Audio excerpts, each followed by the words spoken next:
Honorable Speaker, CAF stadium regulations for hosting AFCON requires stadiums to meet specific regulations set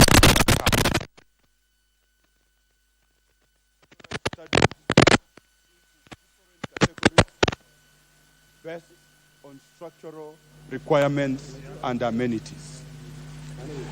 That evaluation of the AFCON 2027 bid considered various factors, including the quality of playing surface, surrounding areas, medical facilities, spectator and media space, and broadcasting facilities.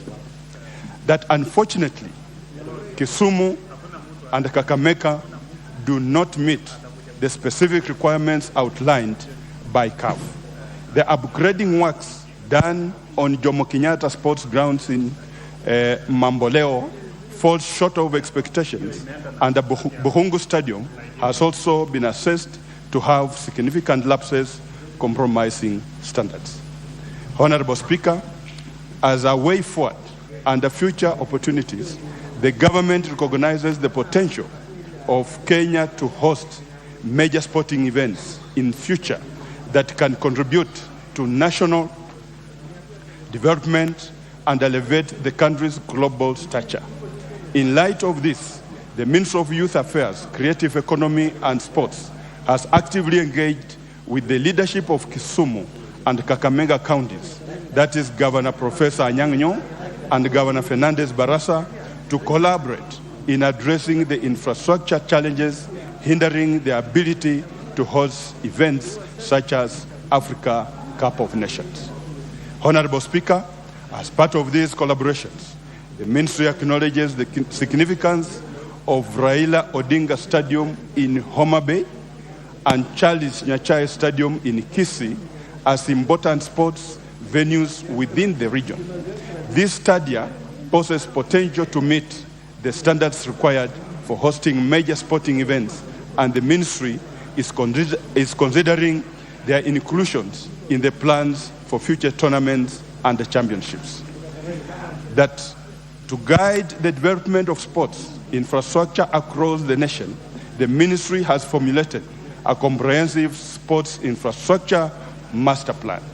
This master plan serves as a guiding framework for investments in stadiums and sports academies, standardized and well-equipped sports facilities, ensuring that Kenya can successfully host regional, continental, and international championships with confidence and efficiency. I thank you, Mr. Speaker. That's the statement from the Ministry of Sports and Culture. Thank you. Thank you, Honorable Wanyama. Wanjala, that was your statement. Do you have any comment? Give to Rafael Wanjala the mic.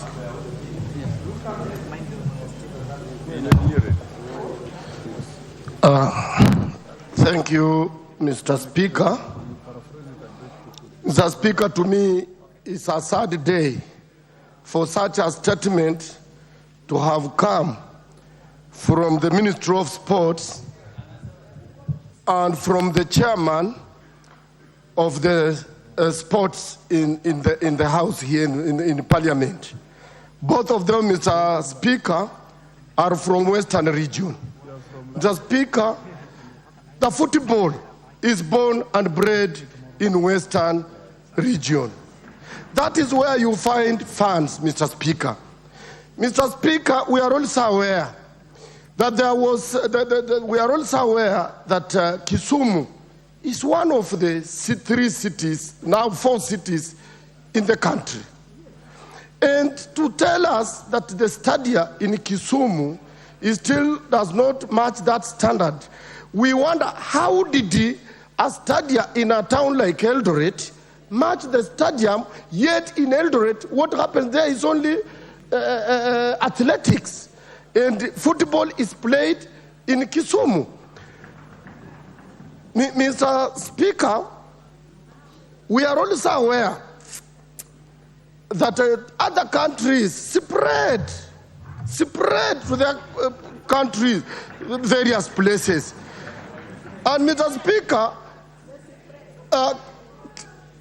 this Kenya Kwanza have always told us that those people from Western negotiated for 30%. Now, if they negotiated for 30%, and even football cannot be played in Kakamega or in Kisumu, then what is the benefit of the people of Western to be in a government that discriminates them? Order, Rafael Wanjala, you are making a speech. What I am expecting you to do is to ask a clarification from the chairman, from the statement he has given, or if you have contrary facts, place them on the floor. But now you are debating your own request. And you are repeating exactly what you said when you requested the statement. Yes, Deputy Order. You don't have the mic with you. There's a point of order from the Deputy Speaker. Let me hear her first. Take your seat, Honorable Angela. Give a mic to the Deputy. I have my, okay, thank you. Thank you, Honorable Speaker. I just want to seek a clarification on the answer by the Chairperson of Sports, Youth and Sports Affairs, particularly paragraph 1.2, where he says, the Ministry of Youth Affairs, Arts and Sports proposed Kenya's bid to host the 2027 AFCON as part of the Talenta Hela flagship initiative, which aims to monetize talents in sports and creative industry. The Cabinet approved this request on December 6, 2022, as part of the bottom-up economic transformation agenda. I think we all know that it's on the Hansard, that on the day that the Minister for Youth Affairs and Arts and Sports, Honorable Ababu Namwamba, came here, we sought a clarification as to whether the Talenta Hela flagship app that was launched in State House does exist. He confirmed that it does not exist at the time, and neither does it exist even now, because I have checked, but that it was under a procurement process which was delayed. So what we want to know is, you're referring to a Talenta Hela initiative which does not exist. So we need a clarification on this, because then the falsehood is continuing to be propagated. This may not be accurate if it's coming from the Minister for Youth Affairs and Sports. Thank you. Just note what Wanjala said, what the Deputy Speaker said. I'll give you an opportunity to respond. Yes, Emmanuel Wangwe. Thank you, Honorable Speaker. Honorable Speaker, I want to appreciate the Chair for delivering that report, that feedback to the House. But I want two clarifications from the Chair, Honorable Speaker. In the report, he has said that there are specific how they categorize the stadia for AFCON to meet the AFCON criteria. But he has not listed the criteria, Honorable Speaker. Can he give us the detailed criteria on how they come up with the AFCON qualifying stadia? Number two, Honorable Speaker. One at a time, Emmanuel. Thank you very much, Honorable Speaker. We are constrained with time. Yes, Atandi. Thank you, Honorable Speaker. Honorable Speaker, my question relates to the response which he has given, outlining the assessment report of stadiums in Kisumu and in Kakamega.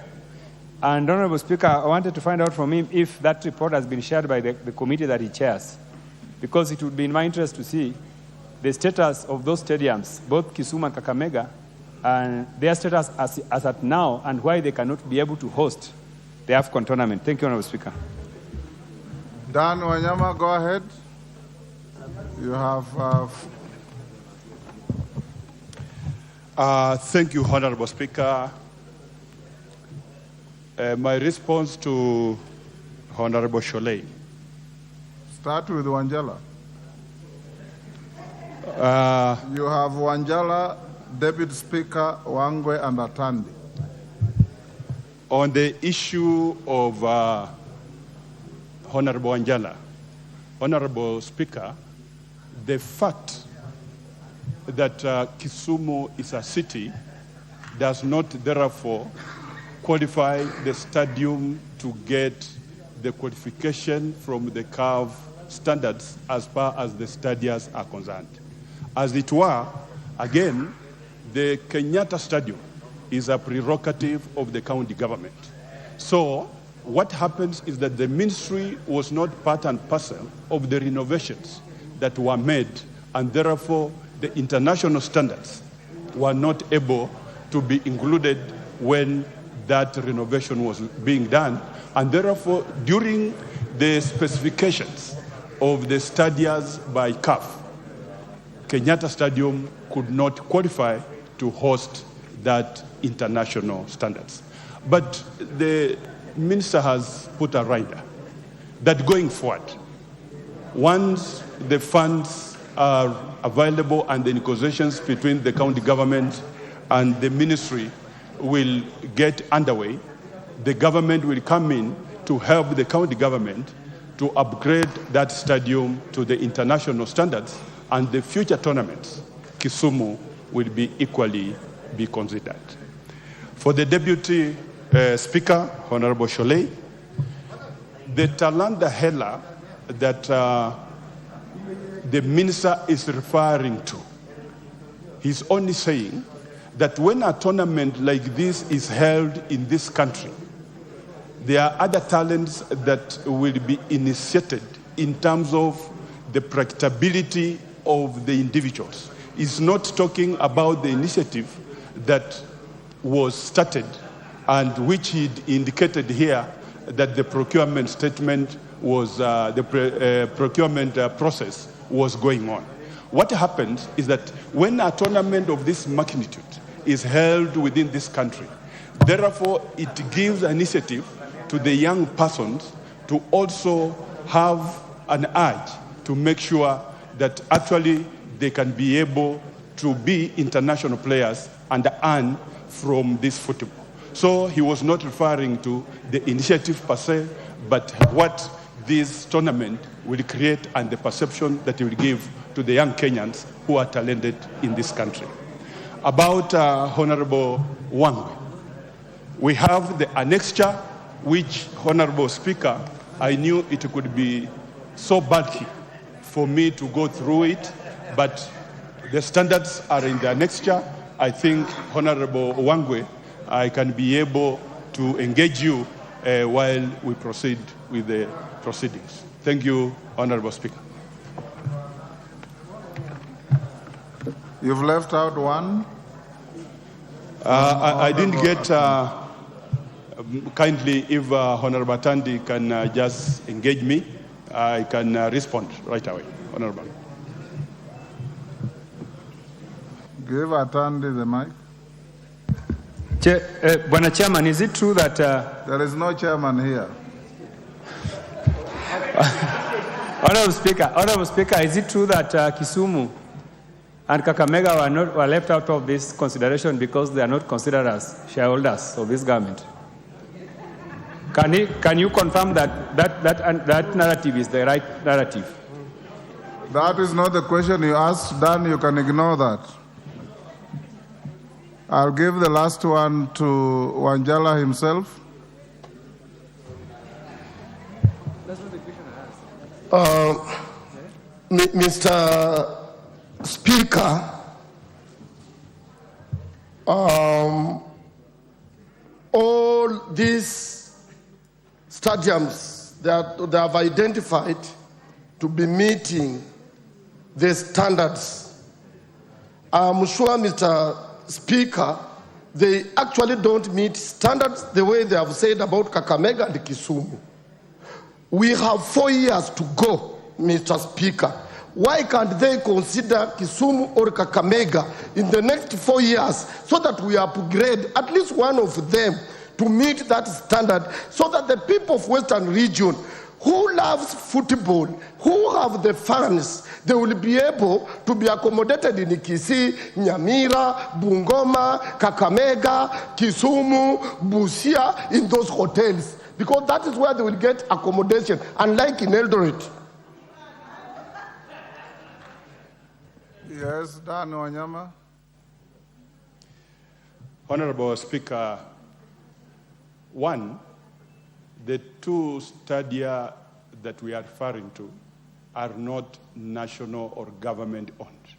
There's a lot of bureaucracy that should be done in terms of MOUs for the national funds. Do you want to be informed by Irene Mayaka? Come again, Honorable Speaker. Irene Mayaka is seeking to inform you. Do you want to be informed? Yes, I can allow him to inform me if he has any good Go ahead, information. Irene. Thank you, Honorable Speaker. Honorable Speaker, I just want to inform the Honorable Chair of Sports that we cannot say that these stadiums are not national government owned, because these particular stadiums host Kenya Premier League games, which are actually qualified and have been made to go ahead by FIFA. So the fact that they are able to host Kenya Premier League games and not even the national county Premier League games, it means they already have that qualification. And secondly, Honorable Speaker, even when Qatar was given the go-ahead to host World Cup, they were not ready. But because they had the environment to allow them to prepare and be ready, they were given that qualification. So I don't think us saying that Kakamega and Kisumu are not ready right now should be a conclusive qualification that they are not able to host these games, because they have 4 years to be able to be completely ready, because they already have the possible infrastructure in place. Irene Mayaka, you're just repeating what Wanjala said. So I don't know what you are informing him. Wanjala said exactly what you are saying. Chairman? And thank you, Honorable Speaker. I want to just advise the Honorable that before any tournament is given a go-ahead for any country to host, they first inspect the facilities and see that you have adequate facilities to do that. I've just said the hosting of the Premier League, those stadiums hosting the Premier League is non-issue as far as the standards are concerned. As it stands, Honorable Speaker, and I'm talking from a sportsman point of view, that the stadiums are not adequate to host that magnitude of that tournament as we speak now. Thank you, Mr. Speaker. Yes, Oboko Milemba. I wanted to close this here. I'm very sorry, Honorable Speaker, but I find it glaringly not correct for the House to be informed that a stadium like the one in Eldoret, unlike the one of Kakamega and Kisumu, is owned by national or county. I want to put it to you that even the Eldoret Stadium is actually owned by the county government of Uasin Gishu. I'm a former player, and I know that even Nairobi City Stadium, which we used for all the years, was not owned by the government per se, but was owned by the Nairobi City Council. So that alone to be a reason for why you would challenge the two stadiums, though I had not followed your answer very correctly, I find this not correct. Thank you, Honorable Speaker. Yes, Majority Leader. Thank you, Honorable Speaker. Honorable Speaker, I appreciate the responses given by the Chair of our Sports Committee, the Honorable Dan Wanyama.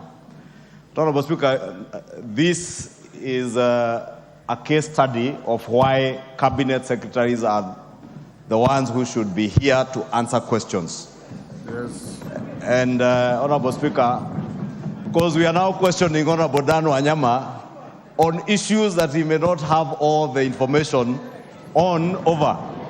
And I want to encourage Honorable Speaker that the people who had raised those particular issues to now put questions to the Cabinet Secretary to come and answer.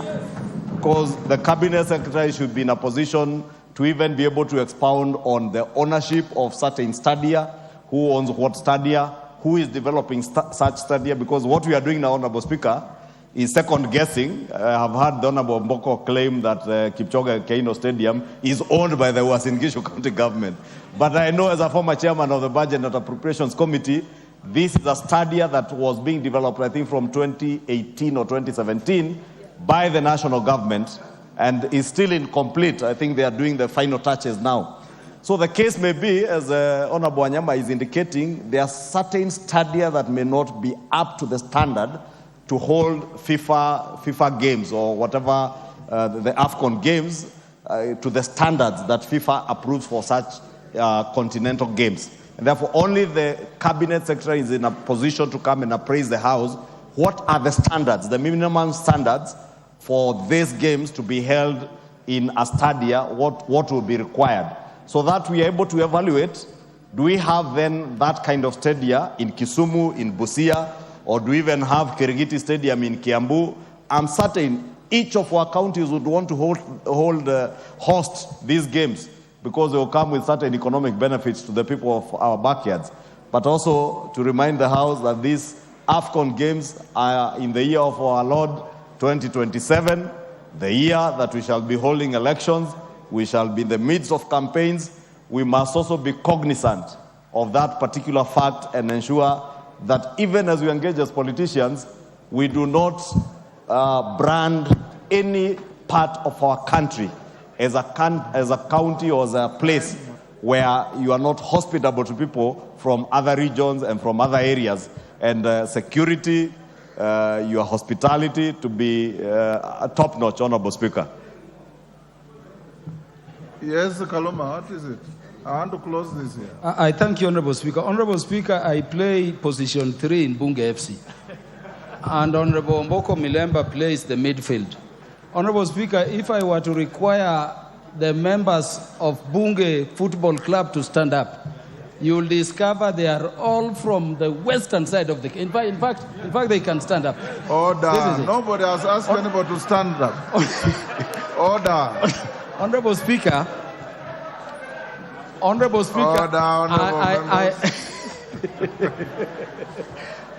the goalkeeper is here. I therefore agree with the majority leader for once, Honorable Speaker.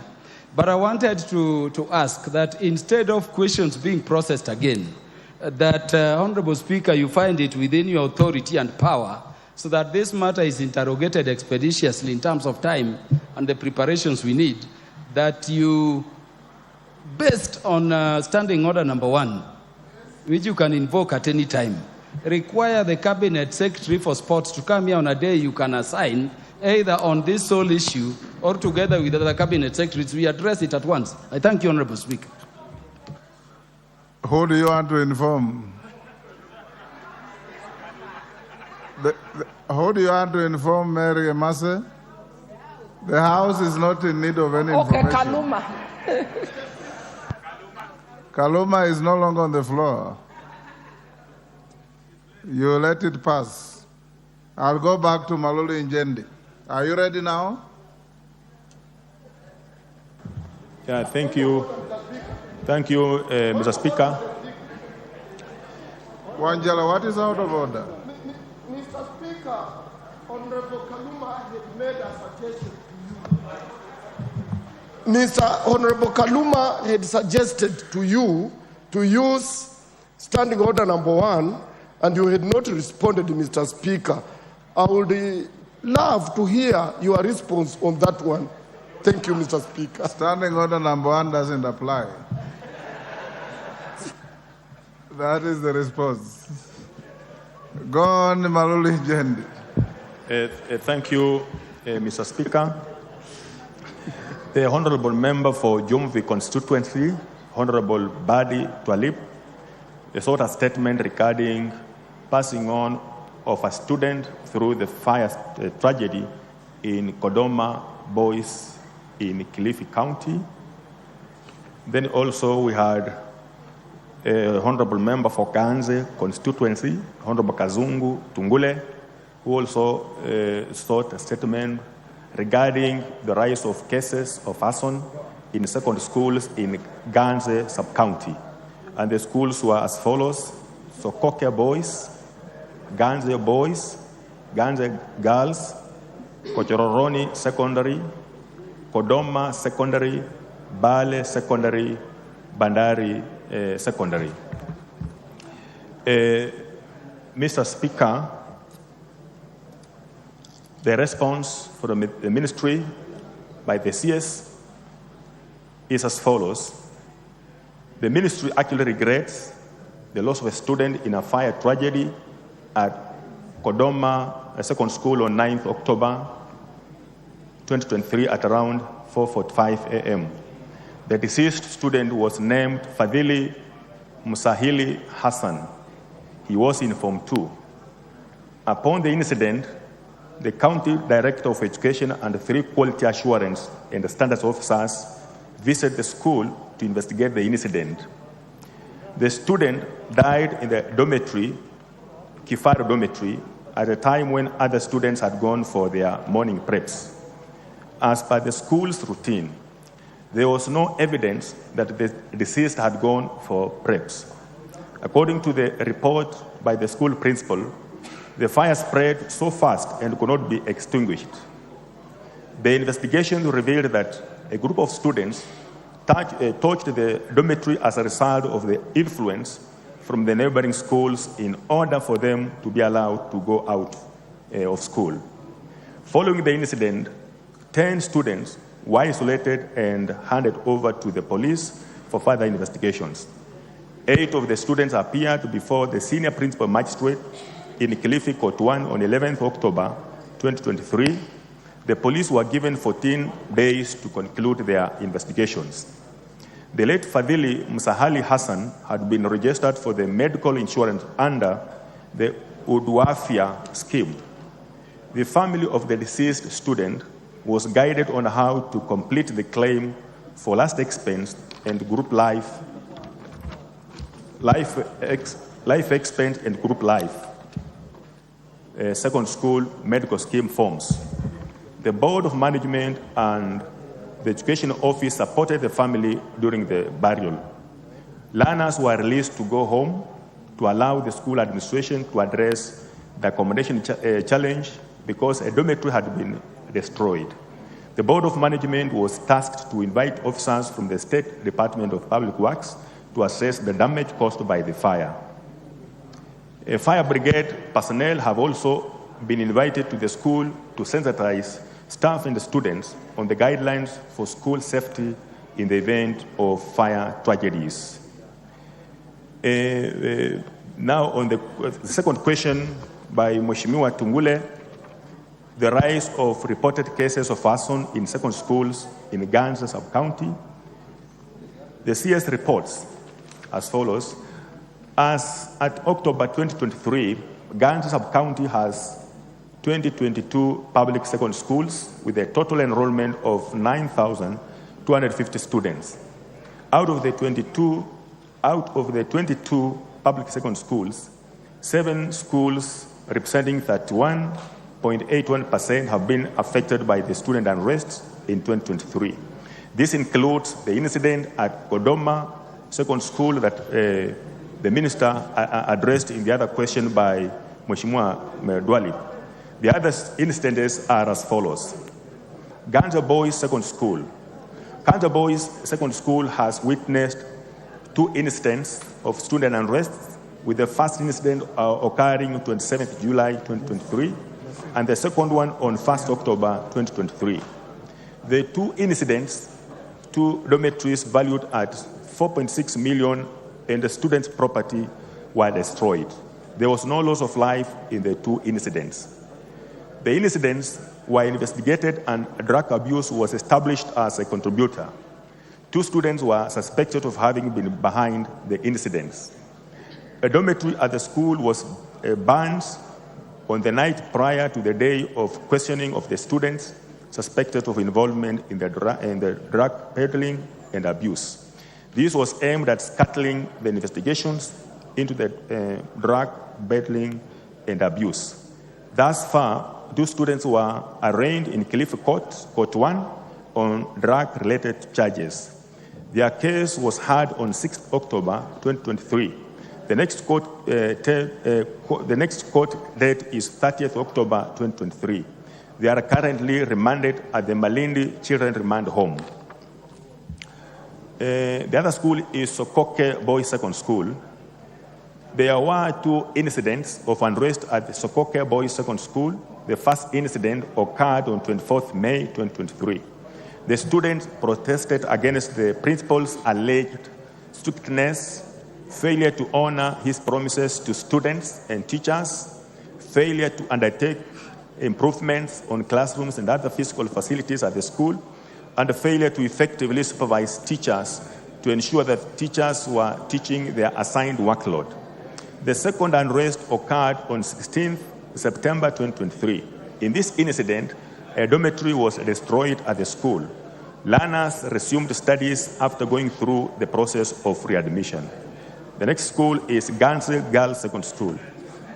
The fire incident at Ganze Girls Secondary School occurred on 5th October 2023 when 2 beds in a dormitory named Mars were set on fire. Combined efforts of members of the community and students from the neighboring Ganze Boys Secondary School quickly contained the fire before causing further damage.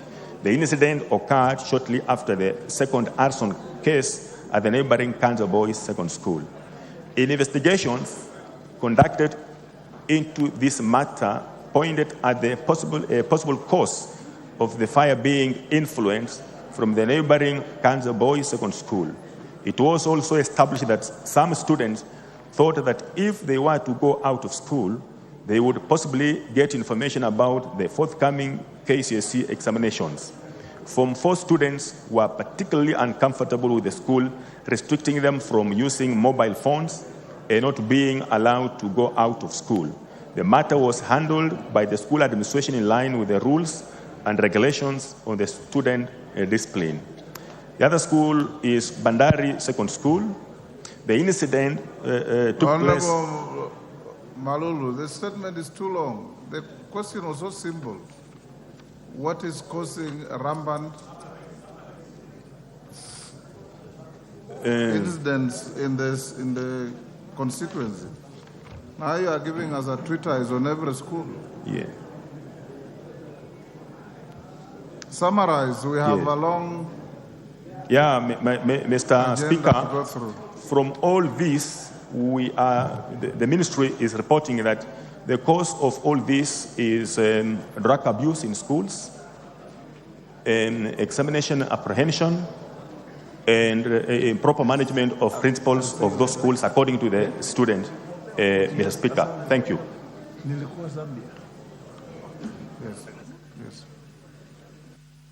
Yes, where is the member for Jomvu? He's not here. The matter is there. The member for Ganze is not here. Thank you, Maruli Njendi. But I agree with the majority leader. If any of the chairmen of committees are given statements by ministers that you find uncomfortable or unable to handle supplementaries, see the Speaker or Clerk's office.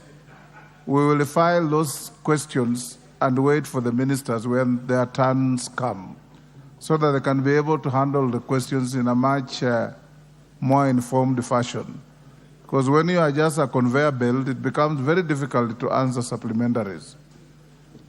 Next, we have, allow me to acknowledge the presence of students and a teacher from Starehe Boys Center and School.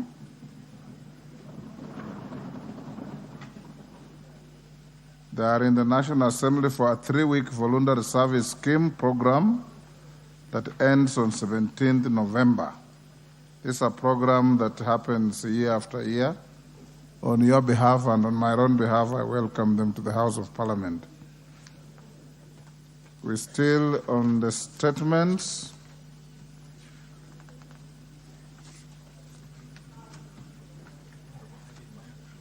Irene Mayaka.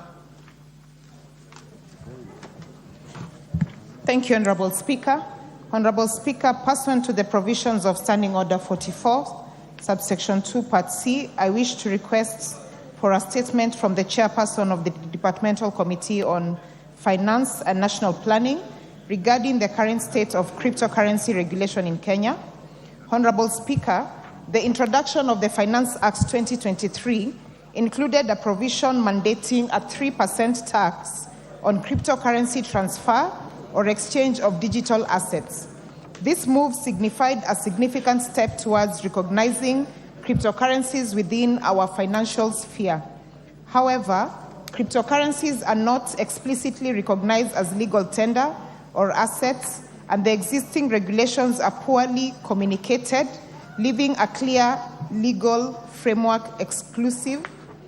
Tax guidelines for cryptocurrency remain unclear and specific incentives are absent.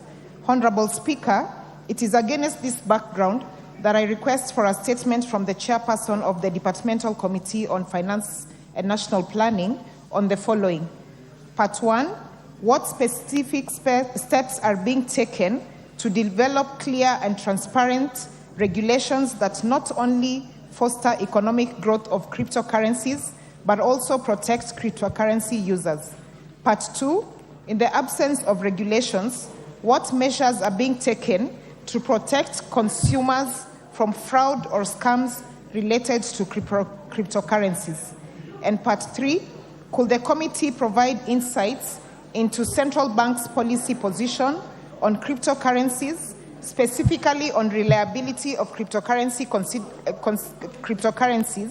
considering that the central bank plays an advisory role in shaping the cryptocurrency regulations? Thank you, Honorable Speaker.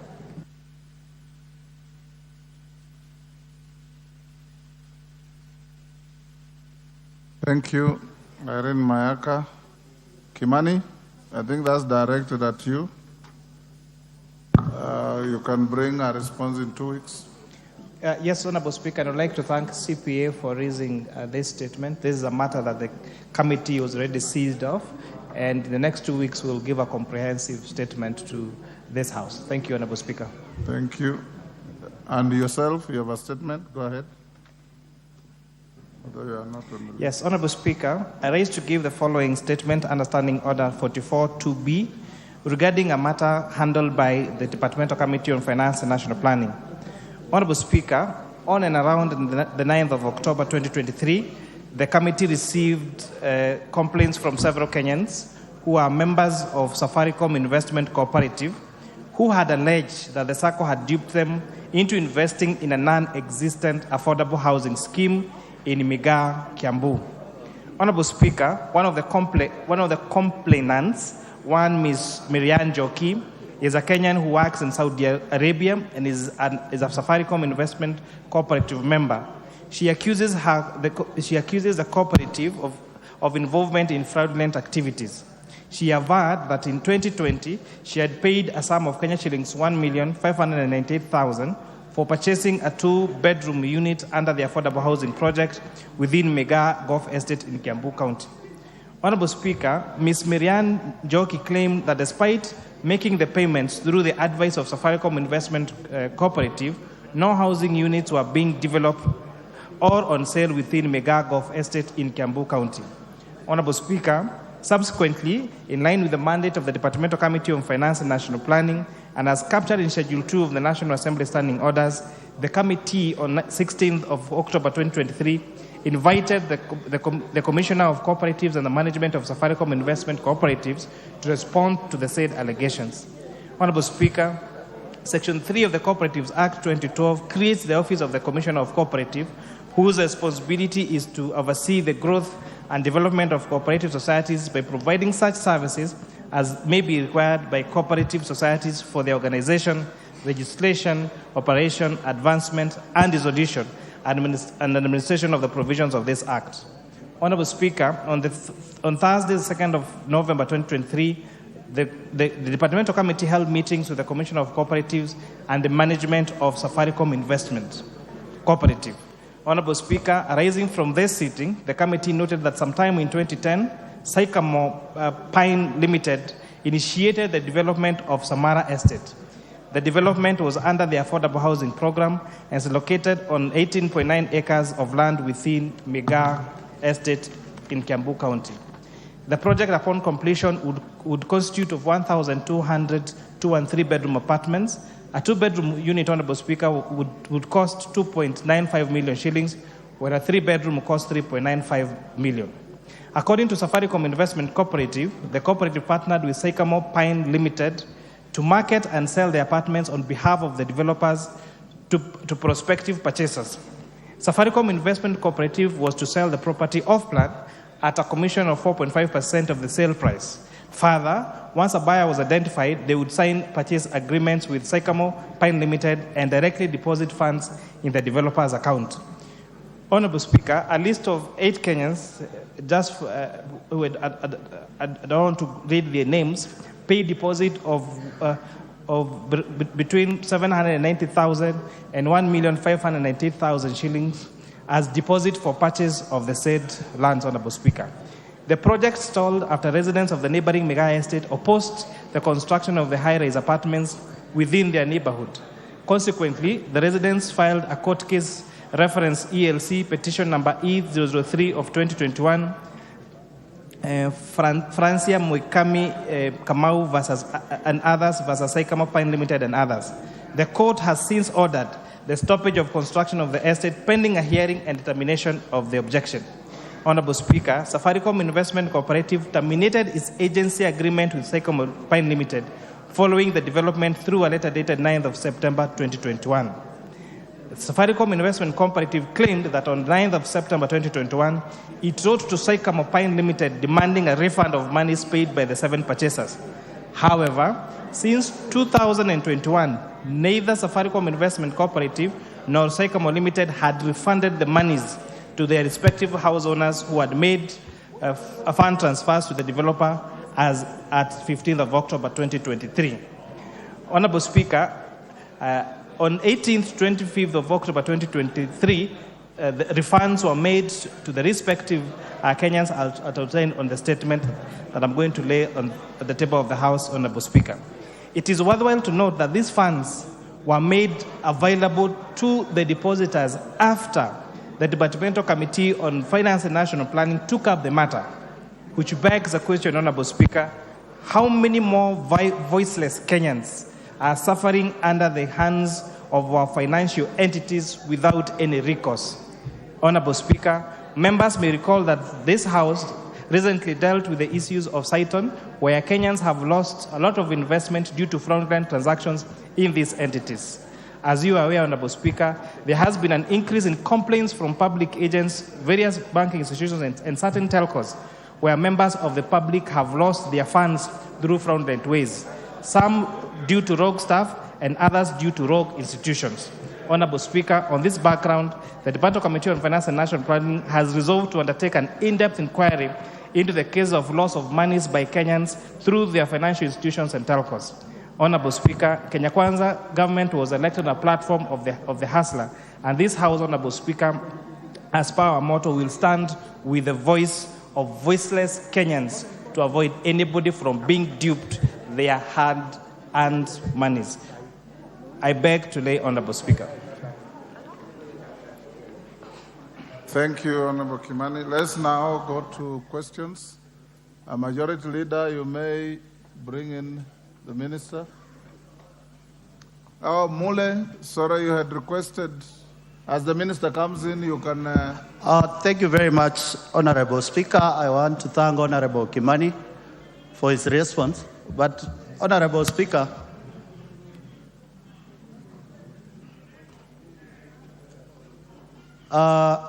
Honorable Speaker, I want to bring to your attention that I requested for a statement.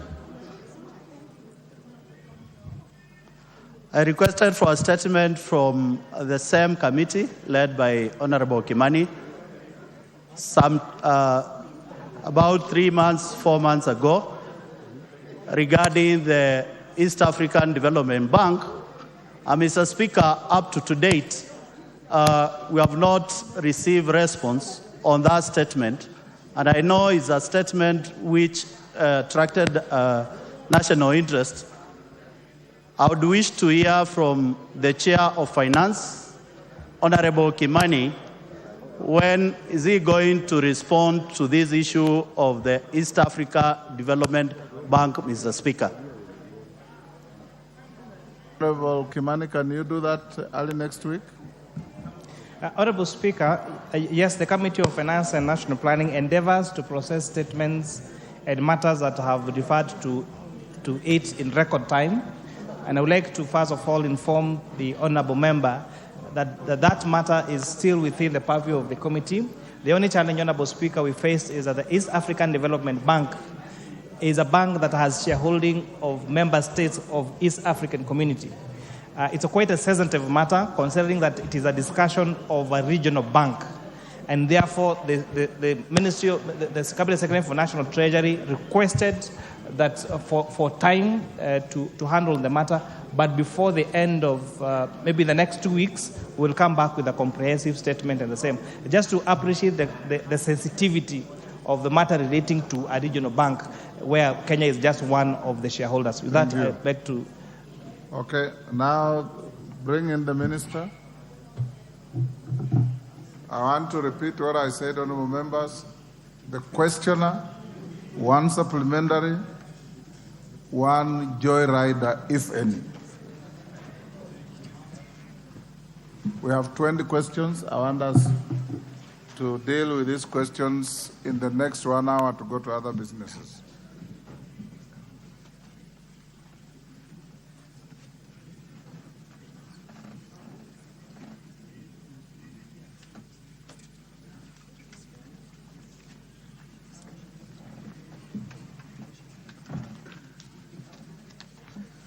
Honorable members, the distinguished Minister for Cabinet Secretary for Interior and National Administration is now in the House. I call out the first questioner, the Honorable Edwin Mugo, MP, member for Madioya.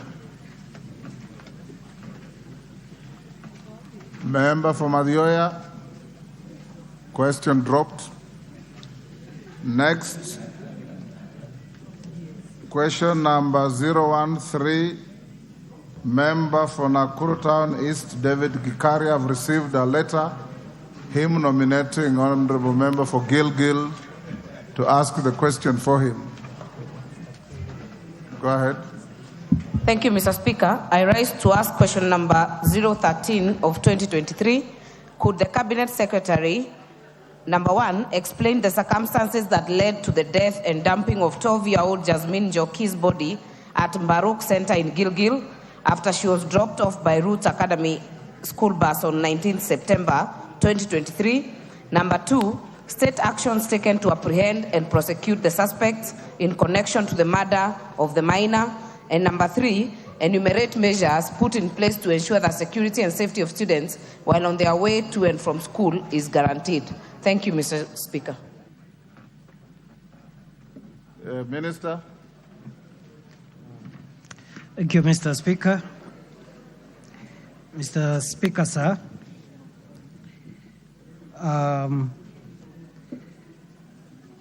Yasmin Joki, aged 12 years, grade 7 student at Roots Academy, left home on the fateful day, 19th September 2023, went to school, was dropped from school, but did not arrive home from the center where she was dropped. Between the center and their home, the girl disappeared, and she was found killed, raped, and dumped a few kilometers from her home next to the railway line at Mbaruk Center. Honorable Speaker, so far, 5 suspects have been arrested in relation to this case: Isaac Ndicho Mungai, Philip Kashau, Boniface Njenga, Teddy Makori, and Michael Karanja. And all the suspects have been arraigned in court on 2nd of October 2023, and through a miscellaneous application number E11/1/2023, the police have obtained custodial orders for 10 days, awaiting completion of the investigations. The custodial orders have been given, and the matter was mentioned again on 9th October, and the prosecution updated the court on the process of investigations, including DNA. And Honorable Speaker, the suspects were on that subsequent day released on board by court, but they are supposed to be reporting to DCI Gilgil every 2 weeks until the investigations are concluded and charges are preferred. And the suspects will take plea once forensic analysis of DNA reports are availed. Honorable Speaker, the measures that the police have taken is we have engaged our national government administration in sensitizing parents to escort their children to and from school and not to leave them, especially children of tender years, not to leave them to walk long distances alone. Number two, we are linking some of the offenses, including this one, to drug abuse, and therefore we have upscaled our suppression measures for demand and supply for drugs in the area. And we are also sensitizing schools, pupils, teachers, school managers to be security conscious to avoid a recurrence of this regrettable incident that led to the loss of Yasmin. May her soul rest in peace. Thank you, Mr. Speaker.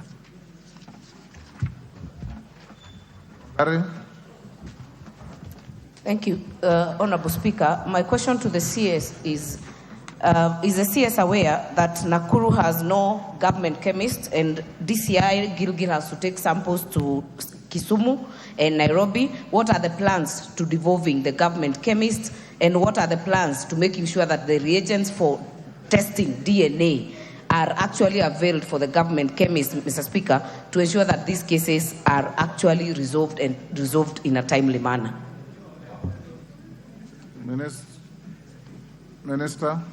So, Speaker, I concur with the member for Gilgil that the facilities of the government chemists are outstretched.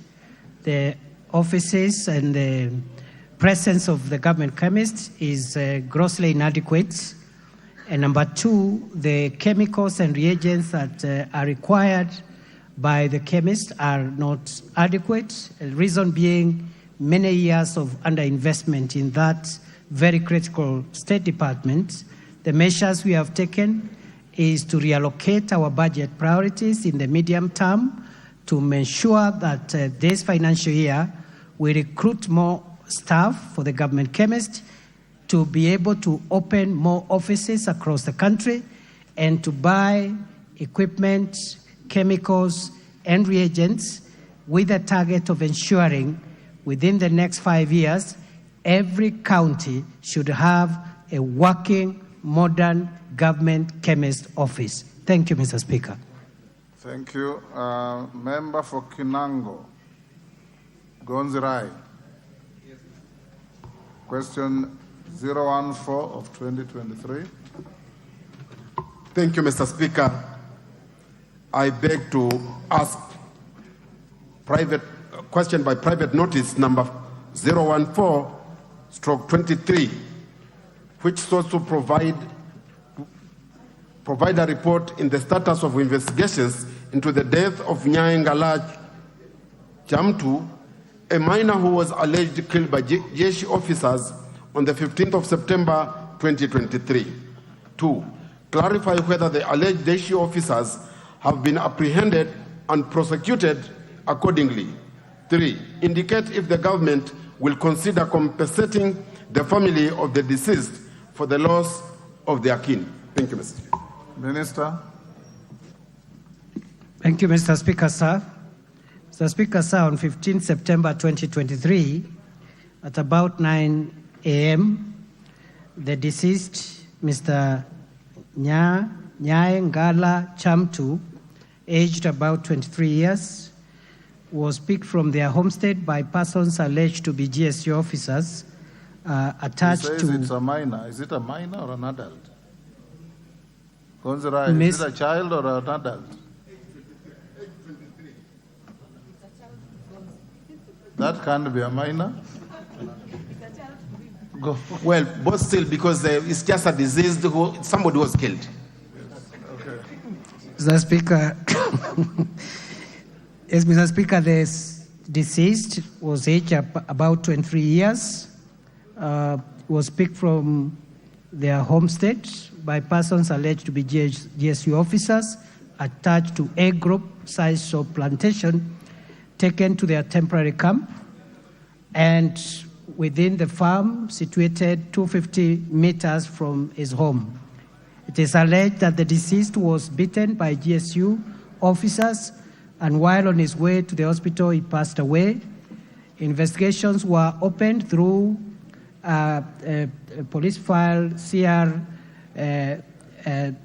number 326/131/2023, and the resultant investigation file with recommendation has already been forwarded to the office of the Director of Director of Public Prosecutions for perusal and direction. Mr. Speaker, I would not want to preempt the recommendations, but for the assurance of the member for Kinango and the House, the policy is that any person who commits a crime, including police officers, must face the law, and therefore all the suspects who are associated with this gruesome act will be brought to account as soon as the Director of Public Prosecutions give the consent to have them prosecuted. The file has been prepared already. None of the officers have been arrested since the matter is still pending investigations, because again, you don't want to preempt the outcome of the decision of the Director of Public Prosecution, whose decisions are independent and cannot be controlled by any person or authority. Thank you, Mr. Speaker. Thank you, Rai. First of all, the issue of the age is something that cannot be asserted as it is now, because the young man did not have an identity card. But that be the case, is the minister admitting that innocent Kenyans can now mercilessly die at the hands of JSU officers without any meaningful government intervention, in view of the fact that the minister has not provided reasons why these officers arrested this young man just in the morning and were actually seen by the family, and to date, no one has been arrested and even just taken to court to actually see whether a court can just give bond or not. Thank you, Mr. Speaker. Minister. Mr. Speaker, sir, contrary to what the member for Kinango has stated, the policy of this administration is zero tolerance on impunity, whether the impunity is perpetuated by private citizens or even by officers of government, including security agents. As I have said, Mr. Speaker, investigations have been done, and I do not want to reveal the outcome because the decision is pending the decision of the DPP, but I want to assure the House and the member for Kinango that the officers who may have committed this crime against an innocent Kenyan will have their date in court. The government, the ministry, the National Police Service will not stand and try to protect a rogue officer who misuses the instruments of state power to kill, torture, or hurt innocent Kenyans. Justice will be done. Thank you. Yes, right. I said one supplementary. Yes. Thank you, Mr. Speaker. Mr. Speaker, why I'm actually making this allegation is that sometimes Give him the mic. Yes. Sometimes on 26th of July this year, the same JSU officers invaded a certain home in the same area. They beat 6 people, were taken to hospital, and to date, nobody has been charged. In September, they killed this young man. Nobody has been charged. So we are actually wondering, where are we heading to? Because people are actually being beaten without being taken to the police for them to be charged. Because what was the charge of this young man who was actually collected at his home in the morning? Thank you, Mr. Speaker. Minister. Mr. Speaker, sir, I'm aware there has been repeated complaints about that GSU camp. And I have the evidence of my colleague, the minister responsible for mining, who comes from that area.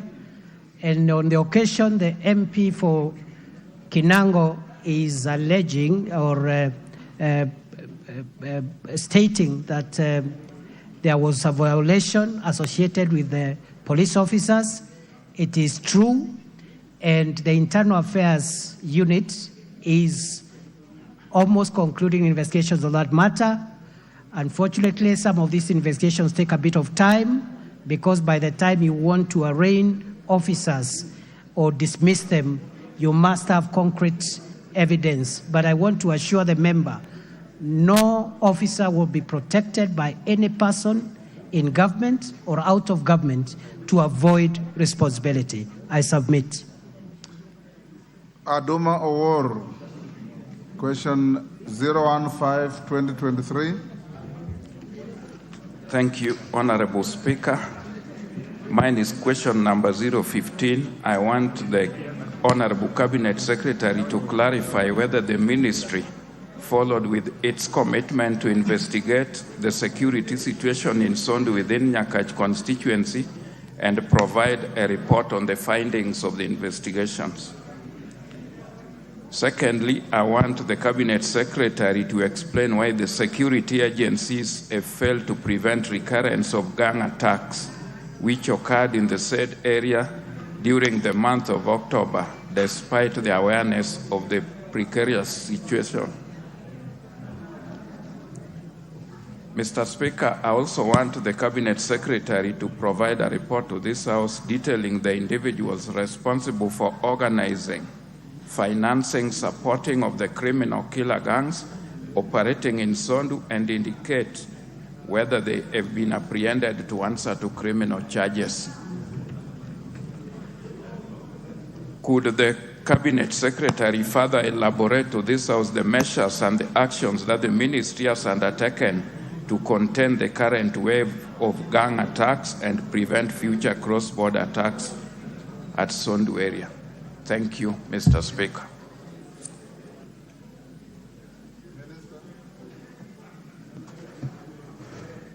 Mr. Speaker, sir.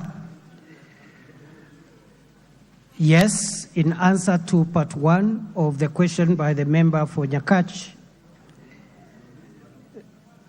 we did follow through our commitment to investigate security situation in Sondu within the area at the border of Kisumu and Kericho.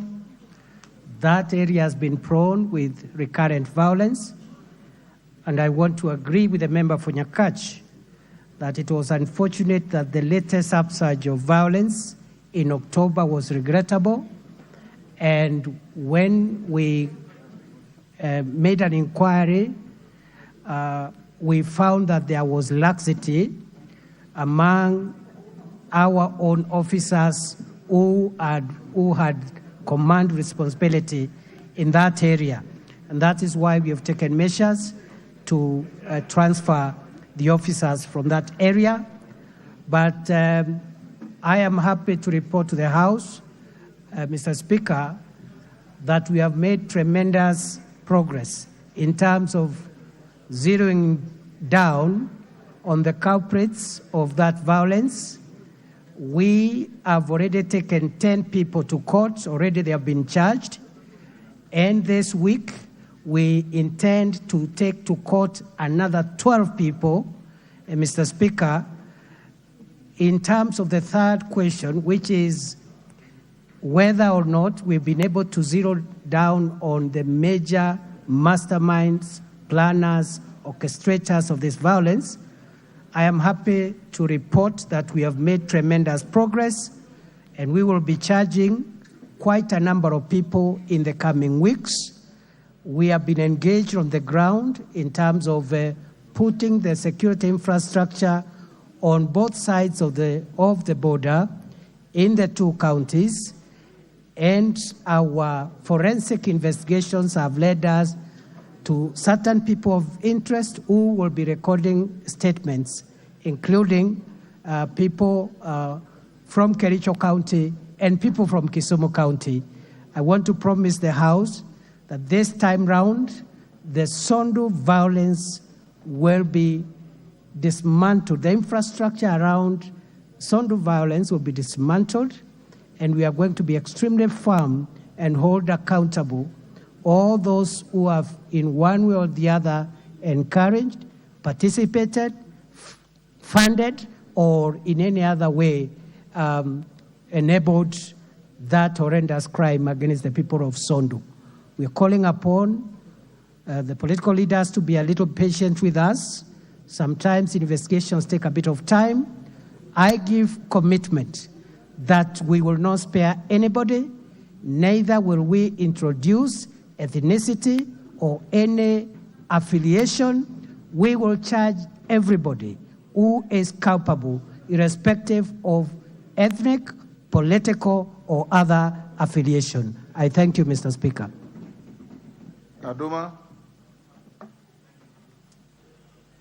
Thank you, Honorable Speaker. I want to thank the Cabinet Secretary because I know he has made tremendous efforts to ensure there's peace in the area.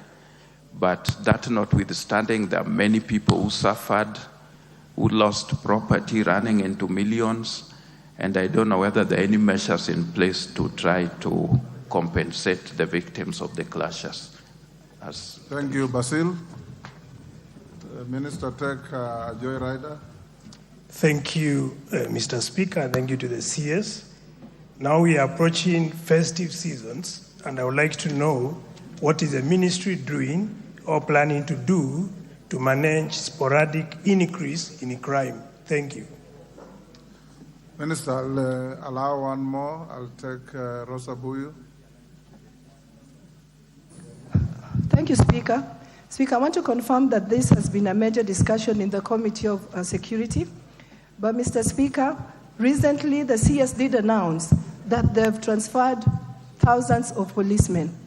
Mr. Speaker, in the investigation, the CS also had said that there seemed to have been a compromise, some compromised officers, and that they were transferred. Mr. Speaker, I'd like to ask the CS, is it good enough just to transfer the officers within the same locality, or is there a possibility that these officers could actually be moved totally away from that county so that at least the laxity and the friendliness and all those other things that come with people working in a locality for too long can be eliminated? Thank you, Mr. Speaker. Minister.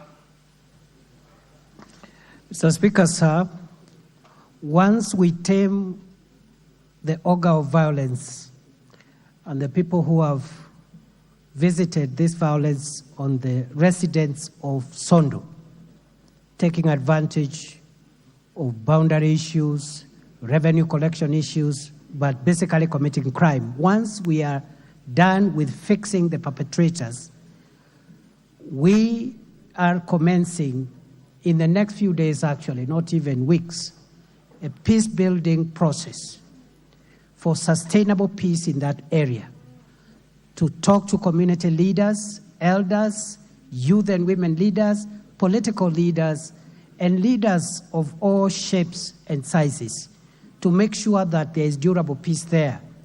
And for us, in the peace-building unit in our ministry, one of the things that we will be pursuing is restorative justice as a way of sustainable peace. And therefore, without preempting the program, I want to say that part of our peace-building and sustainability program will include listening to the grievances of those who have suffered from the merchants of violence in Sondu, with a view to making some kind of conclusion and closure so that the communities there can live in peace.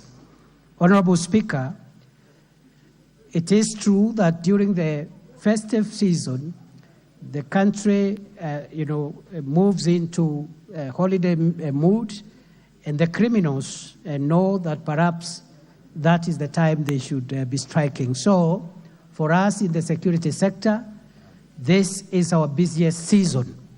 As everybody retreats for holidays, we have mobilized ourselves. In fact, all those officers who are on leave have to forfeit their leaves, and we will be on duty, alert, and we have already mapped the country so that to be able to spot the potential sources of threat so that we can neutralize them before they succeed.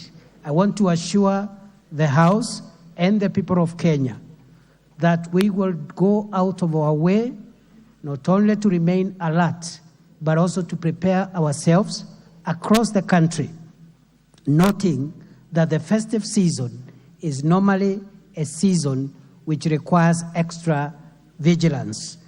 We are prepared, and we pray that the season will be incident-free. The festival season will be incident-free. Lastly, Honorable Chair, the member for Kisumu West has asked on the transfer policy. I want to respond and inform the House that our transfer policy involves the transfer of an officer to a different location altogether, most preferably outside the county they have been serving. We initiated about 1.5 months ago a process of transferring all officers who had overstayed, those who had worked in one station for more than 3 years. And in case in the area of Kisumu West or any other part of our country, there are officers who still have not been transferred. Of course, the exercise is ongoing, but I'll be more than happy to assist the affected members to ensure that no officer overstays in one area, because we have realized it compromises the impartiality, efficiency, and ability to deliver security to our people. Thank you, Mr. Speaker. Monica Mudhoni, member for Lamu. Honorable Aduma, I gave you. Thank you, Honorable Speaker. Hold, Monica. Thank you, Honorable. Monica, just hold. Yes, Aduma. Can I get the mics? Thank you, Mr. Speaker. There's something little which has escaped the attention which I raised, whether these people could be accommodated just to restore them. If there's anything little the government can do to restore them, because those are small-scale businesses. I know we cannot restore lives, but the families for those who lost property and houses, if there's anything the government can have in mind. I noticed that one. Do you have any capacity to help the displaced victims settle? That's what he's asking. Something little, he's saying. If you, Speaker, if you ask me about capacity, I will say no. But I think I answered that question in this manner. We are committed to sustainable peace building in that area, and for that reason, we have instructed our peace building unit to look at possibilities of making some form of closure and reparations in a modest way, not really in terms of compensation, but in terms of making, softening the edges so that the communities on both sides of the border who have been affected by this violence can have sustainable peace. We will find a way of having some form of one-off token for verifiable cases of deprived families who have suffered from this violence. Mudhoni. Thank you, Honorable Speaker. Mr. Speaker, I rise to ask question by private notice number 16 of 2013 on the insecurities in Lamu County. 2023. Could the Cabinet Secretary state, number one, whether the frequent attacks in Witho, Salama, Ziwa Lata, Bobo, and Roka in Lamu County are targeted at a specific sections of the community or religious groups? Number two, why the government is yet to apprehend the terror suspects of 2014 massacre in Lamu County, noting that some of the suspects are implicated in the list of wanted persons as published by the Directorate of Criminal Investigations, DCI, on 18th October 2013, and if the government have sought for international assistance on the matter. Number three, whether the security agencies deployed in Lamu for the security operations are well equipped and trained to respond to terror attacks, and whether the government has sought again, international assistance in these operations. Number 4, the effectiveness of the Operation Linda Boni and other security operations in Lamu County established to restore security in the area and the measures that have been put in place to ensure effectiveness of such operations. Finally, Mr. Speaker, whether the terror attacks are an act of external aggression from the neighboring counties aimed at advancing an international ideology, or are homegrown, and if homegrown, state whether they are politically instigated and who are the facilitators, funders, and sympathizers. I thank you, Honorable Speaker. Minister. Mr. Speaker, sir, I returned from Lamu last night, particularly Mkunumbi, and I was able to meet some stakeholders there from Juhudi Salama, Widho, and other places that are part of this question, which the member for Lamu has asked me to respond.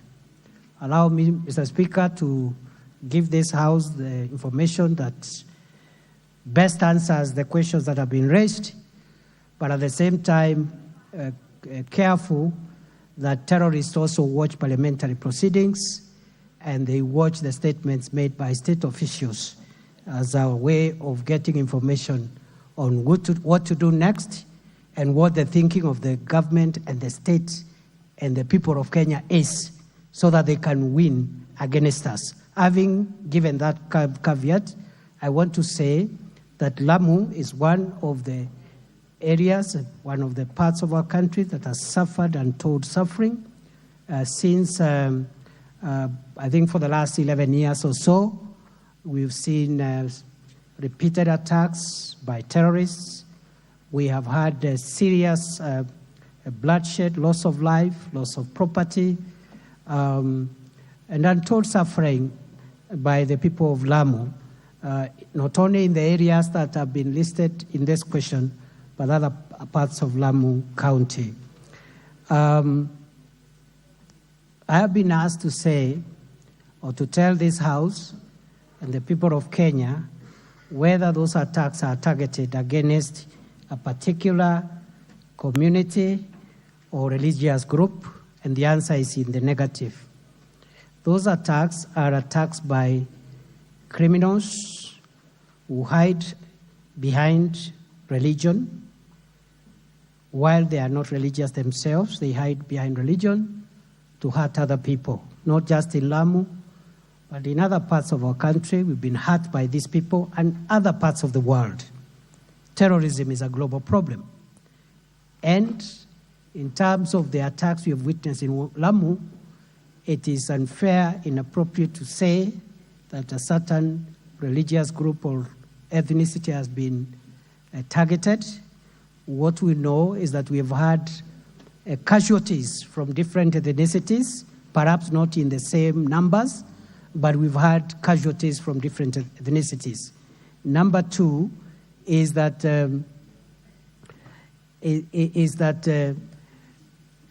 the profile now of the terror groups like Al-Shabaab, you will find that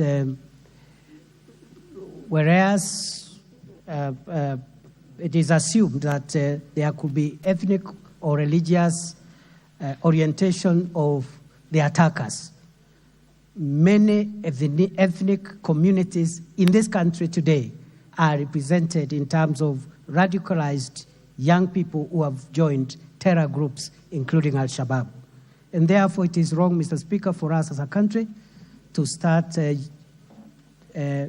or to fall into the trap of the terrorists. The terrorist intends to divide us along ethnic and religious lines because they know when we are divided, they'll hurt us and they will win. Number two, Honorable Speaker, I've been asked to tell the House why the government is unable or is yet to apprehend the suspects of the that are responsible for previous attacks, yet the suspects have been circulated. Terrorism is a highly organized, highly financed, and highly planned international crime. Even the most sophisticated country in terms of technology and military power is still grappling and is still looking for some of the terror suspects who have hurt them and who have hurt their interest for years, sometimes for decades. And therefore, on our part, the government of Kenya has made tremendous efforts in terms of hunting down and neutralizing some of the suspects or some of the terrorists who have hurt us in the past, but we do admit quite a number of them still are at large. We may have profiled them, we may have information about them, but we are yet to apprehend them because of the nature of terrorism and the operations of terrorism and terror groups, and we are looking for them, and we've made a lot of progress. Every month, once, twice, thrice, we have been able to either apprehend or bring down a terrorist whom we have been looking for years. And therefore, it is unfair to blame security agencies who have paid a huge price to look for, to apprehend, and to neutralize some of the people who have visited this kind of violence on us over the years. Number 3, I have been asked to say whether the security deployments we have in Lamu and the operation going there is adequate. The answer is yes. I have been in that part of our country several times. I think yesterday was my 6th visit.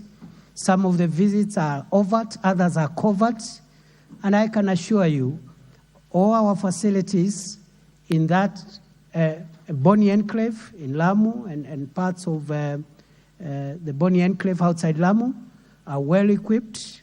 The officers are in high morale. Occasionally we have suffered setbacks, both in terms of civilian casualties, but also we have lost officers due to accidental attacks.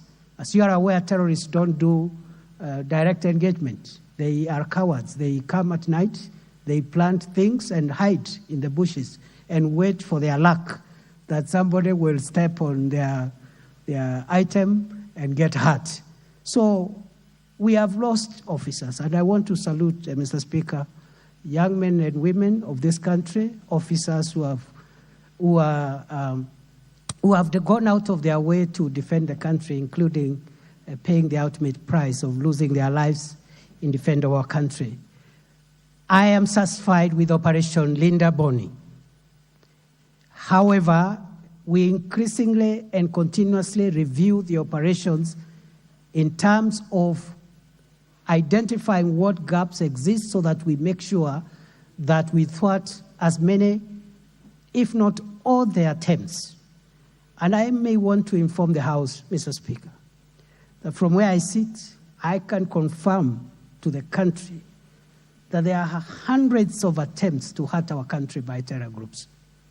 We have been able to neutralize many of them in their hundreds every week. And they are not imaginary attempts, real attempts, either by probing our camps, either by our officers on patrol, getting into contact with the terror groups.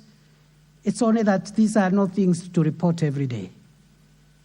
And therefore, Honorable Speaker, the Operation Linda Boni is doing well. The last review of that operation was yesterday. I spent the whole day in Lamu, and I sat with all the commanders, the formation commanders from the National Police Service and the Kenya Defense Forces. And I must commend also the working relationship between our officers from the organs of internal security and those of our national defense. They are working seamlessly, patriotically, and I think they really need our support and applause. And, Honorable Speaker, therefore, that operation is effective, but we are improving every day so that we defeat this enemy. We did publish a month ago or thereabouts a list of 36 most wanted suspects of terror in the Boni Enclave, and that number has now reduced to about 31. Some of them we have got hold of them. We have already got hold of them. And that is the good news, that perhaps, unfortunately, we can't keep on talking about it all the time. The others, we are still looking for them, and we will get them. We will get them in our country.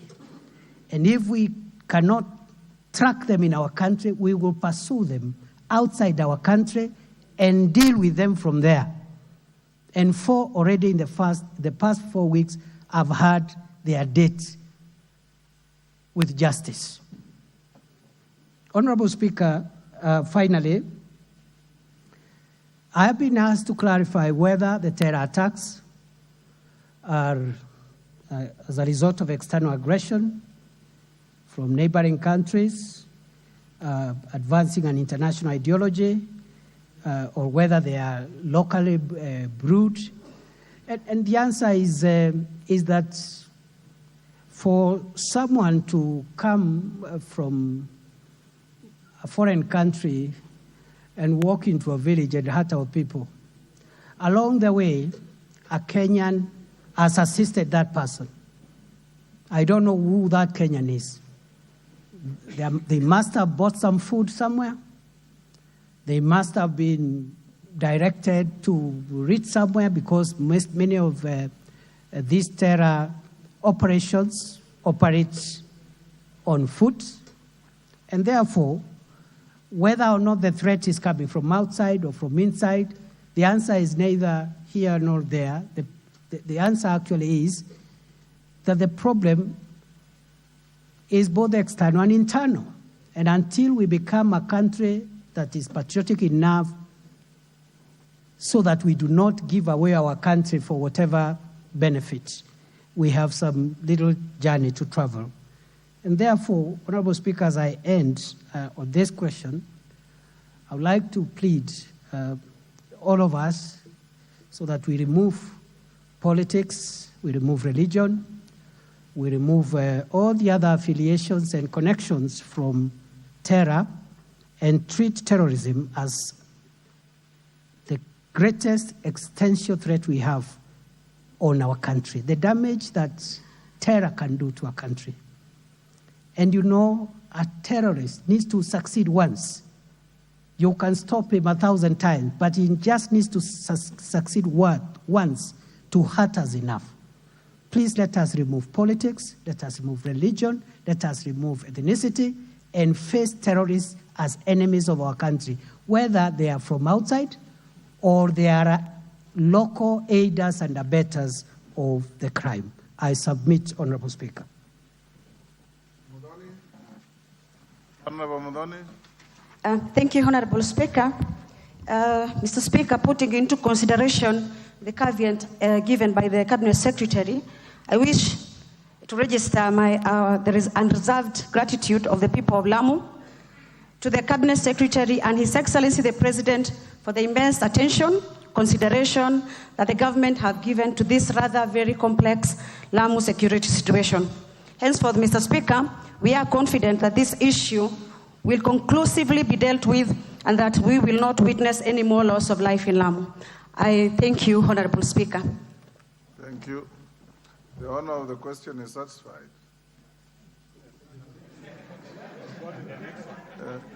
Do we need to flog it anymore?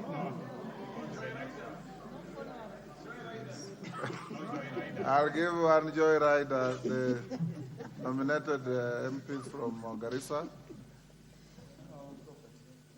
Mulher. Thank you, Mr. Speaker. And I would like to thank the Cabinet Secretary for that response. This particular matter is very pressing, I think, especially to me, because we have seen a lot of work that has been done by the Ministry of Interior, and part of the Linda Nchi and Operation Boni also encourages community engagement and supporting and working with community. But there's a very scary trend that's going on, which is actually intimidating community members. The continuous and forceful abductions of young people. And these are people who are being abducted both in broad daylight and at night, with unmarked police vehicles, and the recent case being 3 young men, and we had to make noise as a leadership, and they were released. And currently there's still 1 young gentleman called China from Garissa who's missing. So my question to the Cabinet Secretary, in line with the spirit of community engagement, what exactly do we anticipate to happen when the officers continually abduct, intimidate, to a point of even threatening the community members? Because in such a scenario, if the community has crucial information, then it becomes a problem to even relay the message to the officers. So I'm very keen to find out, and I would like to highlight the county action plans that were done by the National Counterterrorism for the last 4 years, which have been rolled out across the county. Are we really following the spirit of the NCTC? Thank you, Mr. Speaker. Minister, let me, because these appear to be the most cross-cutting question, I'll give you 2 more joyriders. Arik, member for, is that Akuja or Ariko? Ariko. Yes. Okay, thank you, Honorable Speaker. Honorable Speaker, could the Cabinet Secretary clarify as to whether the recurrent conflict in the north is as a result of unclear physical demarcation of boundaries between counties, between constituencies and counties? Secondly, could the Cabinet Secretary explain which plans is he putting in place so that to make clear the boundaries of these constituencies and counties? Thirdly, order, one at a time. Thirdly, I'll give now the member for Kamukunji. Ariko, I've given you 1 chance, my friend. Now you want to ask all the questions on your mind. Thank you, Mr. Speaker, for the opportunity. And I want to say that, in fact, I have written to the Cabinet Secretary on the 20th of September about an issue relating to my constituency on the centralization of the Kamkunji Police Command, which are now split into 3 areas, 3 distinct commands. One is in Pangani in Starehe, the other one is in Ruaraka, and the third one is in Buruburu in Makadara. My police stations are split into half and half, and my OCPD, the OCPD Kamkunji, is situated in Buruburu, several kilometers away from my neighborhood. This is despite the recent police reforms and reorganization that had created a new and standalone Kamkunji command. This has created a disjointed, conflicting and confusing and ineffective policing structure. The people of Kamkunji have to go to distances to engage and get help from the police. Sometimes you do not know whether you should go to Pangani in the north or to Ruaraka or to Buruburu to get your police issues resolved, particularly when people are detained. This is a very busy and densely populated neighborhood with large business hubs like Isli, Kikomba, Bama markets, with special security needs. So I'm asking the Honorable Minister, when will the National Police Service consider moving the Kamkunji Police Command to one single place, location, inside Kamkunji? And what is the reason for this illogical fragmentation? Thank you. Korere? I'll give you the last one on this side. Thank you, Mr. Speaker, sir.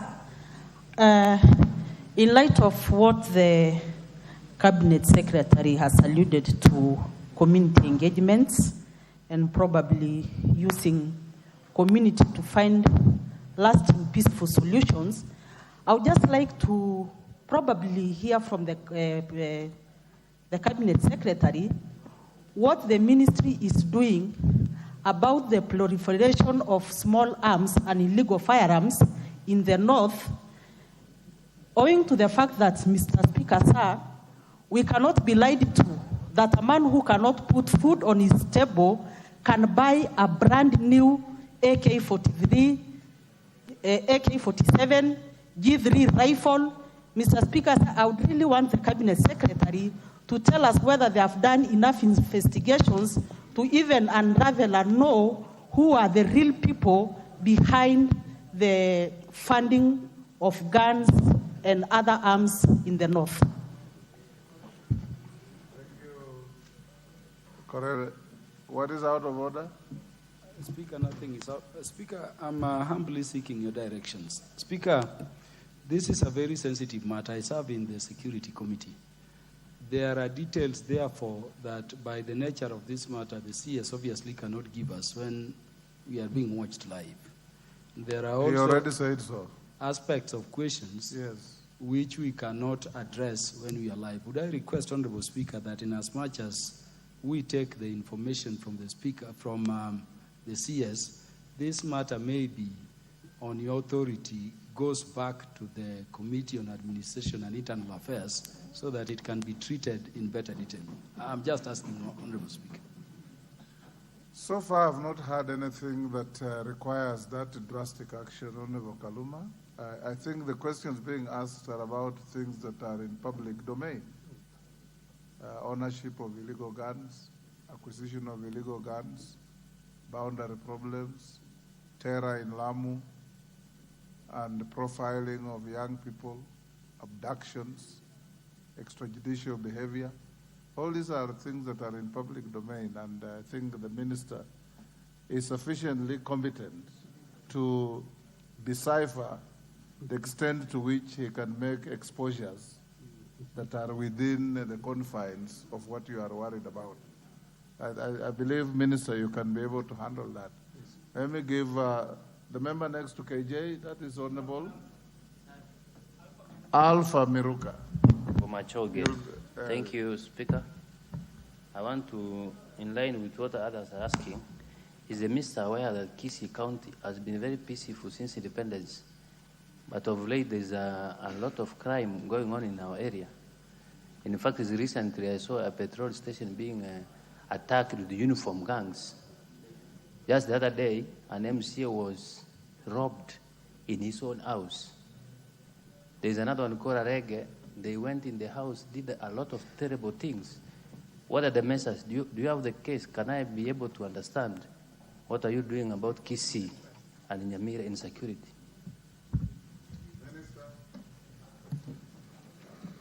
Thank you, Mr. Speaker.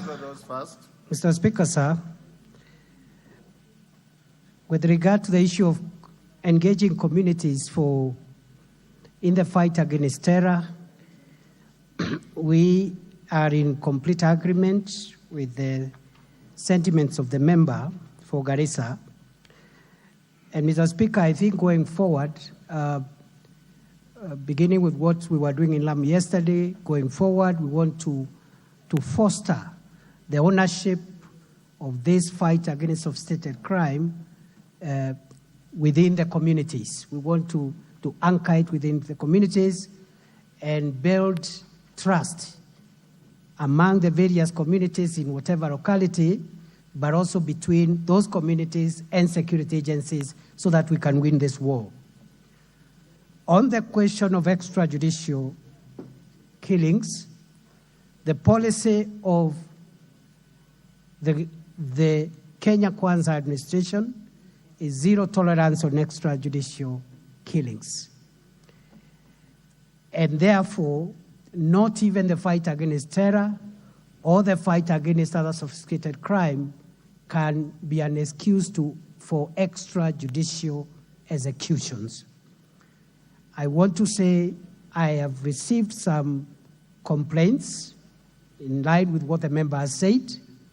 I have already referred those complaints to the relevant policing authorities, and I can assure you, Mr. Speaker and the House, that this government, this administration, does not condone the use of the apparatus, the security apparatus of the state to kill people or to execute the people of Kenya outside the law.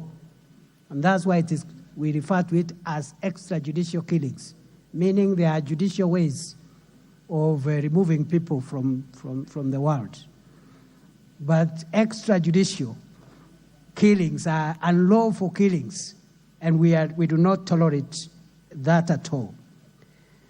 With regard to counter-terrorism county plans, I think we want actually to, we've already mapped out, and I think about 19 counties have adopted as such, spearheaded by the National Center on Counter-Terrorism, and we want to make communities and local leaders own those strategy plans and programs so that we just support them as a way of making sure that they are sustainably processed. On the question of boundaries, about 34 or thereabout counties in this country have some discussions about beacons between this county and the other. That discussion is not new, it's very old. Neither is it unique to Kenya. Boundaries are always points for discussion world over, even among nations. Therefore, the fact that about more than half, maybe 3/4 of the counties in Kenya, one county has an issue around where they think the boundary is with the other, it's not unique.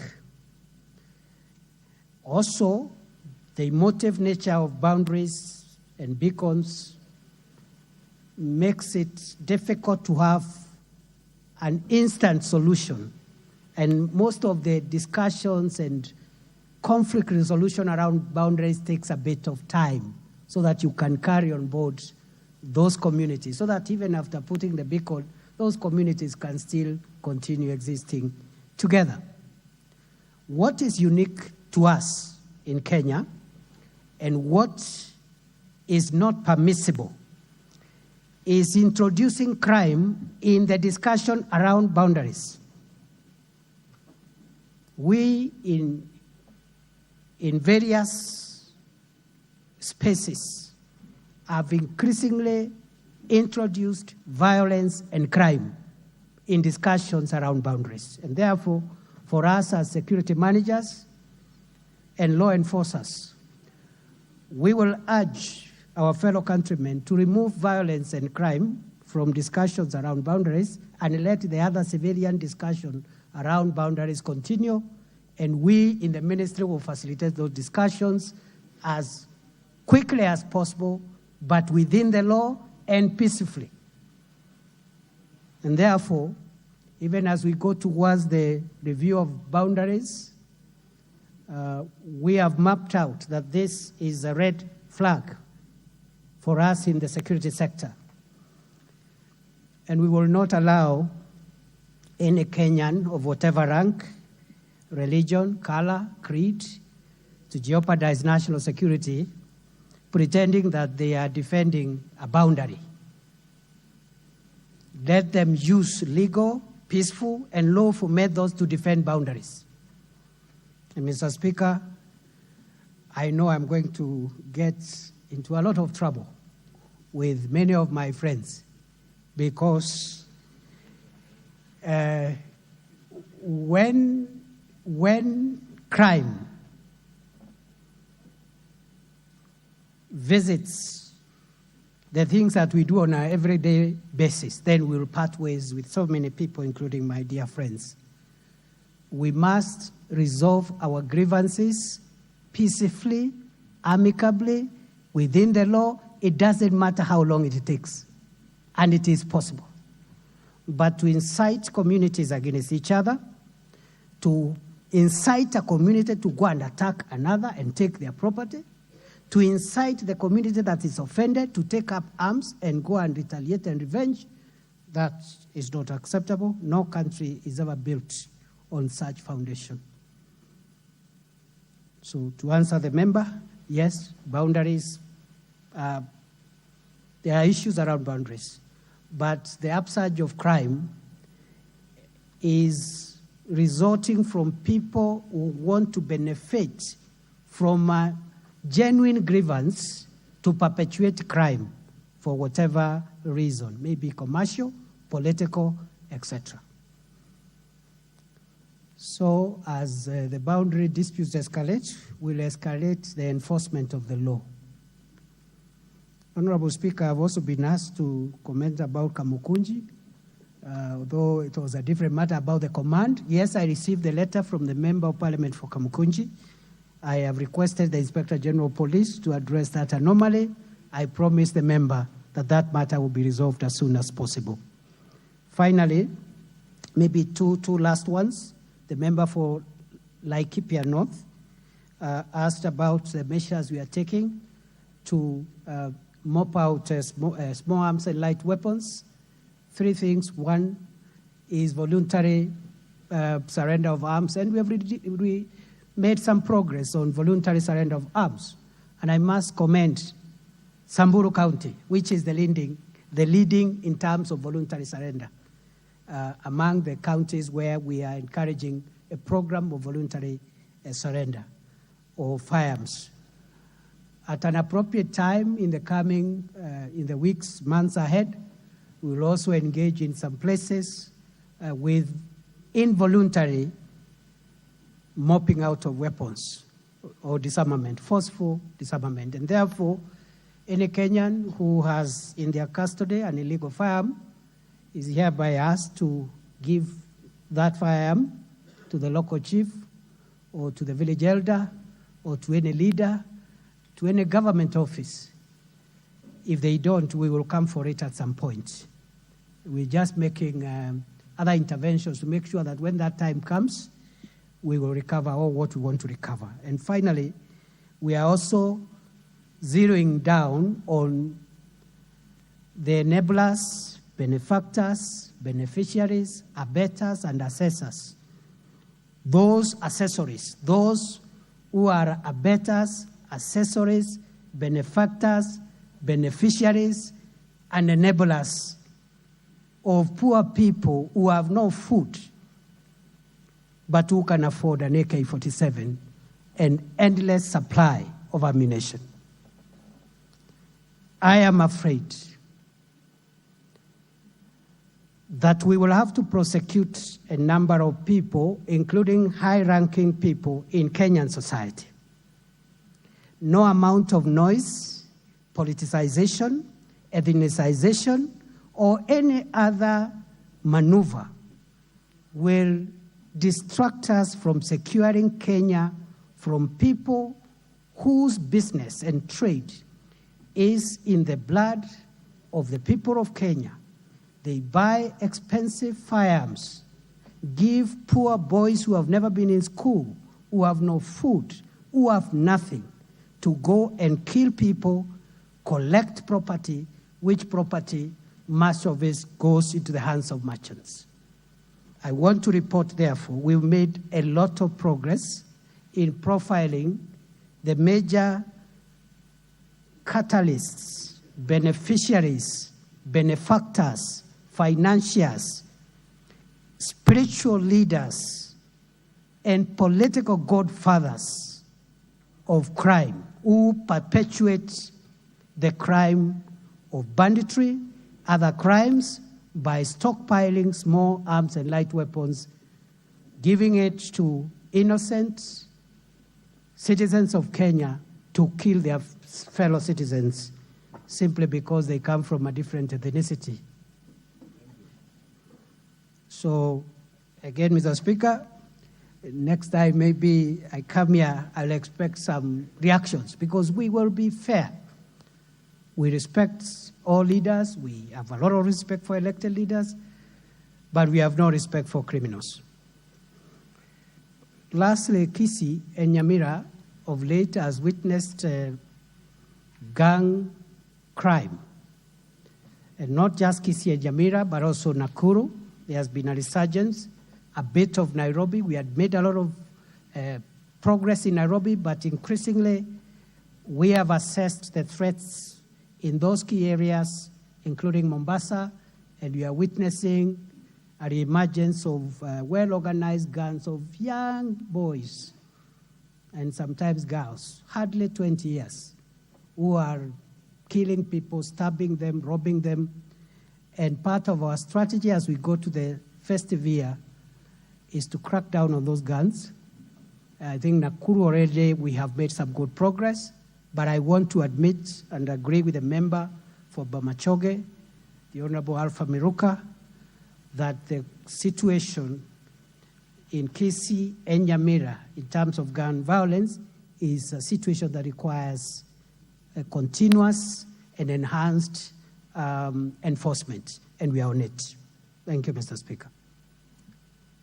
Minister, I think you should have also told Ariko that he should look at Article 188 of the Constitution on alteration of county boundaries. The ball is in court of this Parliament. You have not passed the law that would help deal with boundary disputes between counties. I know there are many people who want to ask questions on this, but we must make progress. Honorable Gideon Mulyungi. Thank you, Mr. Speaker. Mr. Speaker, I rise to ask question number 017 of 2023, which I had asked through private notice.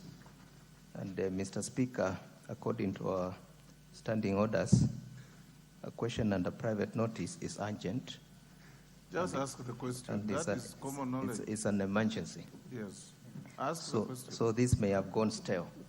Mr. Speaker, could the CS clarify the actions taken by the ministry to apprehend suspected armed bandits who have been traversing Mwingi Central constituency, particularly in the Ukasi to Waita area, in the month of October 2023, terrorizing and killing local residents and leading to fleeing from their homes to seek refuge in forests and shopping centers?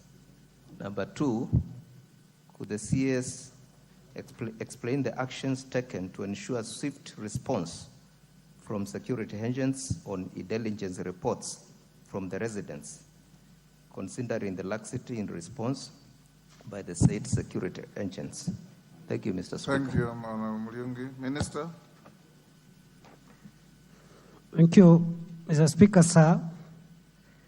Mr. Speaker, it is true that there have been cases of insecurity in Mwingi Central and Mwingi North. And last month, I toured that general area. And the measures that we are taking include, first of all, making sure that we manage the perennial conflicts between herders and farmers in that area. And already the security committees, with the participation of elders and local leaders, are addressing, are coming up with a framework of how to manage the perennial disputes that lead to altercations and loss of life from time to time. Number two, we have had cases of marauding gunmen spotted severally. Some of those gunmen have killed our people. I think we've had at least 2 murders in that region. But there's one particular lone gunman who had been spotted several places. He had killed, I think, 2 Kenyans, was attacking people, robbing them on the highway somewhere around Ukasi. And about 10 days ago, he had a date with justice because after robbing some civilians, he was attempting to rob some police officers who were on duty, not knowing that that was the end of him. So when he tried to rob them and shoot at them, there was some exchange of fire, and we gunned him down, and many people came to give evidence. That's one of the people who have been terrorizing residents and killing people in that area. Other than that, Honorable Speaker, we are encouraging, or rather we are establishing more presence of elite police units in that area to make sure that we tame this problem. And already, I think last month, we established the special forces at Mandongoi, and we're in the process of setting up a few others in the coming weeks and find a lasting solution to the insecurity in Mwingi North and Mwingi Central. And generally, Kitui region, including Kitui South, where also there have been cases of insecurity emanating from Kitui South National Reserve. And the Mwingi side, the threat has been emanating from Mwingi North Game Reserve. We are in discussions with the KWS and the county governments who jointly manage those game reserves. Those two game reserves and the Turkana South Game Reserves, going forward, we may just have to take them over, gazette them, and remove everybody, and maybe relocate the animals as an extreme measure, because for a long time, there have been sources of insecurity to the adjoining communities. I submit. Muliongi. Thank you, Mr. Speaker. Thank you, CS, for answering that question. Mr. Speaker, I would like the CS to clarify why an incident that is reported 5 kilometers away at 8 p.m. and the resident is shot dead at 9 p.m. and the police arrive the following day at 10 a.m. The person was shot dead at 9 p.m., an hour after the case was reported. Number two, does the government have appropriate technology, equipment, machinery, and gadgets, or even sniffer dogs to train such rogue lone bandits to their hideouts? Because the police officers, sometimes they are scared of getting to the bush to follow such kind of people, or even aerial cameras, which can see through who eliminated this wrong lone bandit. Thank you. Yes, Oundo. Thank you, Speaker. And I just want to appreciate the statement by the CS concerning heightened alertness during this holiday season. And I would also urge him to include Busia County in matters of this heightened security surveillance, and specifically Funyula constituency, because of the emergence of a ragtag gang called 32 Brothers that normally consists of school-going children of about 14 to 18 years. I would just urge him to ensure there is heightened surveillance during this holiday so that we minimize cases of stabbing, robbery, and violent attack. Thank you, Honorable Speaker. Yes, Naomi Wako. Thank you, Mr. Speaker, sir. Mine will be brief. Marsabit County has been suffering because of lack of security, and because of insecurity, we have suffered in many ways. People have lost animals, they have lost properties. But the worst part of it now is where we have people coming in during the night, breaking people's homes, looting and killing people, and doing so many bad things within the town, and especially Saku town. It is becoming too much, and as we approach festive seasons, many people are getting scared of their lives. Can the Cabinet Secretary tell us the plans they have in order to take care of that? Because I know the reports have reached his office. Thank you.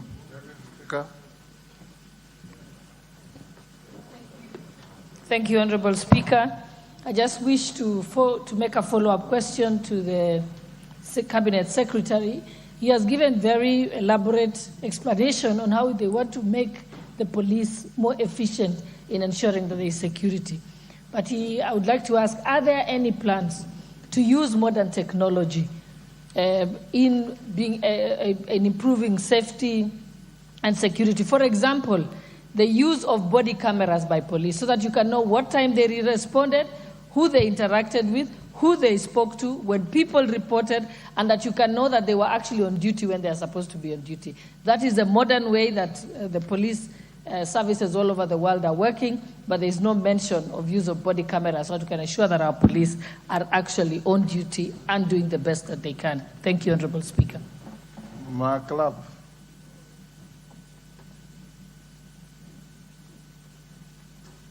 Give him the mic. Thank you, Mr. Speaker. I want to seek clarification from the minister when he came here some times back. He promised that there are administrative units that were cassetted, but they have not been operationalized, and he promised that after the budget, he will be able to operationalize those administrative units. Second Speaker, I'm speaking as a member of parliament from our constituency that has been a victim. And I speak here, my students from Garatuko did not finish the exam well as they were rated in school. And as I speak here, I have one man in the mortuary that is due for burial. When can the minister be able to address this menace once and for all? Because from a long time, Baringa North has been a victim throughout, especially now that they are even close to school. Bandits who are school children are looking for fees. They will come and raid my place to steal cows so that they can get fees for January. Mr. Speaker, how can this matter be taken seriously now? Minister.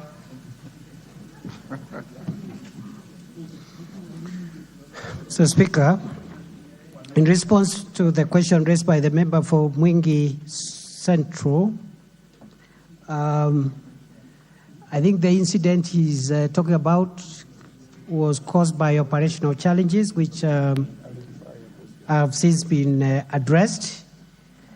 But I must say most of the officers serving in security-sensitive areas are doing a good job. They are trying their best, what is humanly possible.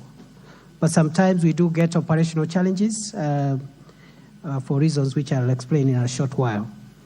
And number two is the person who was shot, we got his identity, because I wanted to clarify, Mr. Speaker, because this issue of extrajudicial killings, what sometimes is mixed with the fight against crime. This is a person who wanted to kill police officers because he had killed so many people. The member has congratulated your police for killing. Yes, so I wanted to give the name because it's a person who is known. The fellow is called Nur Musafa, 36 years old, and many residents came and testified and said, this is the one who killed my person, and so forth and so on. And actually he was in the process of trying to liquidate two officers whom he had stopped in the middle of the road at night. Honorable Speaker, I've been asked also by the Secretary for Mwingi Central about whether we have the equipment. We do, including the new units we have set up in Mandongoi, which is not very far from Mukasi, including the sniffer dogs the member was talking about. But I also want to say that because of several years of low investment in our police forces, we have found it necessary to modernize the equipment we have, including the question of technology, which was raised by the member for Sinigishu. And therefore, the government has approved a budget of 25 billion to buy better equipment, including protective mobility vehicles, MRAPs, APCs, modernized other equipment, including aerial unmanned vehicles, drones, and so forth and so on. And the issue of cameras, I think, will be part of that modernization program so that we can be able to put our police to the next level. And that process has begun. Going forward, the people of Kenya can expect better services and better responses from our security agencies. And more importantly, we want to ensure that these bandits, terrorists, and criminals find it difficult, if not impossible, to bring down our officers, because we have lost a few, and it is very painful when an officer wearing the uniform of our country is brought down by a criminal. And therefore, that modernization program will go a long way in making sure that we are even better prepared in the days ahead. Honorable Speaker, I agree with a member, I think from one of the constituencies in Busia, who talked about Busia town. Bunyula, member for Funyula. You call them 32 brothers? It is true. Are they 32 or 42? 32 is it. Now, it is true, when we have done our weekly threat assessment, which we do every week, and as we go towards the festive season, these gang-related crimes, over and above the towns I cited, I agree that we also have a similar problem in Busia, Kirinyaga, Kilgoya Kutus, and Madogo town around in Tana River, as well as Marsabit town. And we have put all those places on the radar. The magic we used in Nairobi last year in September, when thuggery was everywhere. We know what to do, and it's just a matter of time we will normalize the security of our people. Honorable Speaker, unless I've forgotten something else, the one by the member for Baringo North. I'm a frequent visitor in that part of the country because of the challenges there. And I want to agree with the member that the suffering our people have gone through in that part of the world and other similarly situated areas require a lot of effort. But I must say also we must all pull from the same direction. What bandits and terrorists will want us to do is to quarrel among ourselves. The political leaders on one side, the security agencies on the other side, and then in the middle, they will succeed. So I want to agree with the member for Baringo North, and to answer his two questions. The first one, I promised that we had so many administrative units which we inherited, some gazetted way back in 2017, others in 2022, and we do not have enough resources to operationalize all of them at the same time. But we promised in areas facing security challenges, all the administrative units that have been gazetted already will be operationalized this financial year. And therefore, it's just taken a bit of time, but I want to promise to the House that all the administrative units that were gazetted in all the areas we are having security challenges will be operational this year. And for the rest of the country, we will operationalize all of them within the next 3 financial years because of the budgetary constraints. We give first priority to the most affected areas. Thank you, Mr. Speaker. Peter Kaluma. Question 0182. Yes, I thank you, Mr. Speaker. Speaker, thank you for the opportunity to ask question number 018 of 2023. This is a question, Honorable Speaker, to the Cabinet Secretary for Interior and National Administration. Could the Cabinet Secretary, 1, provide a report on the status of investigations into the tragic killing of Ms. Faith Adongo Owino,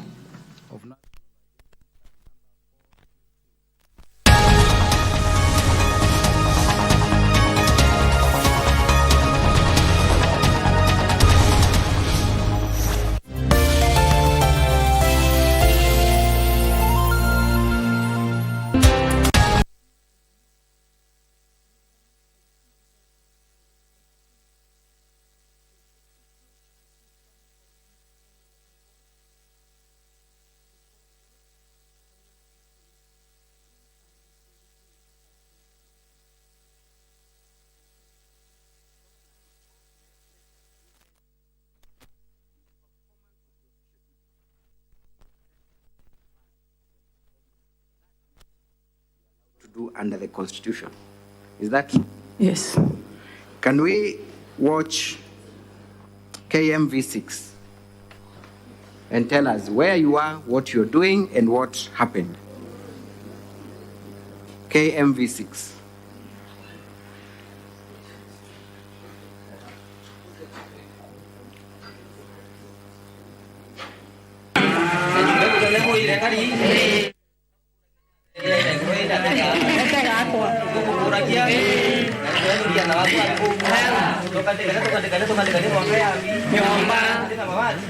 You can pause there for a minute. We see you clearly there, Honorable Governor, and there is a young gentleman speaking. Tell us what he's saying and what you are doing in that event and exactly where you are. That is an event done by the county government of Meru. The county assembly passed a budget for us to take care of the disadvantaged mamas in our community.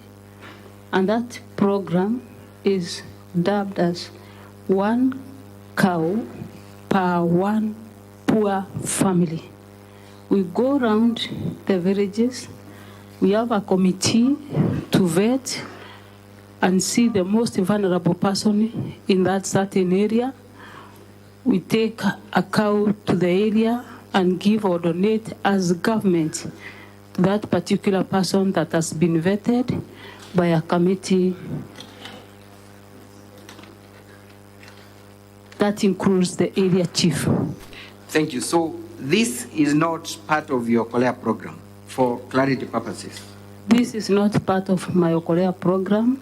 My Kawira program we usually do on Sunday afternoon, and this is an official duty, a program that has county government employees and done purely by the county government of Meru. 1 cow per 1 poor family. Was there any commotion or violence in that event? There was no commotions. We started with the prayers, as you can see, and we went silently, we did not even advertise. Those are just the neighbors that saw what is happening and came just to see. You confirm this was in the homestead of one of the poor Meru women? It is in the homestead of the beneficiary. Thank you. Can we watch that clip again from the beginning all through to the end?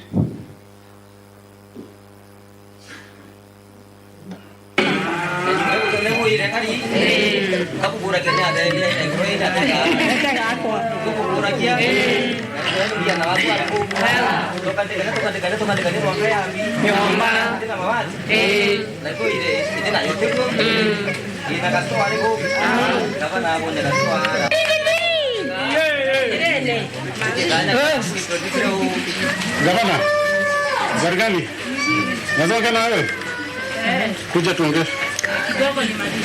Kuja tuongee.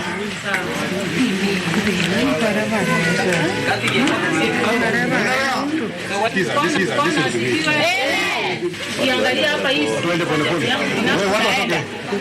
Unapata mzee kumi tu peke yake hapa. Watu watoka waende. Watoke muende. Naenda. Watoke muende. Hapa tunataka kwanza vita. Watoke muende.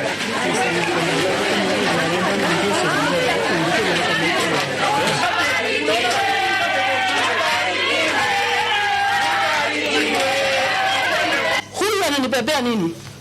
So, madam, what the rest? Amenibebea nini? That is the question. Nimeongea na yeye. So, Madam Governor, this is an official function of the head of the county. Why are the police disrupting your function? The same leaders. It doesn't specifically mention the leader that understands him, but now the influence from the national leaders led to this.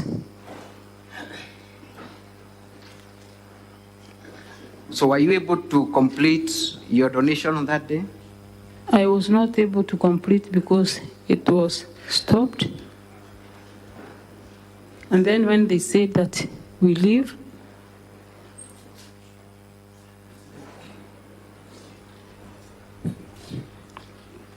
We tried to explain.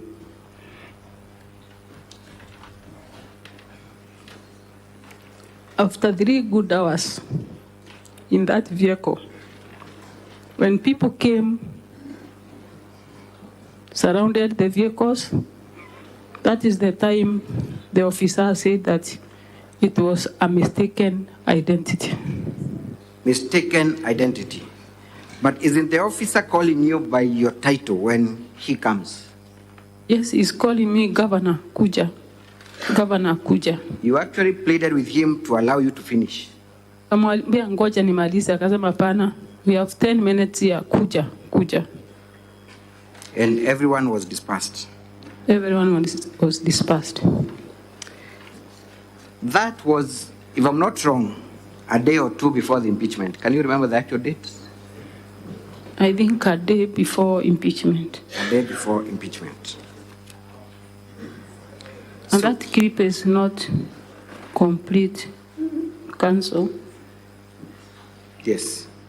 I think we've not heard the officer saying as to why he had come to arrest me. You can tell us because you are present. We may not have the benefit of the full video, but kindly, because it is a first-hand experience, tell us the explanation you got from the officer as to why he was seeking to interrupt your official function.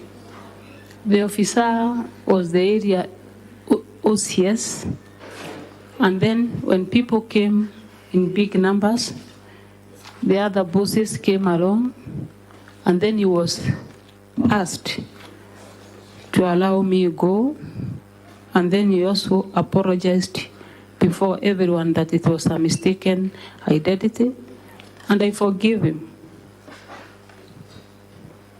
Thank you. You have been accused of vilifying leaders. We have seen WhatsApp messages, you making certain utterances on WhatsApp groups, and even in 1 or 2 political rallies through the videos that were produced. Number one, have you vilified the leaders in Meru? Have you in any way vilified, demeaned the leaders in Meru? I have not vilified any leader in Meru. There was a particular comment you made on Facebook, on WhatsApp group, regarding the deputy governor. And you said, ujinga sita kubali. What were you talking about? I was talking about him having or gathering young men, going around demeaning the governor and calling me a prostitute. Was that a fair reaction, considering what we have seen? Was it expected of any human being to react and defend herself in the wake of such attacks? Honorable Speaker, I'm not an angel. You must have feelings. Thank you. Let us go briefly to the responses, and I believe you have answered to all the allegations in your notice, in your response that you first alluded to. You have answered, confirm that you have answered. Yes, I have answered. Satisfactorily to all the charges. I have answered. I want us to look at the first count, misappropriation and misuse of county resources. You came here and you also invited at the county assembly to answer to specific allegations, correct? Yes. Those specific allegations in respect to embezzlement and misuse of funds are found at 10A and B. Confirm? Yes. Embezzlement is A. Withdrawal of county funds is B. Yes. Those were the only particulars of the allegations that you are invited to respond to. These are the only particulars. So then you could not have responded to anything outside what was framed.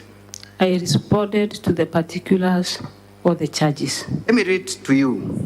Embezzlement of county funds through the governor's sisters, Rose Kinya, Miriam Gwantai, Kenneth Gwantai, Nefat Kenywa, Edwin Morangeti. We will not go into whether they are your relatives or not because we did that in another forum. Was there any table of particulars to indicate how much money Rose Kinya received, when they received them, how they have not accounted in A and B? Because that is the only place where we see the particulars. Do you see any particular place where you are told Rose received this much, Miriam received this much, Nefat received this much, Kenneth received this much, Edwin received this much? Do you see that in the particulars?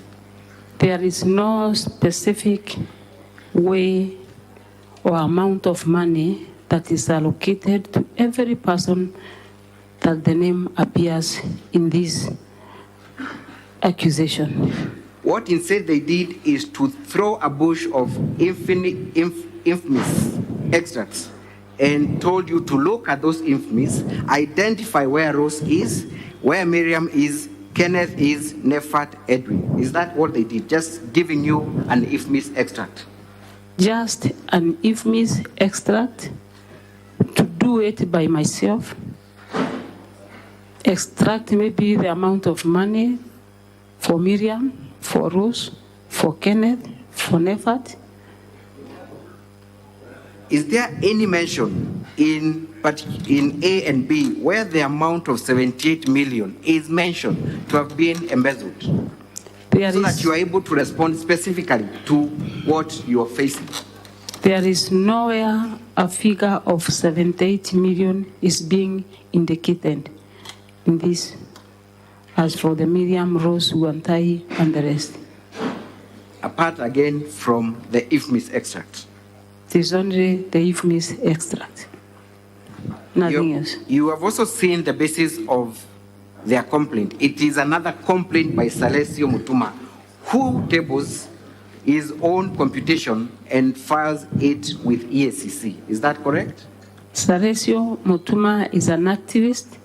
He files a report to EACC, and the county assembly uses the same report that has been taken to the EACC by Salesio to accuse me of embezzlement of county funds. Nothing else apart from the report by Salesio Mutuma.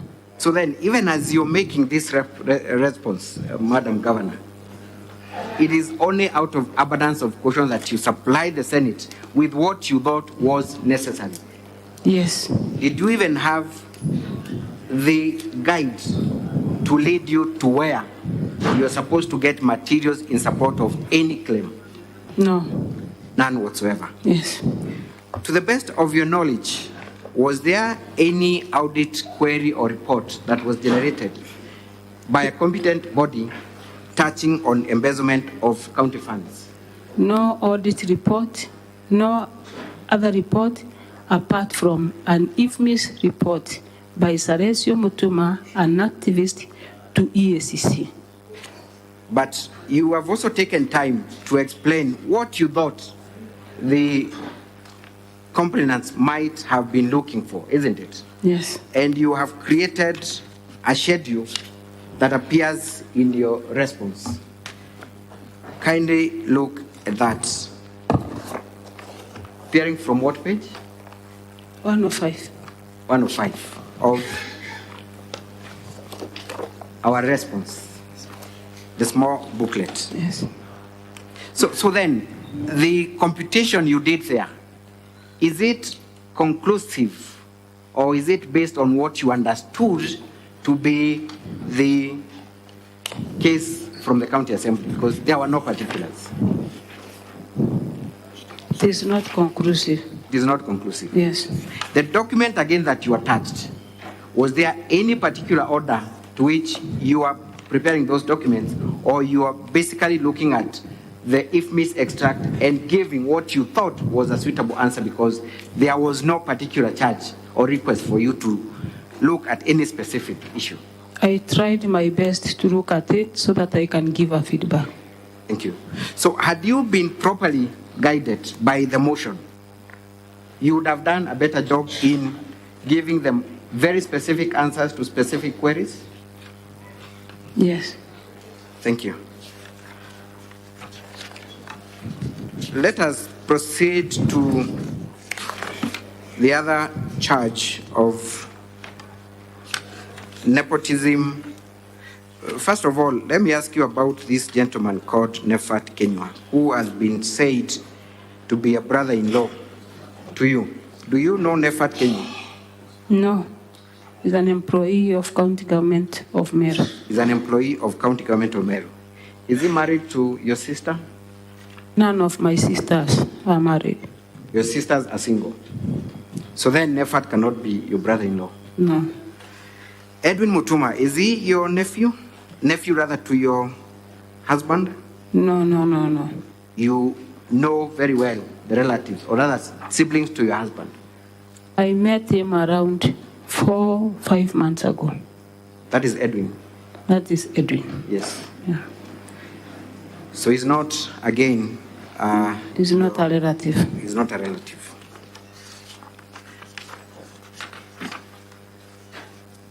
Your husband, and now that I'm at it, has been accused of vilifying other leaders through a musical performance. There was a video that was played. For the sake of time, I will not ask for it to be played, but you are also present. I want you to look at the lyrics of that song. And even before you look at the lyrics, you were present. Yes. That song, to begin with, was sung in the Kiswahili dialect, true? Yes. So there was no need for it to be interpreted.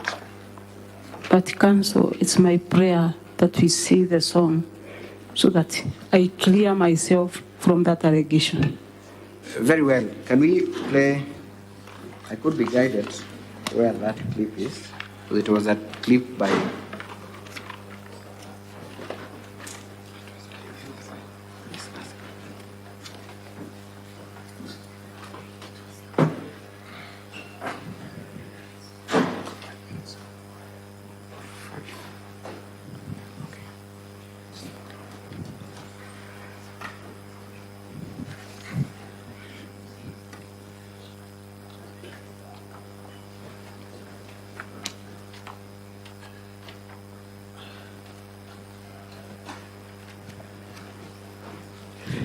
As we wait for the song, Madam Governor, we will watch it.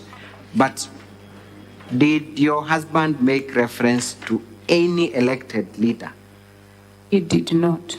Did he make any reference to any other leader by name? He did not.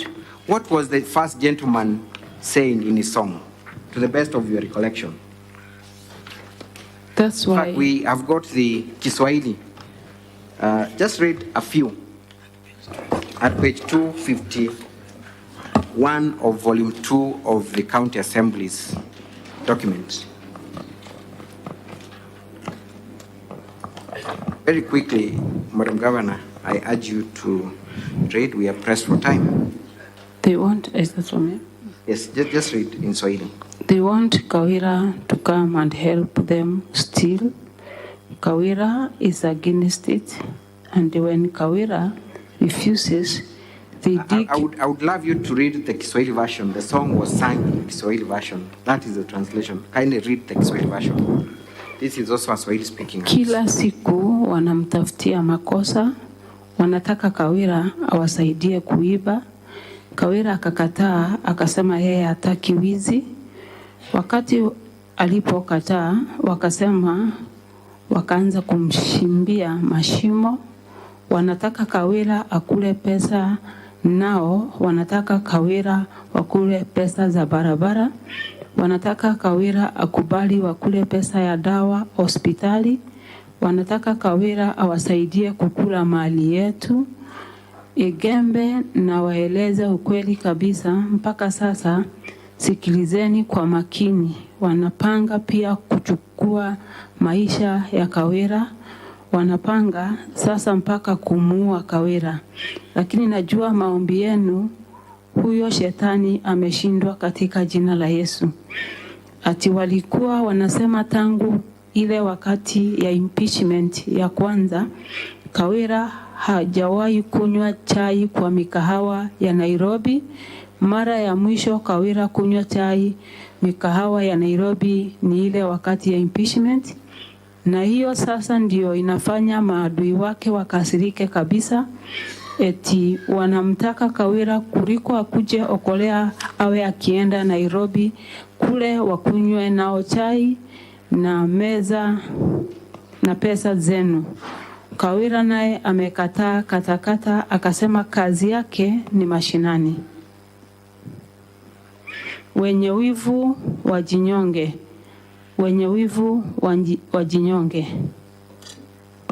Is there anything demeaning or targeting any leader in those lyrics? No, nothing. No leader is being targeted or mentioned by name. Is it true that you're facing a threat to your life, that the first gentleman in a musical performance passed that information? It is. Is there anything wrong in that, in your husband coming to your defense when your life is in danger? He should come and defend the wife. Thank you. You have been accused of particularly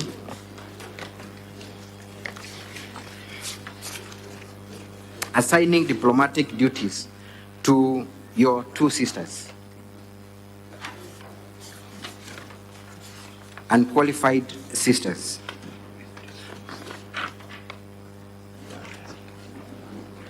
Yes. You have made an explanation to that allegation. Can Yes. you point out where that response is? It's in page 10.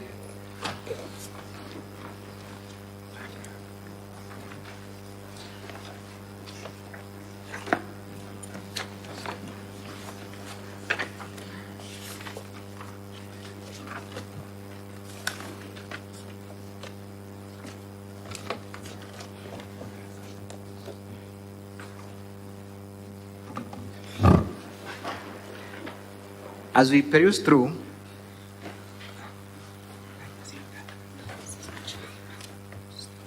Mr. Speaker, sir,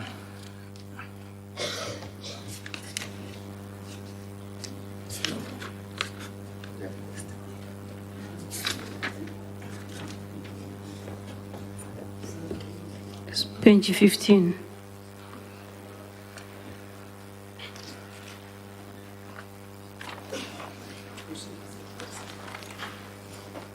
Mr. Speaker, sir, I note that my time is up.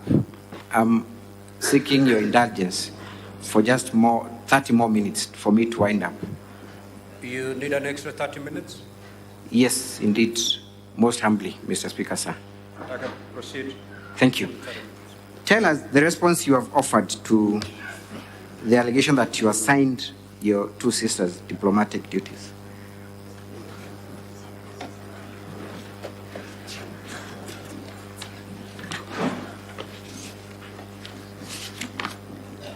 I was invited, courtesy call to embassy in Nairobi, that is Slovakian.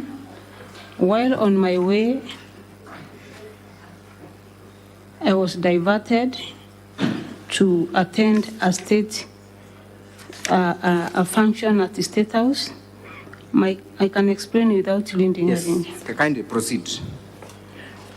On my way, I was accompanied by the County Secretary of Meru, my personal assistant, my bodyguard, and my driver. And then on the way, there was an urgent meeting. I decided to attend the meeting first so that I can join the other team later. The county secretary joined or went to the embassy. As I was finishing from the State House, they had already done with the meeting. So I did not assign my sister any duty. It is just because I had traveled with my personal assistant and also the bodyguard to attend the meeting. Did you later offer an explanation as to who attended that meeting and what was discussed in your Facebook at page 94? Yes. You confirm that the person that attended that meeting and presided and had discussions was the county secretary? Yes. Thank you. Let us go to the China trip that you have been accused of sending your sisters and relatives to a tour. You got an invitation from a company? Yes, to China. To China? Yes.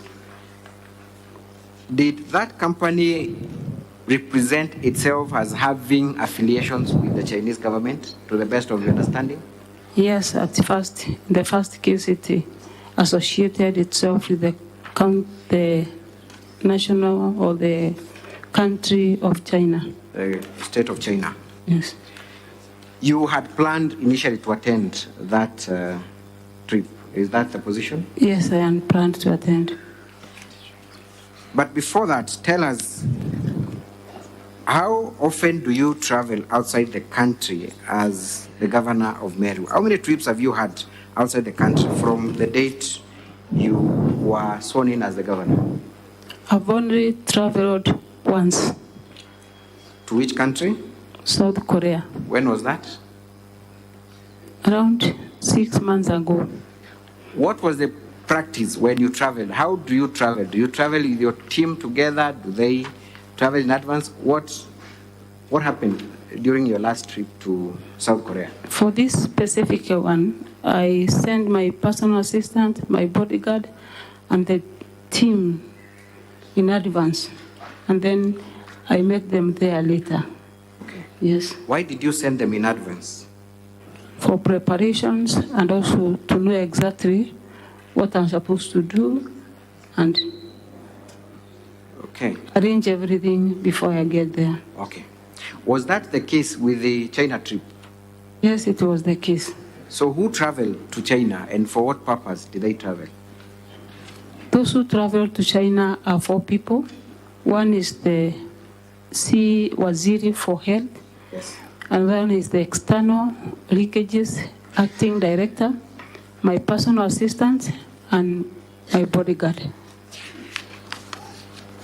Did you eventually travel to China? No, I didn't. You did not? Yes. Why didn't you travel to China?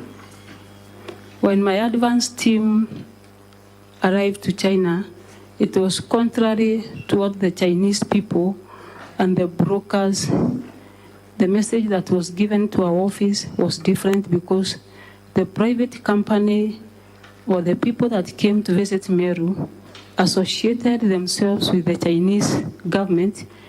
And upon arrival of my team there, it was contrary to what they said. It was just a private business company interested in investing in Meru.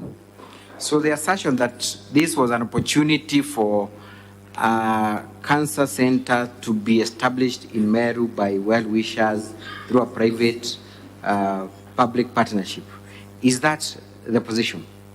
Isn't the position. If at all it was a donor donating even a single item, I could be the first one to get there. But it was purely a business company interested in doing business in Meru. You have read the affidavit of your CCM, George Gekunda. Yes. He explains clearly that they even discovered that the people who had invited you did not even have a physical office in China. Yes, I've read it. That they took them through various companies that manufacture items. Yes. Could not prove that they have any affiliation with any of those companies. They did not have any. Was it then safe for you to proceed to China with that information having been availed to you? To me, it was a waste of time, even though the company was offering full sponsorship. But now, going to China just because of assisting some people to come and do business in Meru, it wasn't a priority to me. Thank you. You have been questioned why the CEC or yourself did not seek any visa clearance to China. Do you have a Chinese visa? Yes. Yes, you do. So there was no need for you then, for the CS to ask for a visa to be provided. You already had one. No. Thank you. The deputy governor, has also accused you of arbitrarily relocating his office from next to your office to another block, changing the locks. Let me just read specifically. Number one, he's accusing you of arbitrary reduction, suspension, and withdrawal of budgetary facilitation. Were you in any way involved in reduction and withdrawal of his budgetary facilitation? No, and I cannot do that. In our office, we have AIE Older, who used to be the chief of staff, and he does, via other officers, facilitation to our travels, facilitation to our offices, and it has been done according to the way I know things. In fact, yesterday during cross-examination, it was discovered that one Nefat Kenya received a lot of facilitation on behalf of the deputy governor. Is Nefat Kenya an administrator in the office of the deputy governor? Yes, it is the deputy governor himself that suggested that Nefat Kenya to be the administrator in his office. Thank you. You have been accused of threatening the deputy governor to inflict bodily harm against the governor. And this is in reference to one of the WhatsApp group that you said, nitafinya kieleweke. You remember that WhatsApp group, WhatsApp post? Yes. What were you talking about when you said nitafinya kieleweke? You are also accused, to combine with that, of mobilizing jeshi ya kumaliza deputy governor. What were you referring to when you said choma jeshi? Specifically, council. I would like to see where exactly I have referred the kufinya kieleweke or the jeshi to my deputy governor. So you deny making that particular The allegation is that it's to the deputy governor. Yes. Where exactly have I referred to my deputy governor? Thank you. Who then were you referring to, or what was the context? I was referring to the kind of things going around in Meru County, the type of bullying that is going around. Of course, as a leader, you have to respond to some of the issues that goes around. Kufinya kieleweke, what's wrong with that? Thank you. So you were not making any reference to I was not making any reference to any particular person. You have also been accused of forcefully breaking, entering, and ransacking the deputy governor's office. I think that is a criminal offense. Yes. And if at all I did that, then I think I could have been summoned by the CID or the relevant authorities for doing such an act. I've never done that. Thank you. Arbitrary relocation of the deputy governor's office. Is it true that there were reorganizational issues in the office of the governor that saw certain offices moved from one location to the other? Yes, there was reorganization after we earned a big team of acting chief officers. In Meru, we have two blocks, the old block and the new one. And then the old block that has been used by the first governor, Kiraito Moronge, and partly by Honorable His Excellency Peter Munya. And that is where the deputy governor was reallocated to stay. Thank you. Let us move on to the issue of accusing other leaders of being the 10 cartels in Meru in an event where the head of state was in attendance. Were you referring to the members of parliament? Because that is what was said yesterday. Council, why would one suggest that I was referring to anyone when I've not mentioned one? Who were you talking about when you said kuna makatel zaidi ya 10? There's a certain story in Kemeru, maybe to take 1 minute to explain. One person thieves broke to his home, stole his own goat, and then there was a chief's meeting with everyone in that village. And that old man akaenda amebeba mkuki. Akasema ya kwamba katikati yenu ninaona kuna mtu ambaye ameiba ile mbuzi yangu. Just in 1 meter I will kill that person. Hakujua ni nani. Mtu mmoja akachomoka tu mara moja akaenda.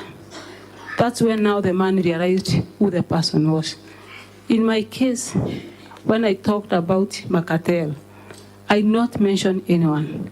I said this county will not be micromanaged by few cartels or 10 cartels and few rich people to assume that Meru is the way they want to paint it bad.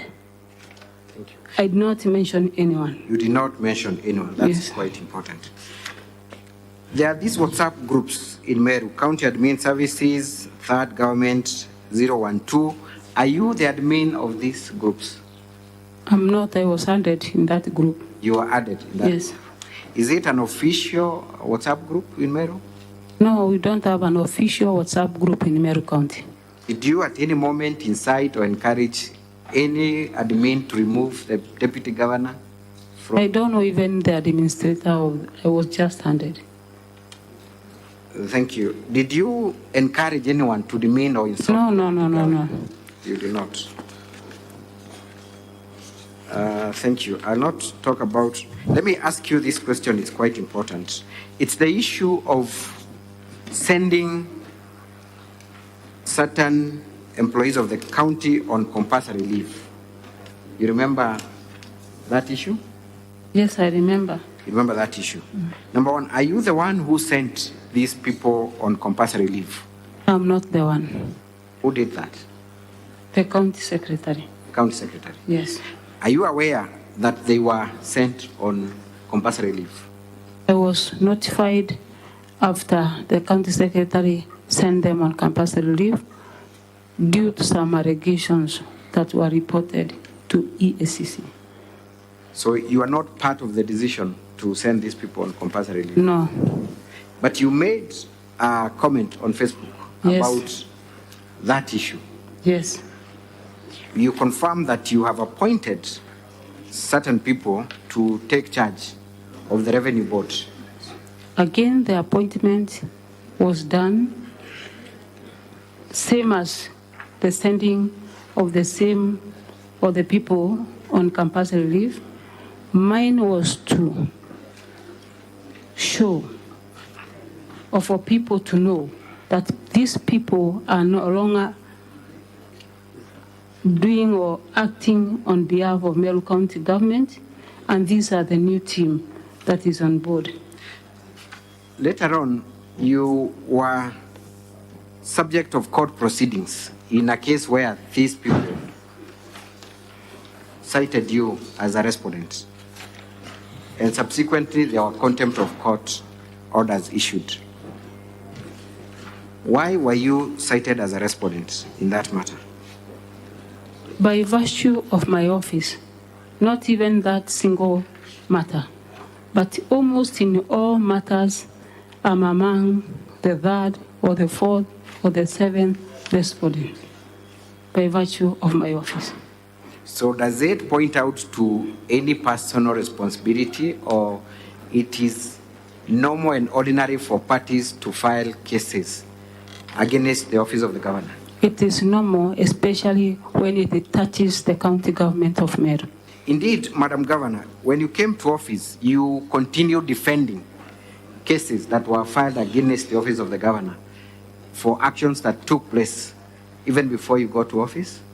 When I got to office, I met 800 and something cases in court. those cases were citing the governor as a respondent. Yes.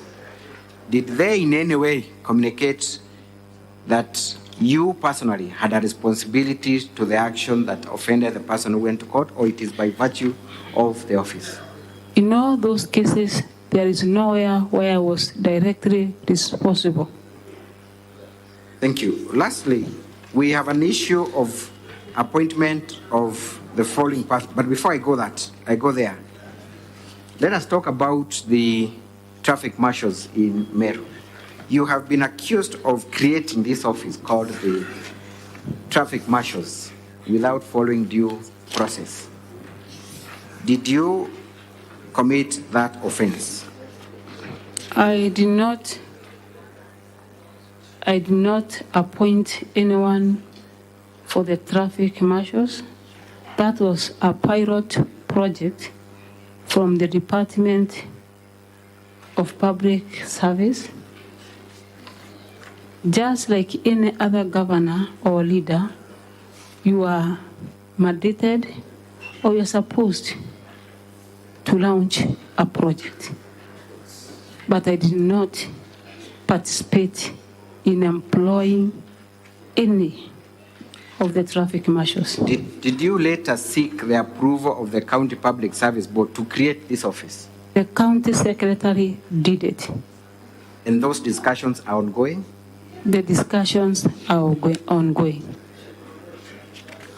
Thank you. And one council may ask, who then were the drivers of the border? We have the enforcement team and some few others that were piloting or were used to pilot the project. So we've never employed any single person to do that duty. Thank you. You have been told that you bear the ultimate responsibility even for actions of your CECs, county chief officers, directors, drivers, your chief of staff. What is your understanding of your role as a governor of Meru County? Of course, to provide leadership counsel, and also, even though in some ways I might be involved where I'm directly giving a direction, maybe via memo, because a government has a way of communication. But in this case, or in all these allegations before me today, none of them that I have alluded my signature, neither given a memo for the accusations that are before me. Thank you. The very last, we have seen a lot of, and I do not wish to go deep in it, but we have seen the County Assembly trying to make a big deal of some payments that were done on one day to Rose, to other members of county government. Is it that these people are being paid for forged interest? Or why is it that there is an indication of many payments done on one day? To the best of your understanding, though you may not have the technical.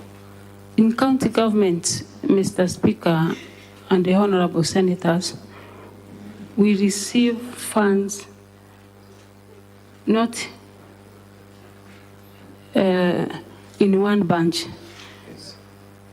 At times, funds are delayed, and some functions have to continue, like traveling, like meetings, and in most cases, we do or they do using their own money, like traveling, and then when money gets in or lands to our accounts, then they are paid. The issue of paying 10 payments in a day might have been a delay of payments which has not been done for a month or two. Thank you.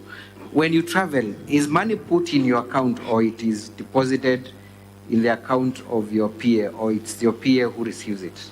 Since I became a governor, none of a single or no single coin has ever been deposited to my account. How do you travel? Who then received that money for your facilitation? A PA, Thank you. the administrators. Yes. Yes. Thank you very much. Mr. Speaker, sir, that is all for this witness. I wish to hand her over for cross-examination. Thank you. County Assembly, you may proceed to do your cross-examination. By way of indication, Counsel for the County Assembly, how much time do you need?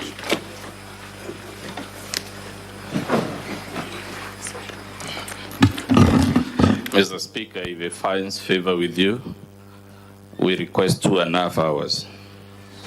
You request? 2.5 hours. We only make this request, Mr. Speaker, based on the scope of the issues covered by the witness. They are not issues we can address in a short time. Our main witness, I think, was cross-examined for a similar amount of time. It's only fair for purposes of equality of arms. Let's try 1.5, and then we'll gauge it from there.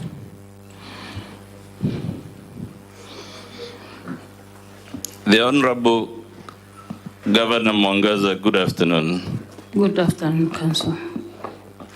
Would you agree that the cultural structure and values and attitudes of the Mount Kenya community are substantially similar, even though there may be small details of variation? No. So it is your case, the culture of the Ameru, Embu, and the Gikuyu are vastly different. Yes. Are their languages also vastly different, or are they substantially mutually intelligible? Different. Are they mutually intelligible? No. I put it to you, Kawira, that anyone who lives in this country actually knows there isn't much difference in the cultures, values, and attitudes of those three communities. What do you say to that? There is difference because, for example, in Meru we have Jorincheke. Do the Kikuyus have Jorincheke? They have Kiama, and I'm sure you know even the Jorincheke is also called Kiama. It's just a difference of names. Anyway, Governor Kawira Mwangaza is the governor of Embu a man or a woman? A woman. To the best of your knowledge, is this woman governor being hounded out by some misogynistic male leadership? Unless she's here to testify, I cannot testify. To the best of your knowledge, has the woman governor of Embu been impeached 3 times? Has she faced 3 impeachment motions in the last 1 year? I know of one Anu Iguru who was impeached twice. Let's stick to Embu for now. Has the governor of Embu faced 3 impeachment motions in the last 1 year? No. Nakuru equally has a woman governor, right? Yes. It has a huge population of Mount Kenya diaspora. True or untrue? True. Has that woman governor in Nakuru faced 3 impeachment motions in the last 1 year? No.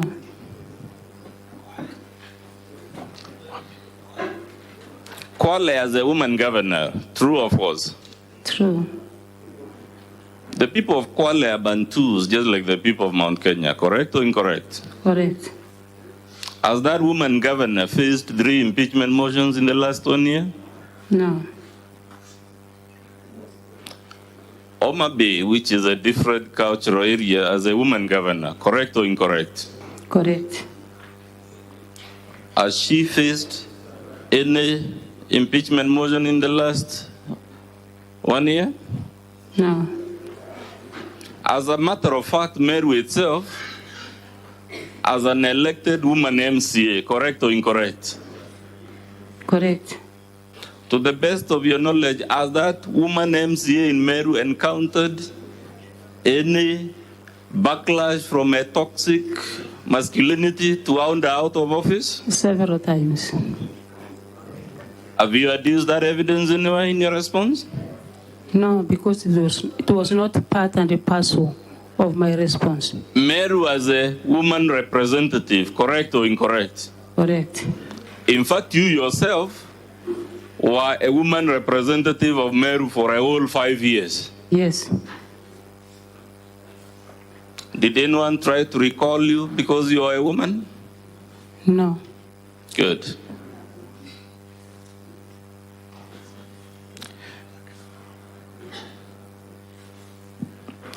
Let's go to, you just told Mr. Speaker, it's more common story in Meru.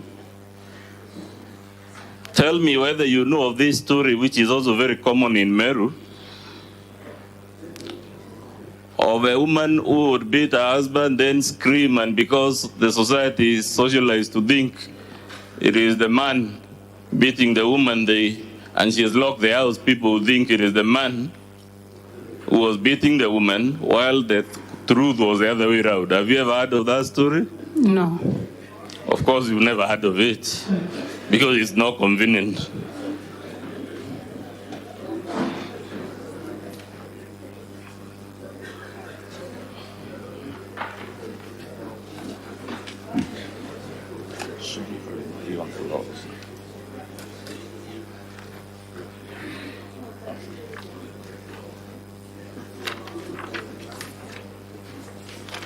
Let's agree, Governor Kawira, for argument's sake,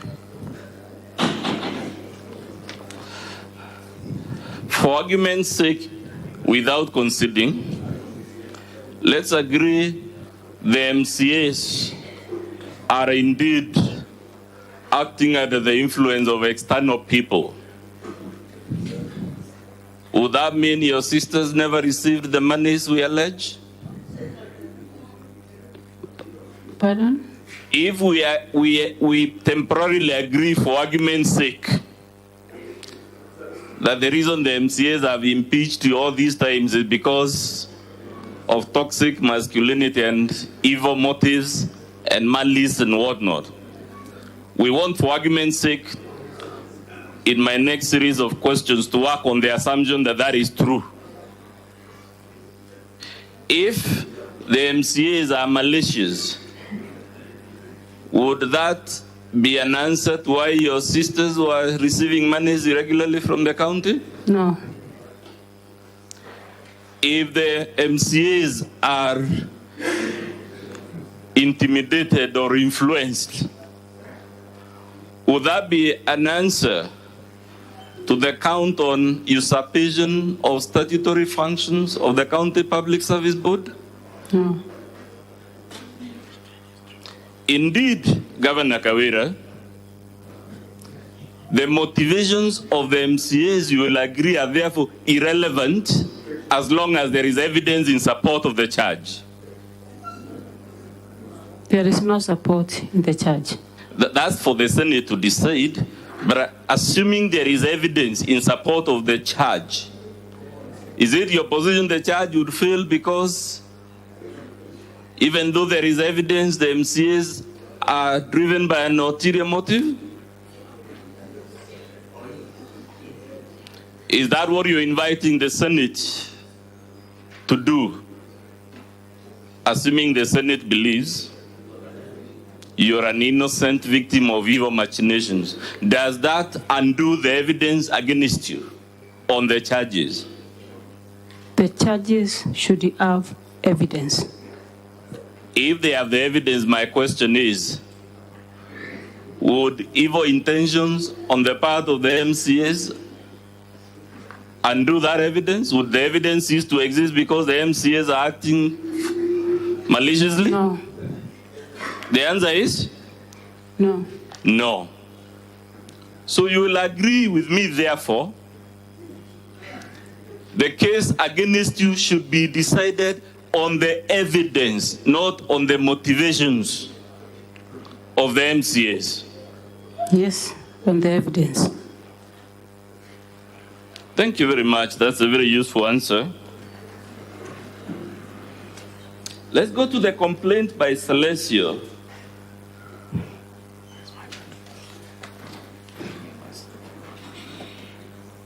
Mr. Speaker, that would be from page 1 of volume 2.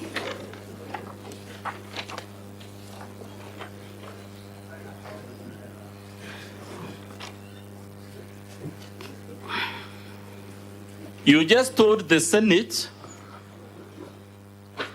that the reason you did not account for the entire 78 million is because the motion only related to your sisters. Is that still your position? Yes. Did you read volume 2 as you read the impeachment motion? Where is the volume 2? Did you read the bundle that contains the Assembly's evidence? The evidence is the IFMIS extract by Celesio. Correct. Yes. In fact, the impeachment motion says the evidence is in the complaint by Celesio. Correct or incorrect? Correct. It would mean, therefore, the impeachment motion must be read together with the complaint by Celesio. Correct or incorrect? Incorrect. Can you refer to paragraph 11 of the motion?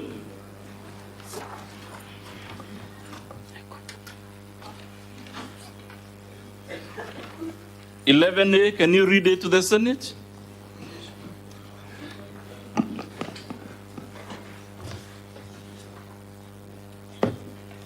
Yes, I can read. Read it for us. 87 of 68.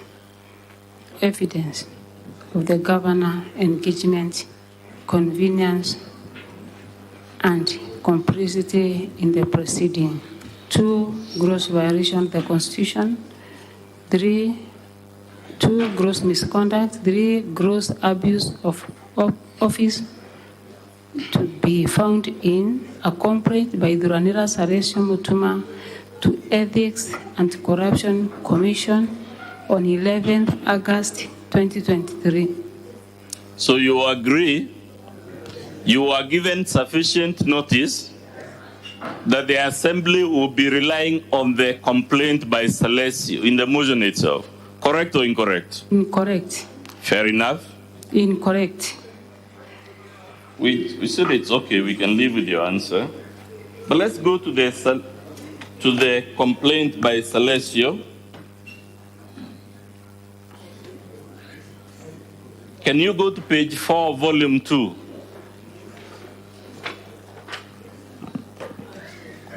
What does it say?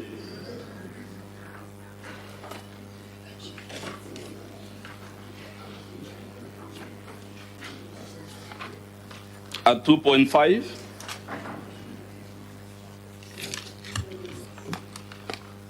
For volume.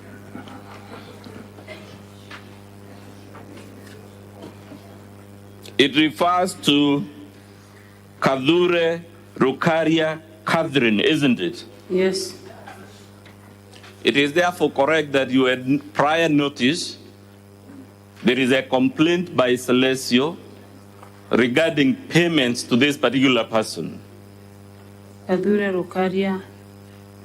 Did you or did you not receive this page 4 of volume 2, Governor Kawira? Either you did or you did not receive it. I want to see the charge first because the charge talks about embezzlement of funds by relatives. Yes, we moved from the charge to the evidence where you already referred to the complaint by Celesio. The complaint has to be read in its entirety.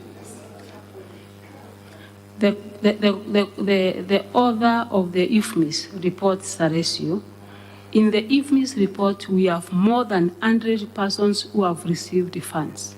And all these 100 persons are persons working in your office. Correct or incorrect? And these 100 persons are not mentioned in the impeachment. Fair enough, Governor. Do these 100 persons work in your office? Either they do or they don't. I'm not aware of everyone who works in my office. Good. But does page 17 indicate these are transactions by persons who work in your office? At the top of page 17, does it show that these are transactions by persons who work in the office? Currently, county government of Meru, we have 6,000 employees, and I cannot know every person by name. Governor, unfortunately, you don't have the luxury of ducking my questions. My question is, does this IFMIS indicate in black and white that these are transactions by persons working in your office? I don't. Either it does or it doesn't. I don't think so. Can you read the top, the very first item on that page 17? Yes. Read it to the Senate. Vote.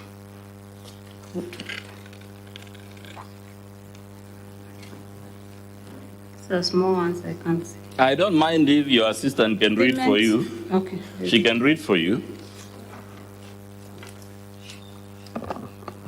Vote 3562, Meru, Office of the Governor.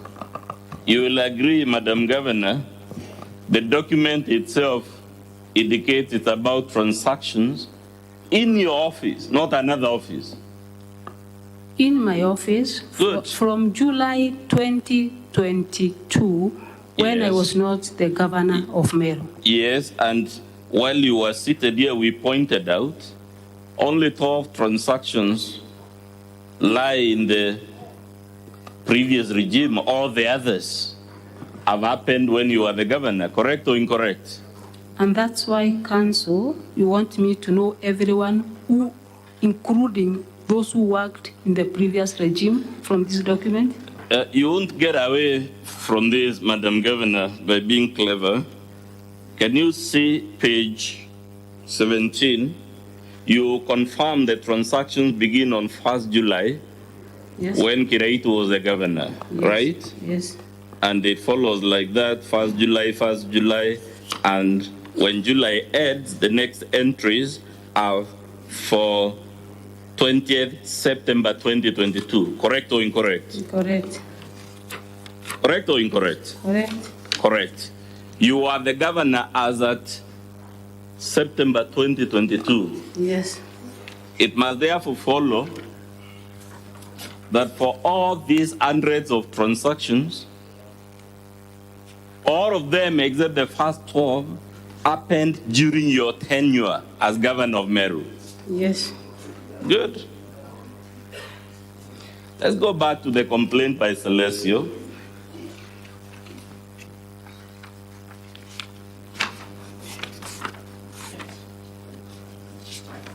At page 4, Celestio talks of withdrawals by Kadure Rukaria Catherine. Correct or incorrect? Correct.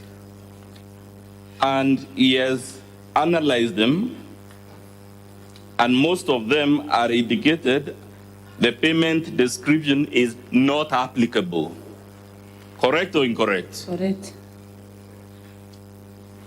In your understanding of government accounting and PFM, should public money be expended and the accounting description is not applicable?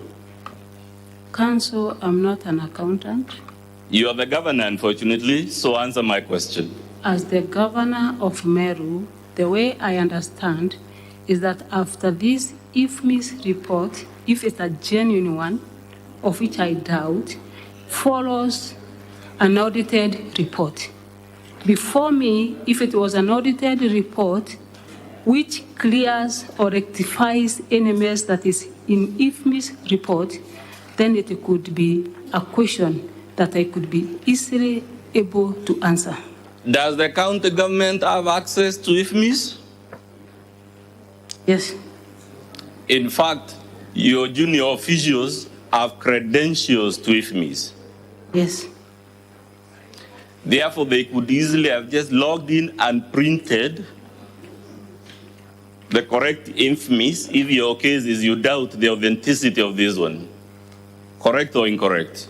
I repeat again that IFMIS extract is not the final document. That's not my question, Madam Governor. The question is, would your CC finance, would your Chief Officer finance, would your own Chief of Staff, who is the accounting officer in your office, do all these people have login credentials to IFMIS? They have. Good. And therefore, when the Assembly asked you to present the IFMIS extract, all your officials needed was to log in, print, submit. Correct or incorrect? There was a reply by the... There is a reply. Answer my question. All they needed to do, if there was any reason to doubt the authenticity of this IFMIS, was to log in and print. Council, do the Assembly rely on IFMIS? Madam Speaker, I ask that the witness answers my question. I don't want to have an altercation with her. I need your protection, Madam Speaker. Madam Governor, just answer the question, please. They have the right to print the... Yes, and therefore you will acknowledge all they needed to put this matter to rest if there was no embezzlement was to log in and print. Correct or incorrect? Correct. But instead of doing that very simple task, your CEC and your officials, what they did is to manually type their own figures instead of those on the system. Page 105 of your response. Correct or incorrect? Incorrect. Are you saying the document at page 105 of your response is a system-generated report?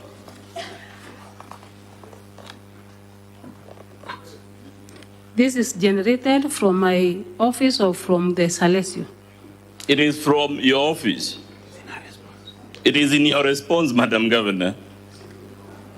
In my response, we are dealing with the IFMIS report by Salesio, the activist, or a report from my office. If I unpack your own defense for you to answer the question, I don't know, Madam Speaker, who is answering questions. In your defense, you actually rely on the report by Salesio. And in addition, you have brought something you have manually typed, which is a parallel document, not the one from IFMIS. Council, you are insisting that she has typed and she's saying they did not. Can you re-ask the question so that she can answer that? On its face, the document in your defense, is it generated from IFMIS or is it manually typed? Because that should be clear from the face of the document. This is the summary of IFMIS payment. It is not an extract from IFMIS, is it or is it not? It is an extract of the IFMIS. Does it have a timestamp? Time what? And if timestamp? Yes. Where is the timestamp? Show it to us. It has the voucher number, the payee. I'm not talking about voucher numbers. I'm talking about a timestamp. System-generated report from IFMIS indicate when they were printed, when they were downloaded. They leave a footprint. Who keyed them and when? You will agree, Madam Governor, so that we save time, your document is not system-generated. And that's why I said you typed it.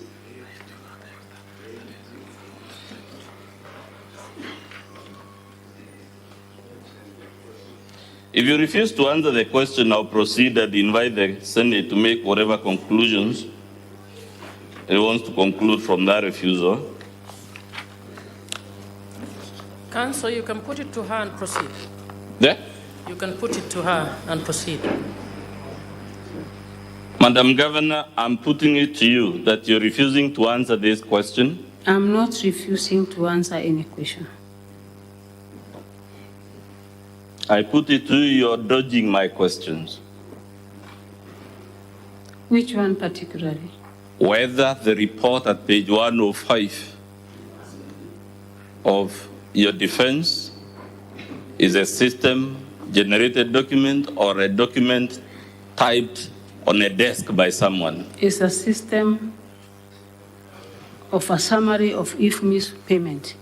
We'll leave it to the Senate to see who to believe on that so that we don't spend all the time on one issue. At page 10 of our volume 2, how much money does Celestio say Catherine Rukaria irregularly withdrew from the vote for the office of the governor? 29, there is a total there. It is how much? Can you read it for the Senate? Grand total payment made by Catherine Rokaria, 29,018,714. How much does he give as the total that was withdrawn from your office during this period covered by the IFMIS? Grand total paid to the county government of Meru. Yes. That is 188 million. That is the grand total paid to the county government. Read the exact figure. What is the exact figure? 88,609,373. And he says the amount withdrawn by just one Catherine Rukaria is what percentage of the total? It is indicated there in black and white? 15%. 15%. Yes. Let's go to lead and gather, same page 10. Again, Celestio has outlined many payments where the description is not applicable. Correct or incorrect on the face of it? Correct. Let's go to page 12 that involves your sister. Celestio has again listed all the specific payments to your sister. Correct or incorrect? Correct. And again, most of them, the item description is not applicable. And on the IFMIS, the description is prepayment. Correct or incorrect? Correct. And what is the total amount, this sister of yours? 2,769,000. Is this amount smaller or bigger than the total amount for the interest you have submitted to the Senate?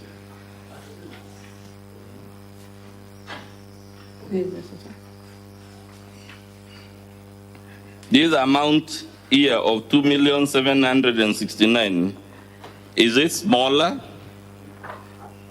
or bigger than the amount you have accounted for? Let me see the booklet that I have accounted for.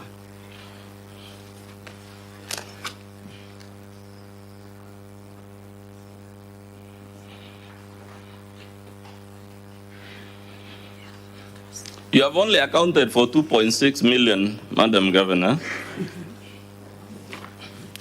for all the relatives, and yet for just one of them, the amount irregularly disbursed is 2.7 million.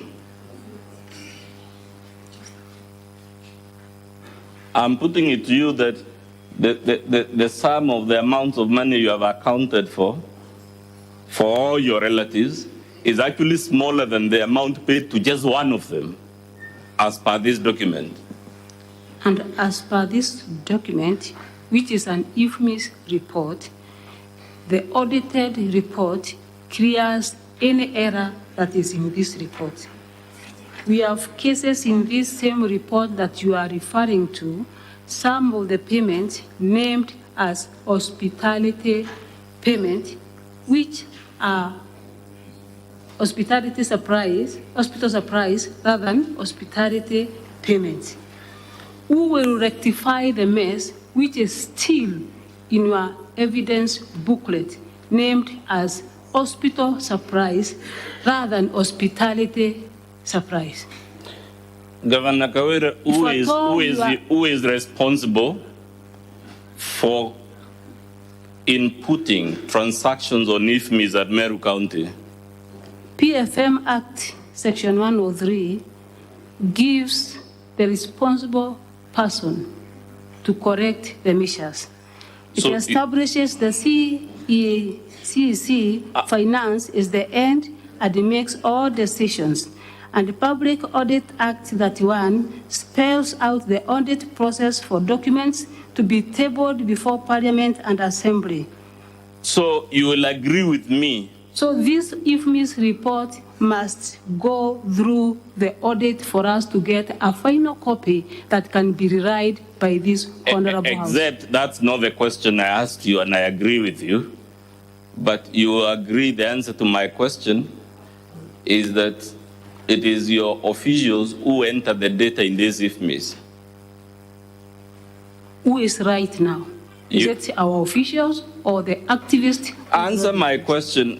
Madam Speaker, please. Councillor, what is your question? My question is whether it is county officials in Meru who keyed in the data on IFMIS.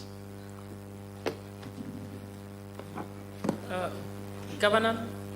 Yes, it is the county officials for our case. And therefore you will agree with me, if there is any misrepresentation of hospital as hospitality in IFMIS, the person that should take responsibility for that is your own officials, correct or incorrect? Correct, and that's why we have another process. I have received my answer, audit. Madam Governor. You have said it's correct. You have given an explanation that the reason your officials and relatives receive all these payments is by way of interest. That's why on IFMIS it is captured as prepayment, isn't it? Yes.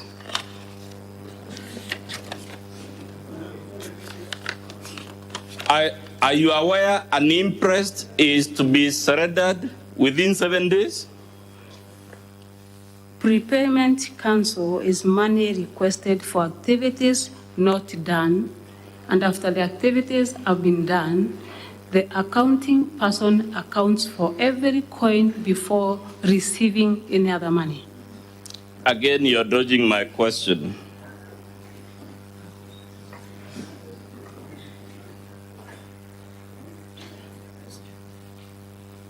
Repeat the question is, isn't an interest supposed to be surrendered and accounted for within 7 days? Surrender of interest are surrendered within specific days. My question is very easy. By law, should an interest be surrendered within 7 days? It's either yes or no. Should an interest be surrendered and accounted for within 7 days? What's your answer, Madam Governor? I'm not sure if it's within 7 days. Fair enough. You will also agree with me, this report covers an entire year, financial year, July to the date, the last date there. Correct or incorrect? Correct. And therefore, if payments made in September last year by way of interest still appear as prepayment, the only conclusion that arises is that those interests were never surrendered and accounted for. It is the only accounting conclusion that ensues, Madam Governor. Correct or incorrect? Incorrect. And the reason is that you cannot receive funds from the Treasury before surrendering everything that you received earlier on. As a matter of fact, Madam Governor, so that I show you you're a liar, can an officer be given an interest without accompanying hard cash?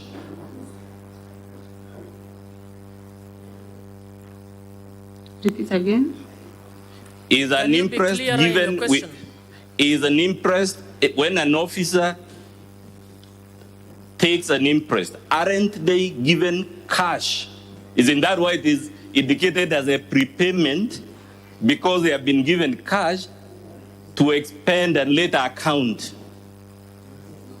It depends whether the It is county yes government... or no, Madam Governor. Can one be given an interest without a cash disbursement to them? Would you call that an interest?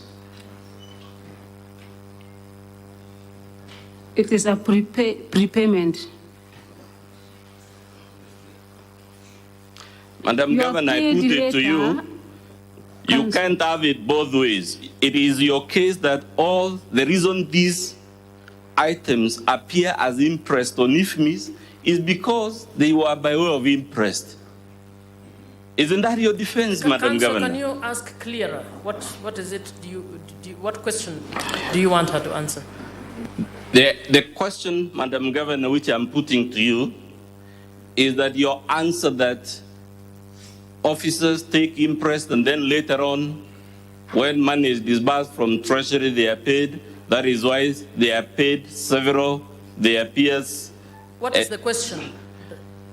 Are you putting it to her or you asking? I'm putting it to her, Madam Speaker, that your answer cannot hold, which you gave in chief, that the reason your relatives have several payments on the same day is because money is paid after the event and after there has been an accumulation.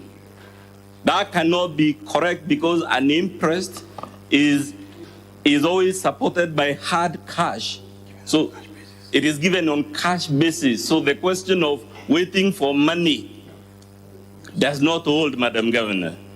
These are prepayments, and these are money requested for activities not paid before.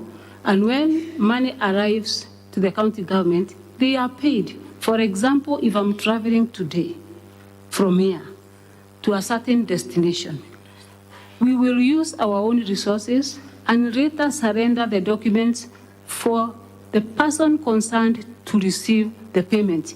Let's use your own example, Madam Governor, pose it there. If you travel today on your own money, which will be refunded later, would you be given an interest for spending your own money? You will be paid for spending That's your not money. my question, Madam Governor. You're going on a trip and we all agree it happens every day. On your own money to be refunded later. Are you given an interest on that occasion when you're traveling on your own pocket to claim later? You will be given interest if there are some goods you are required to buy on cash.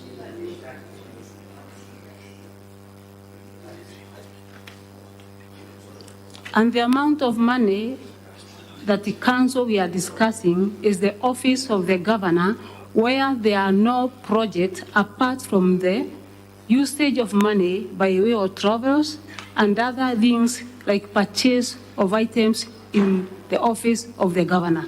No project is done in the office of the governor. How else do we expect the office of the governor to work or to receive money if not by this form? I did ask you any other question, formula. Madam Governor, about projects. We are talking. Councillor, can you wrap up on that question? And can you? I think the Senate might be able to appreciate the issue of interest. I request that you move to the next question.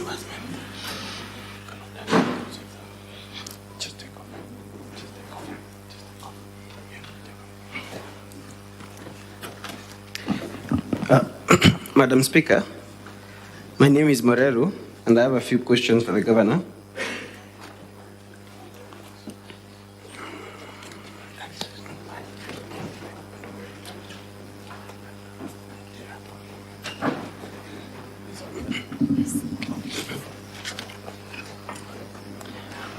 Madam Governor,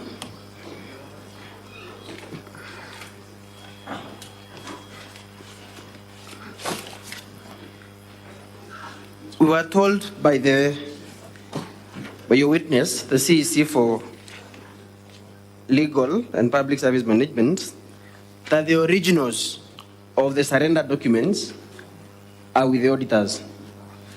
Is that your position? Yes. And he told us that the originals that are with the auditors are signed. Is that your position? Yes. So if the originals are with the auditors and they are signed, where did you get these surrender documents that are not signed? Council, what happens after you surrender the interest?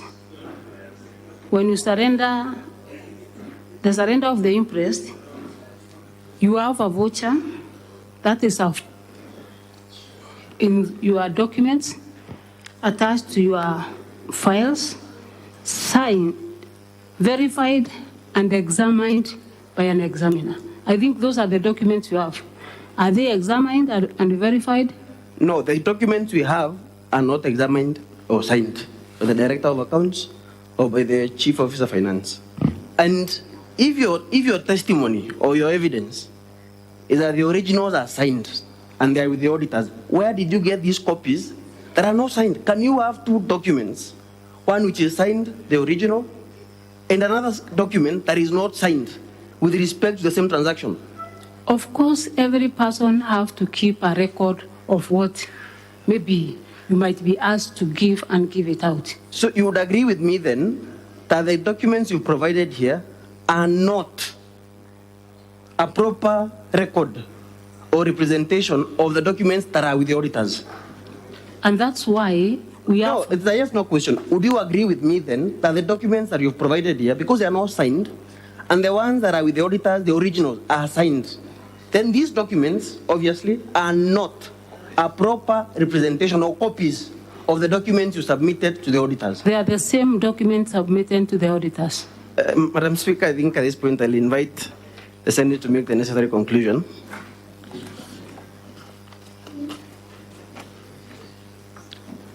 Governor, you can turn with me to page 295 of our volume 2. And my first question, Governor, is whose responsibility is it by law to appoint chief officers? Is it your responsibility to appoint chief officers? No. By law, whose responsibility is it to appoint chief officers? Public Service Board. Governor, maybe I can clarify there that the position of the law, if you check section 45 of the County Governments Act, is that the governor appoints chief officers on recommendation of the County Public Service Board. Yes. The County Public Service Board advertises. Yes. They shortlist. Yes. They interview. Yes. Then they submit names. And in fact, in your case, they submitted 3 names for every department. Yes. To the governor for formal appointment. Yes. Correct? Yes. So who does the actual appointment? The governor. Yes. So the document at page 295, now that you agree that it is the governor who formally appoints chief officers as by law,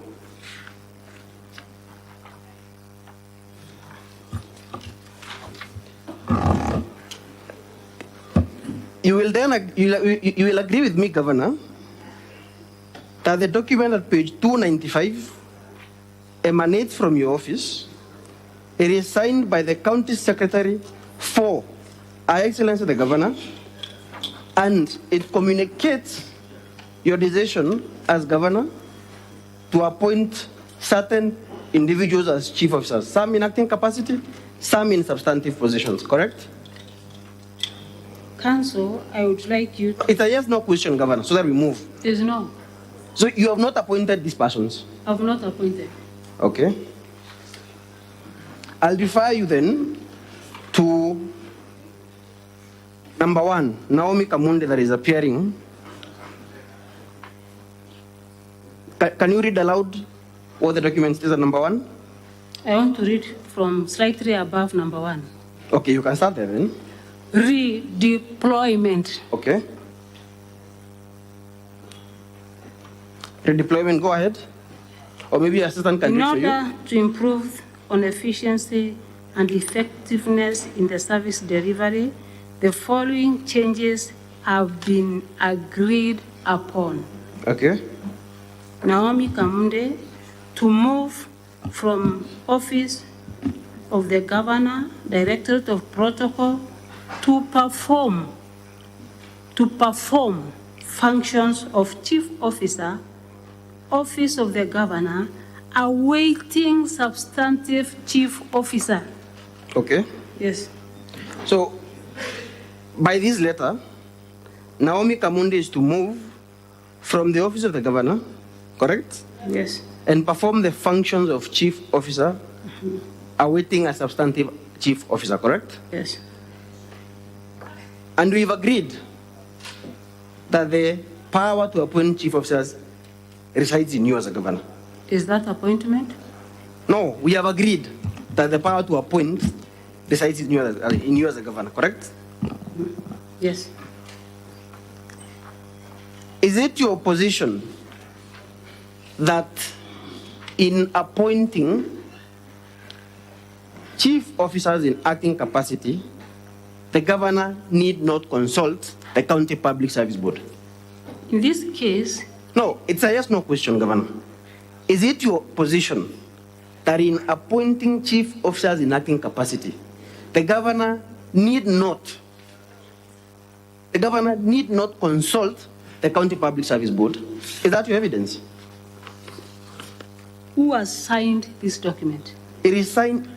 Answer my question. Madam Speaker, I think at this point I'll seek your protection. May the witness answer the question. Madam Governor, just answer the question, sir. It's a yes? Repeat again. Is it your evidence that in appointing chief officers, in whatever capacity, whether substantive or acting, the governor need not consult the County Public Service Board? Is that your evidence? When appointing a new chief officer. When appointing a new chief officer. So I take it that it is your evidence that when appointing a chief officer in acting capacity, the governor need not consult the County Public Service Board. That is your evidence. The county secretary also has the powers. By what? By which law? By which law? Show me the law. I am willing to be persuaded, Madam Governor, show me the law. What allows the county secretary to appoint chief officers? Not in to whatever appoint, capacity. but to redeploy. Governor, the question is not on the deployment. The question is on appointment. The question is on appointment. And turn with me to page 335.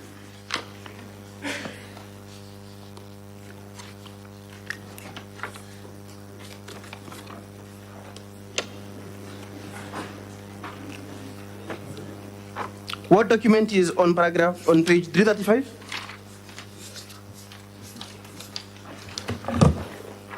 Advisory on transfers and appointments. Okay. This is an advisory. An advisory by the County Public Service Board. Yes. At paragraph 2, just read aloud what the County Public Service Board has advised all chief officers, because this is an internal memorandum, through the County Secretary who is the head of public service. The County Public Service Board have advised the County Secretary and Head of Public Service, but not the Governor of Meru. Okay. Yeah. But we agreed that it is a function of the Governor to appoint chief officers. We agreed on that. Section 45. Yes. Okay. But go ahead there and is read it. No just go ahead advisory and by the county government or the County Public Service Board to the Governor. I agree with you on that. But I'm saying just read paragraph 2. Or do I read it aloud for you to agree? No, I should read. Okay. This is advisory to the County Secretary and Head of Public Service with respect to establishment of offices, appointments, including acting appointments to all levels of staff. Please note that it is the sole statutory responsibility of the County Public Service Board as guided by the sections 59, subsection 1, A and B, 63 and 64 of the County Government Act 2012 to read together with the section 34, Act 2017 and section 16 and 23, PSC Regulations 2020, any other appointments done outside this is deemed null and void. The County Public Service Board says that all appointments, including acting appointments at all levels of staff, is by law, and the laws are quoted there. It is the sole statutory responsibility of the board, correct? Yes. So, could you then, you or your or your county secretary, in the document on page 295 and 296, purport to appoint chief officers in acting capacity or substantive capacity? Could you purport to do so? Are you within the law in purporting to do so? That is my question.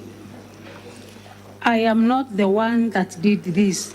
The letter is clearly signed by the county secretary. But for who, Madam Governor? The letter is signed by the county secretary for who? For the governor, correct? And the appointment is issued in the letterhead of the office of the governor, correct? At page 295. Where? At page 295, on the top of the page, the letterhead is office of the governor, correct? The letterhead for all the offices in my office have office of the governor, not this one specifically. No problem, but this one specifically is office of the governor. Yes. Is the county secretary... Council, sorry to interrupt. Thank you. I would like to alert all parties of the timelines that we are going to follow, and we are going to strictly adhere to this. The cross-examination will end at 7:10 without any extra minute. The re-examination will start from 7:10 to 7:30. The clarification by senators will start from 7:30 to 7:50. And then we'll have the closing statement on behalf of the County Assembly for 60 minutes from 7:50 to 8:50. Then we'll have the closing statement on behalf of the government for 60 minutes from 8:50 to 9:50. And then from 9:50 to 10, we will have an in-camera session. And the Senate will then have a debate on the motion and division between 10 and 11:50 p.m. So this is to alert you to just bear that in mind. Thank you. Very well, Madam Speaker. We are guided accordingly. So, Governor, back to my question. The specific letter on page 295 is issued in your letter, in the letterhead of the office of the governor. And we have agreed that the governor is the appointing authority for chief officers, correct? Mm-hmm. Is the county secretary staff in the office of the governor? The county secretary? Yes. And the public? Is the county Staff secretary... in the county government of Meru. Staff in the county government of Meru. Yeah. You will agree with me that the county secretary is the head of public service, Yeah. and is therefore not a staffer in the office of the governor. Yes. Correct? Yes. So, in as much as you might want to say that the county secretary was signing on your behalf, is not. The county secretary... Is not a staffer in your office, correct? The county secretary assigned the letter. For the governor, though he is not a staffer in your office, correct? Mm-hmm.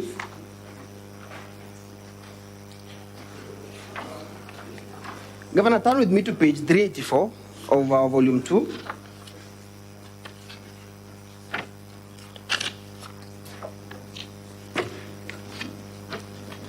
Under paragraph 4, that is the response by the County Public Service Board to the clerk of the County Assembly. You will agree with me that in that response, the County Public Service Board states, and I quote, the board is the appointing authority according to Section 64 of the County Government Act. Not disputed. And the board, however, was not involved in the appointment of the acting chief officers as per the Act. You agree with me? At least that is apparent on the face of the document, correct? Maybe. You agree? I'm not the one that was writing to them. No, but you agree that is what the board says, Governor? That is Yes, obvious. according to the letter. Okay. So the board, the County Public Service Board, actually disowns your appointment and says that the appointments of the 17 chief officers whom you have appointed on the 23rd of August, most of whom are in acting capacity, was done without its involvement. Correct? And to me, the board, the role of... So yes, no question, Governor, so that we move. Council, the role of the board is to give advisory to the end of county public service. The role of the board is to recommend for appointment to you so that you appoint. The powers reside in you, not the county secretary. We agree on that, Governor.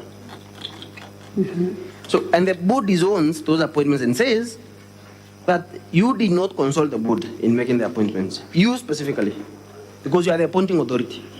And I specifically did not appoint any person. I think... Madam Speaker, we are constrained to seek your direction because we believe the rules of cross-examination is that a witness answers questions, they don't tell stories. And the reason we seek your direction and perhaps invocation of your powers under the relevant standing order is that we believe this witness is engaging us in an altercation, knowing very well our time is very limited, so that we don't have the opportunity to put to her all the relevant questions that we need to put. Madam Governor, please answer the questions as asked. Council, I have never appointed Madam any Speaker, of these. Madam Speaker, just hold on. Council, can you ask the question and can she answer it? Madam Governor, my question is, the County Public Service Board has disowned your appointments. Not my appointments. Who is the appointing authority? The person who has signed here. So, Governor, are you saying you have abdicated your roles as Governor and you delegated your authority to appoint to the County Secretary? I have not delegated. So, who appointed these officers? Is it you or the County Secretary? The County Secretary. Okay. So, Governor, you're telling this Honorable House that as Governor, you can delegate your statutory authority to appoint the chief officers,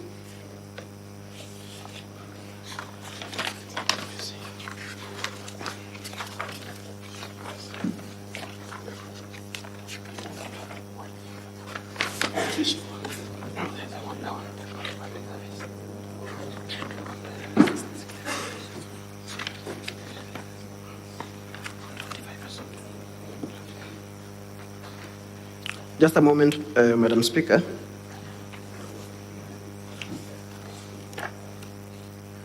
I want to show you, you can turn to our volume 3, or maybe I can just show you. Our volume 3, it's a small bundle with a green cover. The appointment of county chief officers.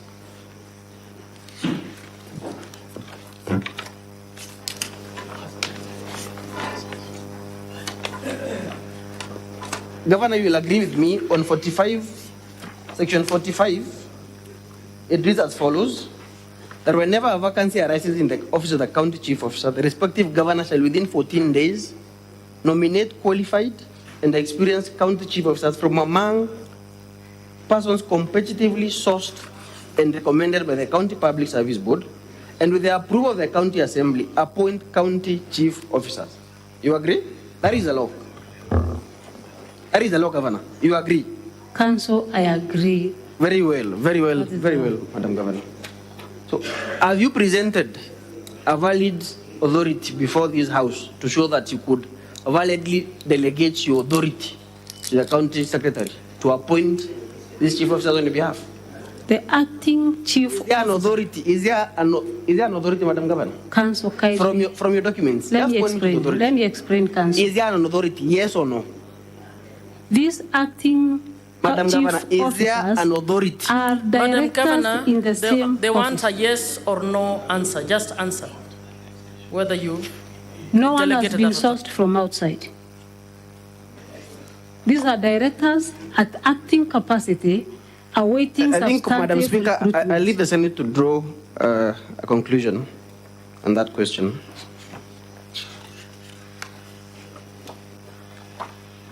Madam Governor, you can turn with me to page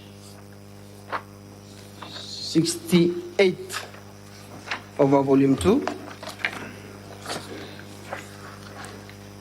And for purposes of clarity, in your exam in chief, you stated that you did not travel to China, correct? Yes, You never traveled to China. I have. Did you seek clearance to travel to China? Yes, You sought clearance, yes, but you never traveled. yes. Okay. The document on page 68 says, and the question is, the persons in the letter that is signed by the county secretary makes reference to following the invitation of the governor of Meru County, the following technical team. The wording is technical team, correct? Yes. And turn with me to page 86. In that letter, you can see your name listed there as part of the persons who were supposed to travel to China, correct? Yes, Though you never did. I never did. So, because, Madam Governor, your defense is that your relatives traveled as part of an advance team, yet in the letter of 5th June 2023, we see that you tried to obtain clearance on the same day. Were they traveling as part of an advance team of another team that was to come if you are in the same letter with them seeking clearance? Is that defense consistent with what we see on page 86? Yes, it is. Fair enough.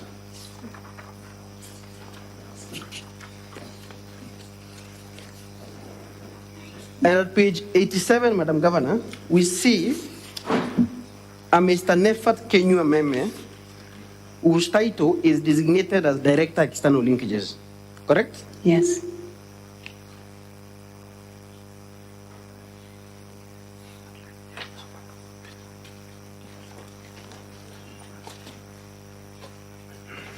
And in your testimony, you say that he was an office administrator in the office of the governor.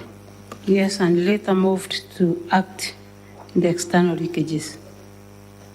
And later moved to? External leakages acting director. Okay. Was he competitively recruited by the board in order for him to act? Okay, not competitively recruited. Let me rephrase, Madam Speaker, I'm sorry.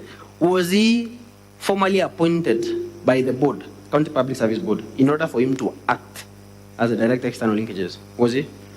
He was an Yes or no? He was an employee of county government. Was he appointed formally by the County Public Service Board in that acting capacity? Was he? By the county public service board? Yes. No. He was not. By the county secretary. By the county secretary? Yes. And in that advisory that I just showed you in our bundle, in that advisory by the County Public Service Board, it says that all appointments, whether acting or substantive, in all levels of the county public service are the exclusive responsibility, statutory responsibility of the County Public Service Board. Is that not a violation of the law, Madam Governor? It depends with the county secretary. Does it depend on the county secretary or what the law says? Is it a matter of discretion? Or it is a matter of about compliance with what the law says? The county secretary council cannot do this minus any law guiding him to do this. So what is the law then that supports your position? That's why I want 2 minutes to get exactly why the county secretary has power to have a director to act for some few months awaiting substantive recruitment of a chief officer. Again, Madam Speaker, I leave the Senate to draw the necessary conclusion. In the interest of time, Madam Speaker. Madam Governor, I'll refer you to the screenshots from pages 149 of our volume 2. In your defense, you state that you're the foremost peacemaker in Meru County, correct? Yes. In your defense is that you're the foremost peacemaker in Meru County, correct? I'm the foremost peacemaker. Yes, yes, yes. The timestamp appearing on the screen grab at page 149 is that is on 20th of May, 2023, at the top, correct? Yes. Long before the impeachment motion was tabled? It depends. Between May and October 16th, how many months? Roughly 4 months, actually. Yes. Correct? And before May 20th is before the videos you played here of the parties withdrawing your support from you. Correct? Yes.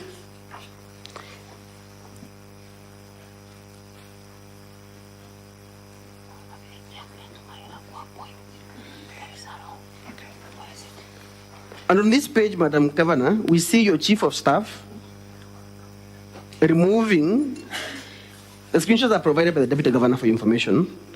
Your Chief of Staff removed him from this WhatsApp group. You will agree? At least you were a member of that group. You saw that, correct? I'm a member. Who are the other members of the group? So many, I don't know the number, but so many members. Including members of the public? Yes.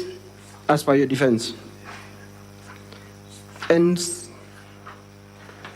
at pages 155, in the other group, you can turn with me to 155, we also see that the Honorable Mutia, Chief Officer, removed the Deputy Governor from this group, which is on May 27th, correct? Yes.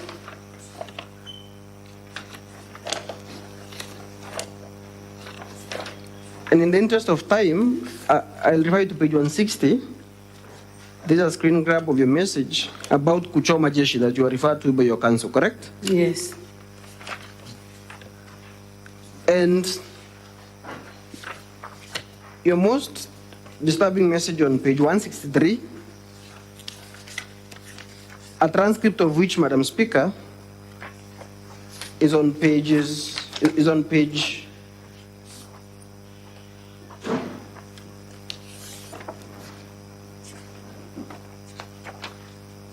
is on page 446 of our volume 2, correct? Madam Governor, where you say, and DG mobilized fuel levy. Yes. Can you read that aloud, that message? Yes, I can see the message. I want you to read it aloud. I can see it's Kitabun Kanata was copy pasted again. Oh, turn to page 163 where it's Governor Mwangaza. Page 163.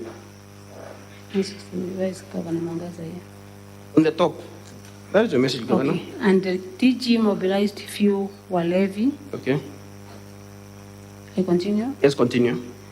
Pamwe pagaswa uria pakamia mbira ya mbokando ukabaigwa. Okay. What did you mean, Governor, by those words? I meant that the DG mobilized fuel levy. Okay. As you saw in the clip. I did not see, but go on. As we saw in the... No, just proceed, Governor. I'm not a witness. Then I said, some will try to see things easy, according to the proverb, and they will get hard way. They will? They will get hard way. Madam Speaker, the correct translation is on page 446. I don't want to spend much time on it because it seems the governor not as it's a proverb.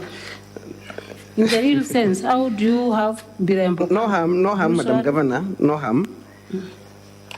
And this was way before that video by the DG. That was way before. No. When was this message written? It was after. You see, Madam Governor, we can follow through all the way from May 20th to May 27th, correct? When the DG was removed from the group. And the video that you played here by the DG was on 20th September. And this WhatsApp group, you get a message and then you repost again using the same message. So are you saying you reposted this message after 20th September? Not myself, but the person who is Kinoti Kanata. No, but Madam Governor, it is your message. I'm not concerned with the message by Getobun Kanata. I'm talking about your message. I'm talking about your message. So after 20th September, you still reposted this message, despite having it posted it before. Yes, it was after the verification by the deputy. You have posted this message twice. That is what you're saying. No, you cannot have it both ways, Madam Governor. After the verification.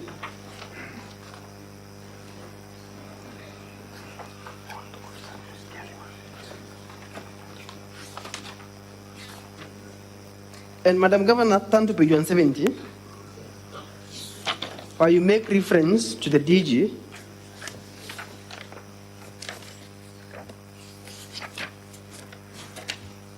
Please read the message aloud. They want him to recover what? Yeah.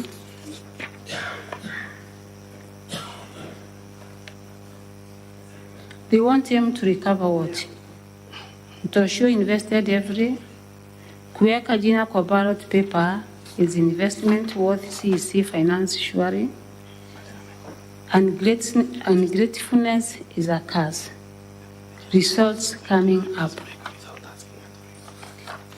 Governor, I will tell you, so that I move away from that issue, that the message at page 174, where you malign your deputy, the message at 176. What about this one that I've just read? And the message at 179 are all inconsistent with your theme that you are the foremost peacemaker in Meru County. True or correct? True or false? False. Okay, let us move.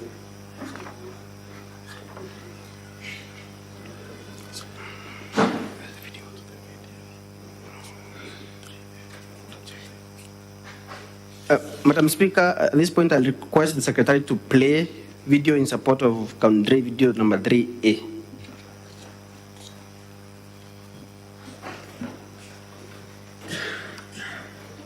Secretariat, you got it?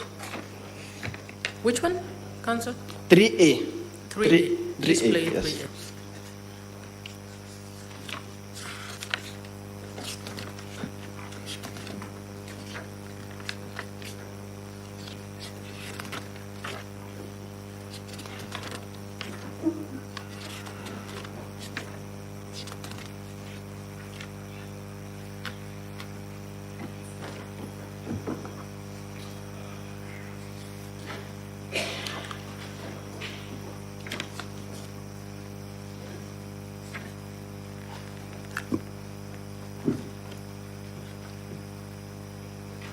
What's happening?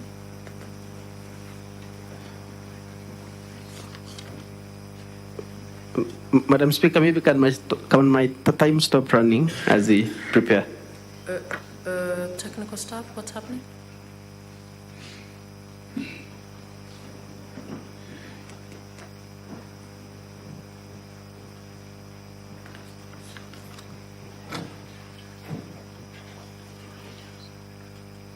Did you say 3A?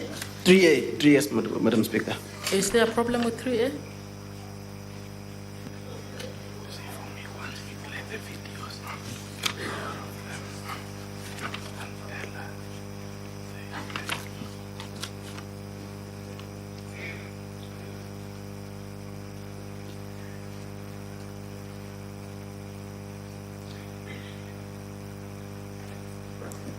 Council, are you able to go to another question as they prepare? Or Madam Speaker, at this point I wanted the videos to be played in quick succession in the interest of time so that I ask the questions that all the 4 videos have been played.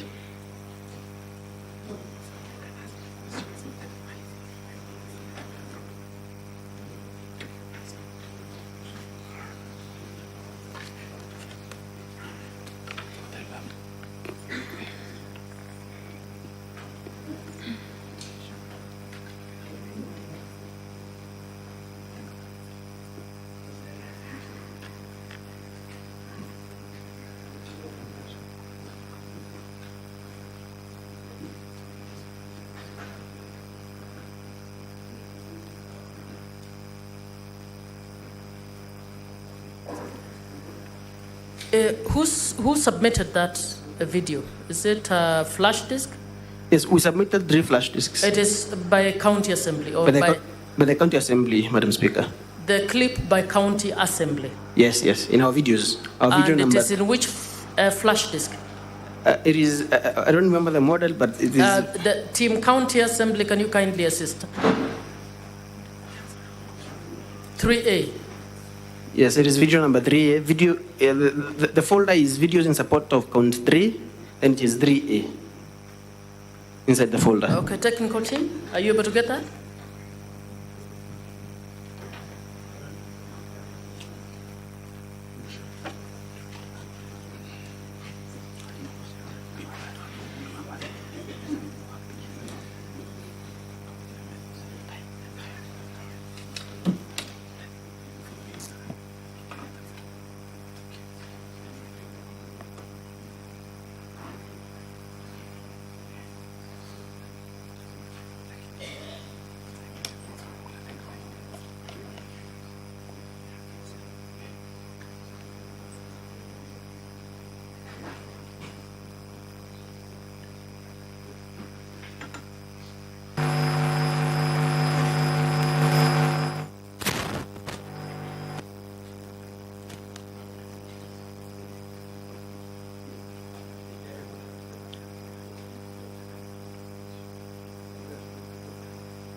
Kuthithia ientukira ntenda kuga kinya no tuimbije baiteni dairwa iri national di kerina toba bingi nationally ientukira mutuma kuthithia ientukira ntenda kuga kinya no tuimbije baiteni dairwa iri national di kerina toba bingi nationally mutuma ga kumira thani ira kurira bwana Peter.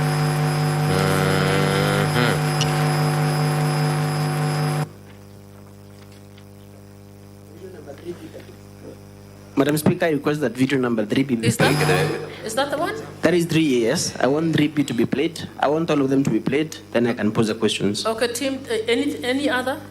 3B. 3B, do you have 3B? Proceed.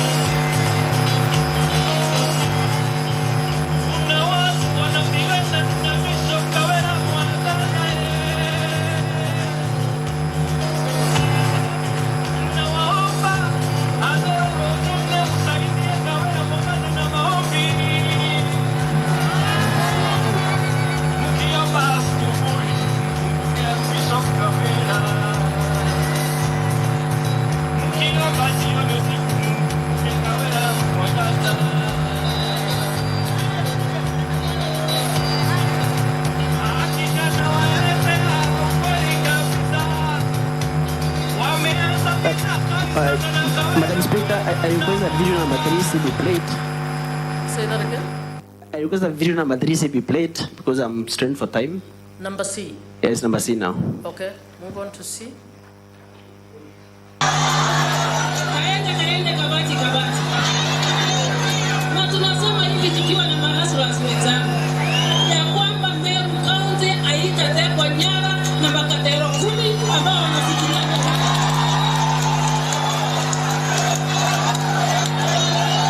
watu 10 viongozi ambao wanalipa mshahara wa 1 million ama 500 and above hawawezi kumake decision ya kwamba Meru iko katika shimo, whereas we know shida yao ni yao wenyewe binafsi tumbo sana. Tunakuomba ufungue Meru siku ya leo, Mheshimiwa Rais. Madam Speaker, we can move to video number 3D. 3D. 3D. Yes, the final one. Proceed. Yanare antedire tie mweri jo mweri tene achoka meri eta dia tona ka kobia kaire. Saitani ashindwe. Mwana na tora kwa ria kwa Romero mwakare. Wange mwakoro. Wangare ale. Mwari amba yangu hivi ambuza leti po adigere Kawira wene ke gua ipo adigere ye kyo yo yo maru to komboka tusema na ili abo kieni ne bwana asifiwe na ndi nyambo kama dio kavuyo kama utane. And money is paid, which you call interest. It is used in February, March, and April over a span of 4 months. Is it possible? Logically, is it possible? As I answer your question, Council. Is it possible? It's a yes/no question, Madam Governor.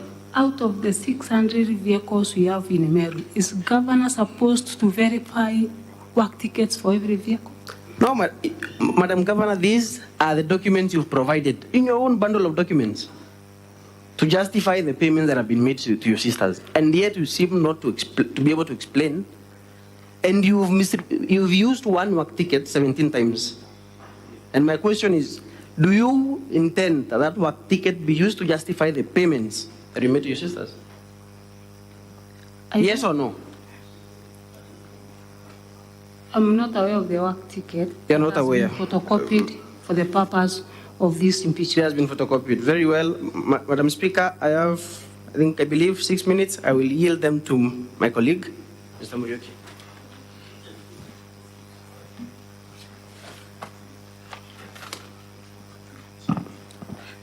Madam Speaker, honorable senators, my name is Muriuki.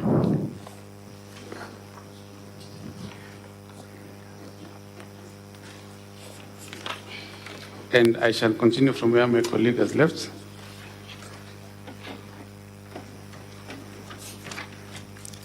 And to save on time, I will refer to page 409 of our volume 2. Page 409 of volume 2.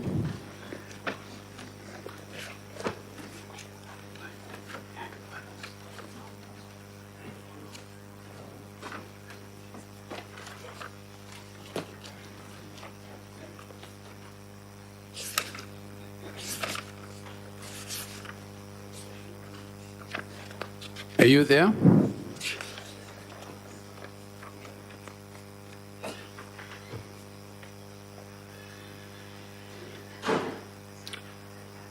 Yes. Confirm that that is the official county Facebook page. Yes. Confirm that the post made therein is dated 4th of March. Yes. Confirm that it is a post regarding the traffic marshals. Yes. I will also ask you to look at page 411 of volume 2.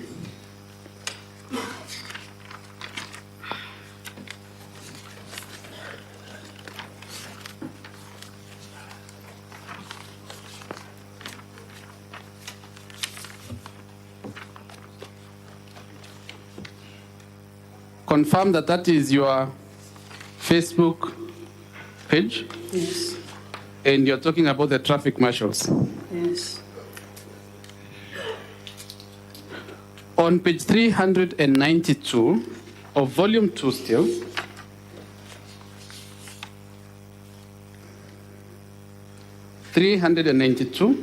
volume 2, you're there? 392 of volume 2.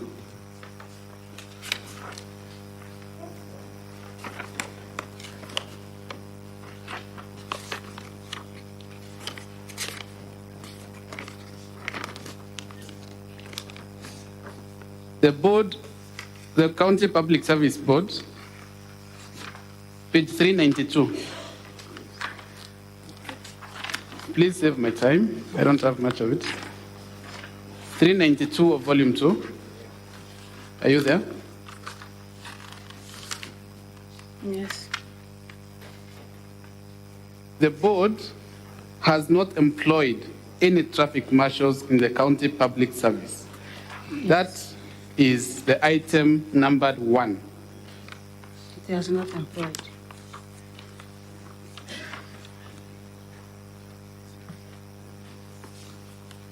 That is page 392. Can you see the item numbered 1? Yes. We see on page 409 and page 411, you appointing the traffic marshals and the board denying that appointment on page 392. That is correct, right? Yes, but you've not. Thank you. Now, I will refer you to our volume 4, page 150. Our volume 4, kindly.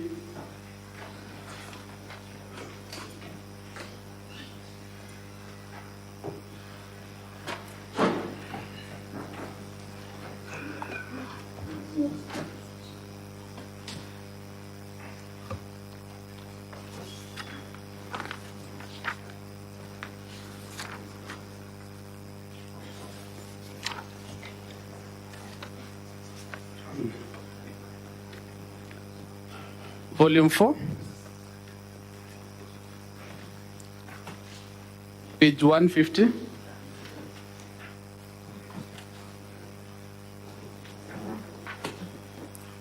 Council, you'll have to hurry up. You hardly have any minute. Madam Speaker, I'd like to beg your indulgence, remembering that the Secretariat took quite a number of minutes trying to get the video. So I humbly request that you accord me just 5 more minutes and I'll be done. Council, I'll accord you 3 minutes to make up. You might also want to expedite when you are guiding. Page 150, volume 4. On the 3rd paragraph, you will confirm that that is an extract of the Hansard of the Meru County Assembly. Honorable senators can also confirm. And you will confirm, Governor, that your advocate on record for that day admitted that you appointed the traffic marshals since they were in your manifesto. That is the 3rd paragraph.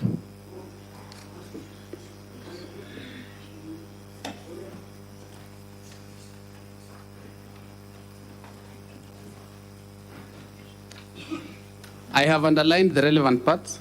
Can you please read for us the underlined part? The voters in Meru accepted the manifesto of Border. The marshals were part of the manifesto that was sold to the voters in Meru.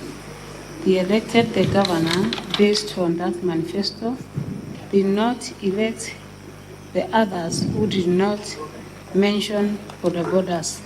A mandate is derived from the manifesto, and that is why a manifesto as an independent candidate. Thank you. I think that makes my point.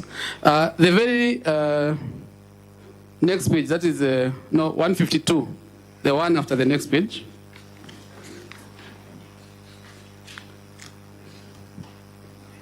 Confirm that on that page, through your counsel on record on that day, you admit that you have not assigned any duties to your deputy, and therefore your deputy should not be paying any bills or asking for any budgetary allocation.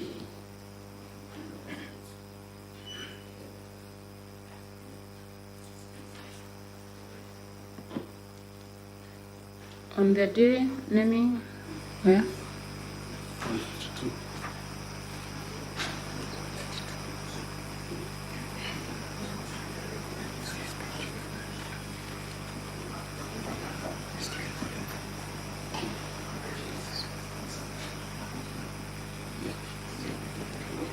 The deputy governor is paying his bills. He has been assigned duties. He has not been assigned duties by the governor. Why is he paying? To do which duties? Which bills is he paying? Because we have 4 types of bills. Thank you. Which duties has he been assigned? That is what your counsel on record asked. My final question, I will refer you to page 339 of our volume 2.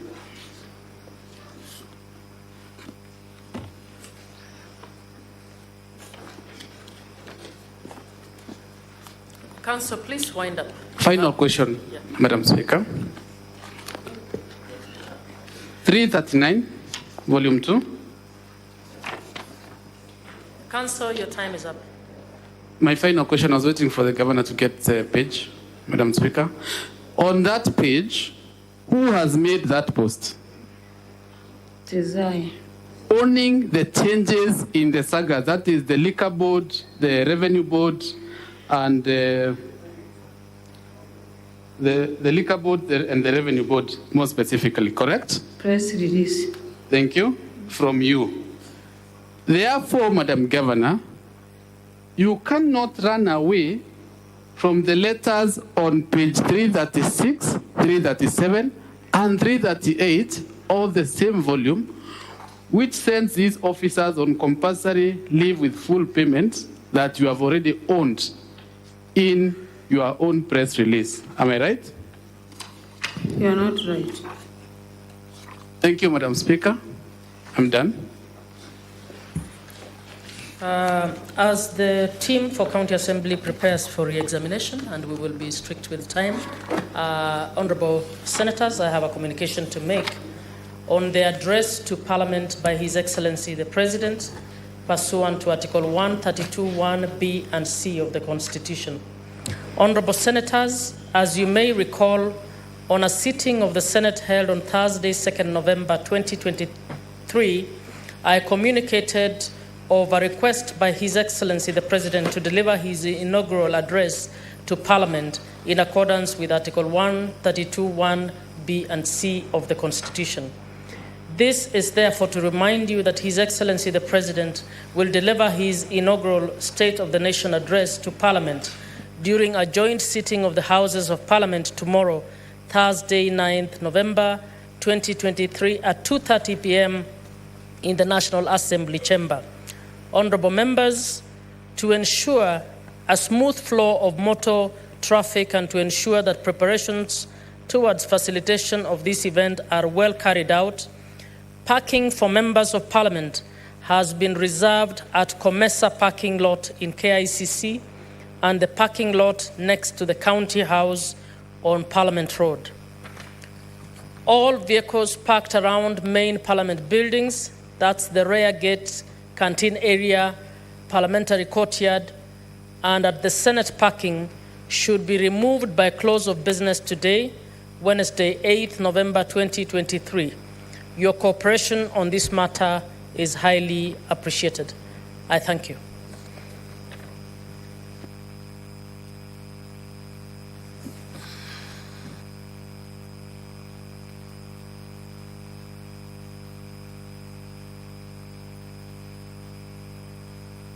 Now, to the County Assembly team, you have 20 minutes for re-examination.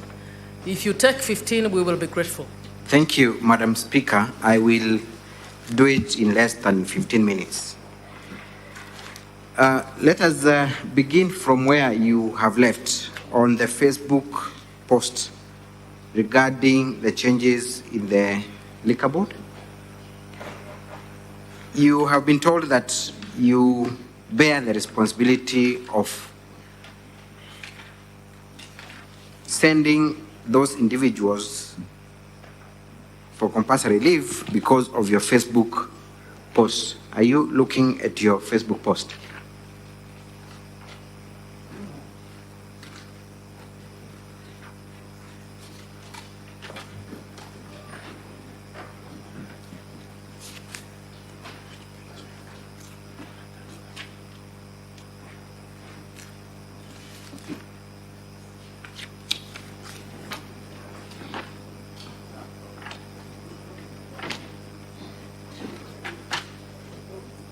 You have the page with you?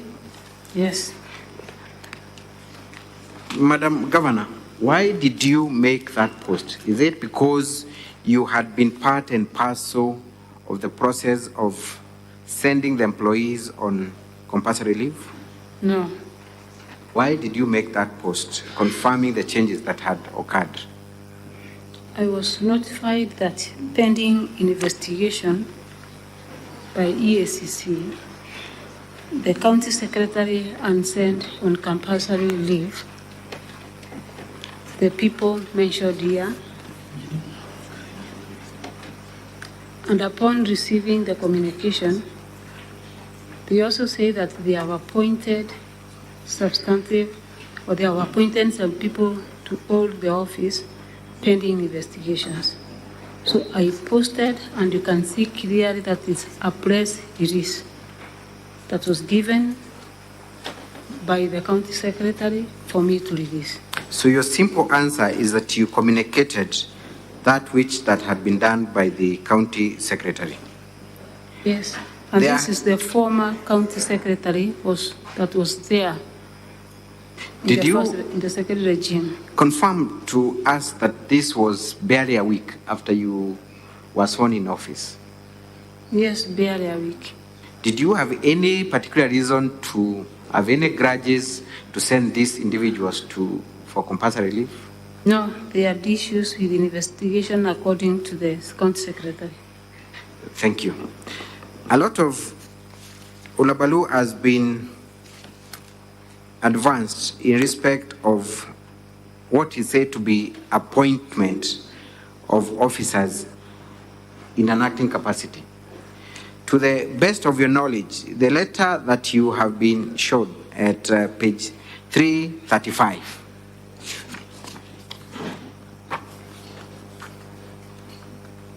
is it a letter of appointment? No. What is it? Advisory on transfers and appointments. Confirm to us that that advisory is from the County Public Service Board to chief officers, not to the governor. It is from County Public Service Board to Acting Chief Officer, Meru Public Service Board, and to chief officers. Chief officers? Yes. So the advisory is targeting chief officers. Yes. I want you to read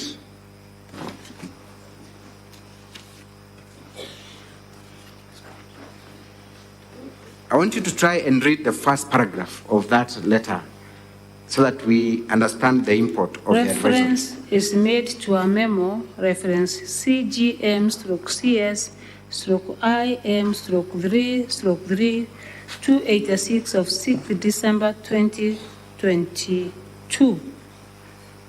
2022. Yeah, continue. This advisory is to emphasize the message by the county secretary that the arbitrary transfers without due consultation with the CS office is discouraged at all times. So then it is pursuant to a previous advisory by the county secretary. Yes. Targeting chief officers. Targeting chief officers. Proceed. CS office is discouraged at all times. Transfers and deployment should not be done as a form of reprimand. Staff transfer should address issues such as staff service balance, leave, and staff development, among other positive reasons, as guided by Section 43. Thank you. So then, it cannot be said that that advisory was targeting the governor or the county secretary, because the advisory was from the county secretary himself. Yes, I can see it is from the acting CEC, Meru County Public Service Board County Secretary, acting as county secretary, to all chief officers. Thank you. So it is chief officers who are discouraged from those kind of deployments without consultation with the county secretary. Yes. So that cannot bar the county secretary from exercising his right. Yes. Thank you. We have also been told that the letter appearing at page 295, quickly, let us look at that letter.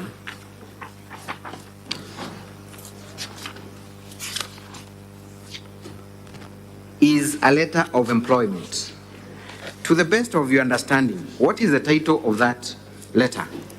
Redeployment. Redeployment. What is your understanding of redeployment? Redeployment is taking one person from one department maybe to another one, or from one duty to another one. Is employment done for many persons in one letter, or it is done individually, if it were really an employment? This is done for so many people in one letter. In one letter. Yes. Is any of those people a new person that is not yet working with the county government of Meru?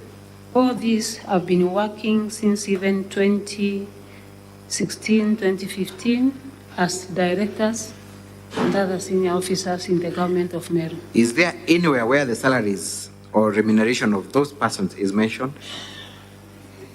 There is nowhere that is mentioned. Normally, a letter of employment would have their salaries. Yes, it should be. It would also have the terms of reference. Yes. Does that appear anywhere in that? It doesn't appear. It doesn't appear. Yes. So in your evidence, does that amount to employment? It doesn't amount to employment. Is there anything that bars the county secretary from making changes within inter-departments within the county? Nothing bars the county secretary from doing redeployment. Thank you. You have been referred to what is now being said to be monies that were not accounted for. And by that, council took you to page 13 of their documents to indicate that monies appearing in the infamy system were not accounted for. Page 2, page 13, and the total amount is said to be 2.7 million that were allegedly paid to Rose Kinyua Wantai. Yes. That is a line of cross-examination. Confirm to us that this document that appears from page 1 all through to page 16 does not portray the IFMIS extract, but a mere complaint by one Salesio Mutuma. This is a mere complaint by Duranera Salesio Mutuma. The table that bears the total of 2.7 is not from the IFMIS extract, isn't it? It is not from the IFMIS extract. Thank you. When you look at the charges that you faced, was there anywhere where any specific amount was mentioned that was received by any of the people termed as your relatives that you are supposed to explain why they received such monies? Specifically, figures. No specific figure. Thank you. That will be all for this witness, Madam Speaker. Thank you. Thank you so much. We now move on. And perhaps I can ask just one more question with your leave, okay, Madam Speaker. Thank you. So, Governor, then, what would you plead the Senate to do, having heard the case from the County Assembly, having given your evidence? What is it that you ask this Honorable House to do for you? Madam Speaker, humbly I would request this Honorable House, a constitutional house, to see, as we have heard all the allegations that are labeled before me, I'm appearing as third, fourth, fifth party in all these accusations. It is my humble request that as you sit as judges, I'm forced to answer allegations that are done or some issues that are not directly involving the governor of Meru. In these allegations, there is nowhere, Honorable Madam Speaker, that I have signed any document nor delegated anyone to any person via the allegations tabled today before this Honorable Senate. Madam Speaker, today I don't count it as an unfortunate day for me because at least the whole world have known the truth. I urge this Honorable Senate, honorable members, as you sit today, to consider and give justice. Thank you. Thank you so much, and that will be the close of our case. Thank you, Counsel. We now move on to the clarifications by senators, and I request that strictly we adhere to the 2 minutes so that we give as many senators opportunity. Maximum 2 minutes, and we begin with the Senator Sigei. This session will end at 7:50, as I had said earlier. Yeah, it's about 20 minutes. Senator Sigei, when you're done, please approach the bench.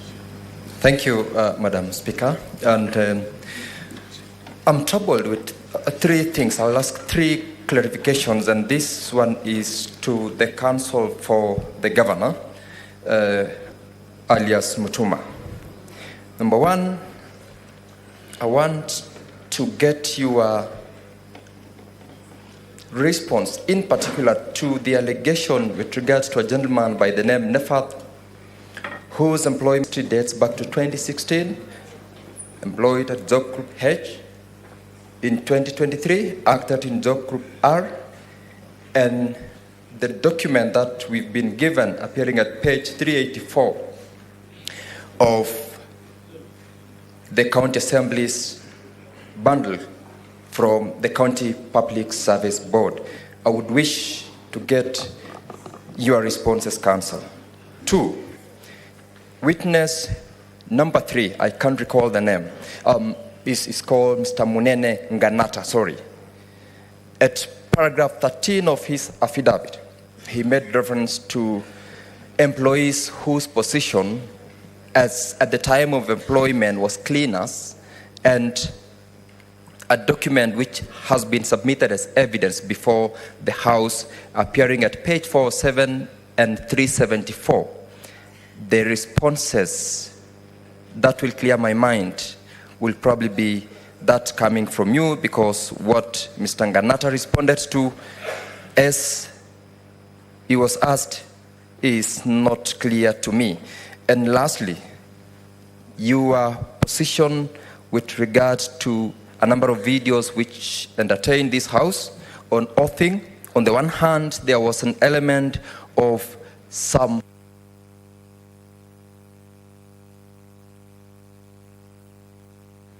Senator Sotsi.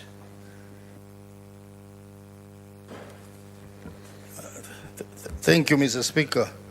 Mr. Speaker, I want to direct this clarification to the Counsel for the County Assembly. Mr. Speaker, there seems to be some disparities in the document submitted by the County Assembly in relation to the invitation letter to China.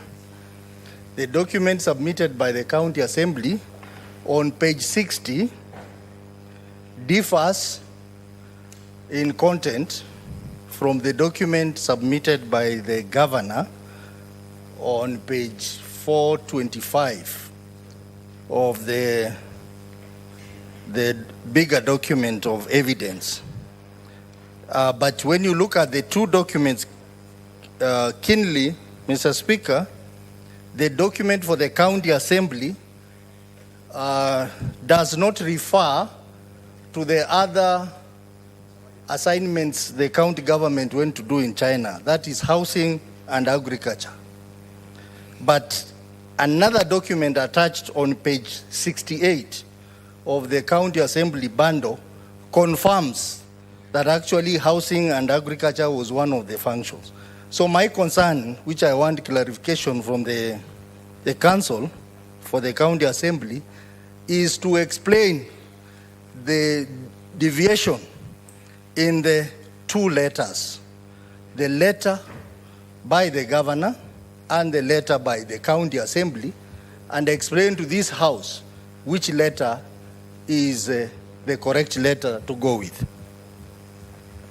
Counsel for the Governor, proceed to respond to the question as asked by Senator Sigei, and then the Council for the County Assembly, you will respond to the question raised by Senator Osotsi.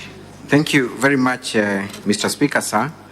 In answer to the question posed by Senator Sigei, my understanding of job grouping is that the position to which a person is appointed then dictates the job group they will fall to. So one would rise from one job group based on the new position that they have been given. Indeed, my understanding is that we've had chief officers appointed as CCMs, therefore necessitating the change of their job groups. That would be my simple answer to that question. I'll invite my friend, Mr. Mutembei, to answer the other question on the cleaners. Thank you.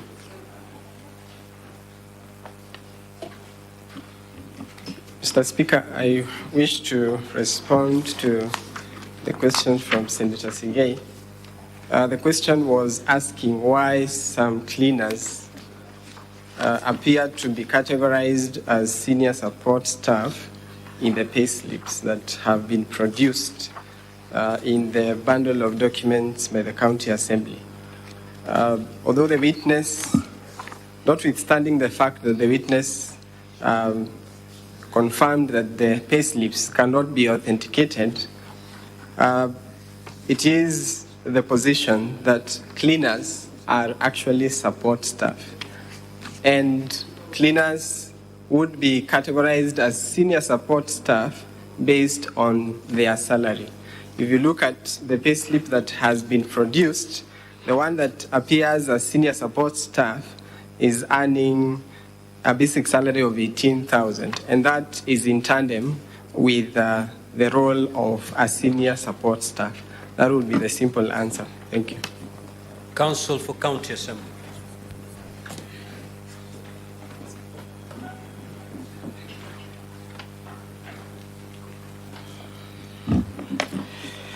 Mr. Speaker, the question was as to discrepancies between the letter at page 425 of the Governor's Bundle and the letter at page 60 of the Assembly's Bundle. It is indeed true, Mr. Speaker, that there are discrepancies, and that's why we have kept telling you the Governor has forged the document she has presented to you, and here's why. If you check the document at page 60 of the Assembly's Bundle, you will note, Mr. Speaker, it bears the stamp of the county government, received by the county government on 25th of April. The one the Governor has produced is not stamped by our own county government. That's one indication of what we call forging of documents. And if there is any other doubt, Mr. Speaker, when you go to page 68 of our Bundle, the county secretary, when they wrote to the ministry, they attached the letter inviting them to China.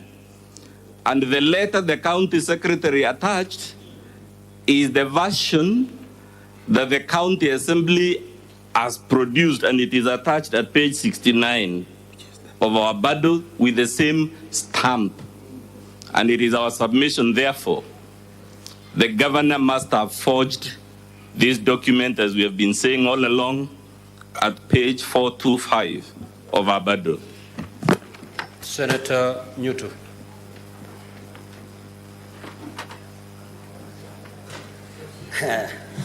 Thank you, Mr. Speaker. My question goes to the Governor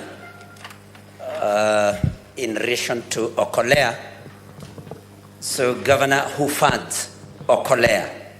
And if you may, because it's in public domain, that the activities of Okolea were once banned by the Minister or CS for Interior, why, in your view, was it banned? Number two, Mr. Speaker, the image that has been portrayed of the relationship between the governor and the county assembly members has been very rosy,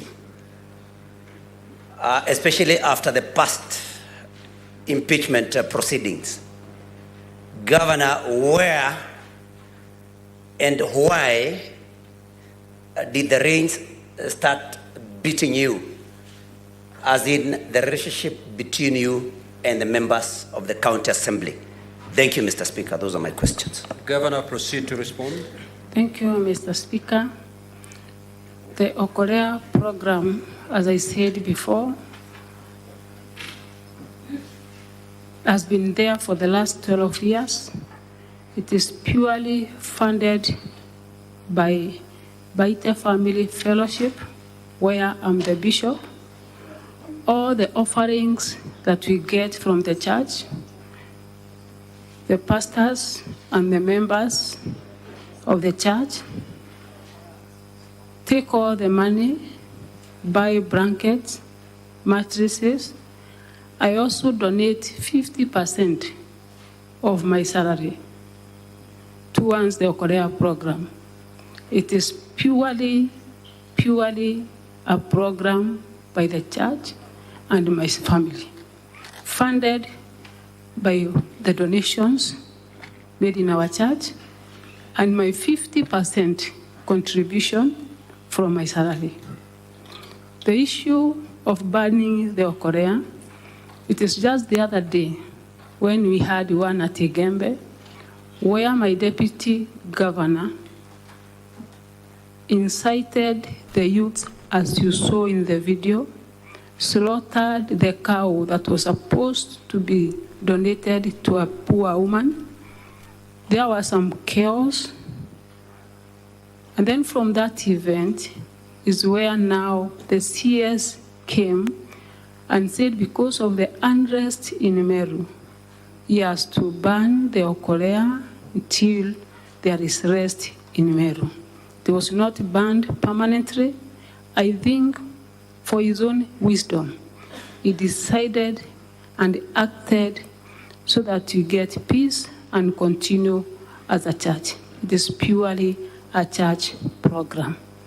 From the day I left this Senate during the first impeachment, we've been working well with the county assembly members until the last 2 months, when people, external forces, tried or are trying to interfere with the leadership just because of 2027 politics. That is the whole truth.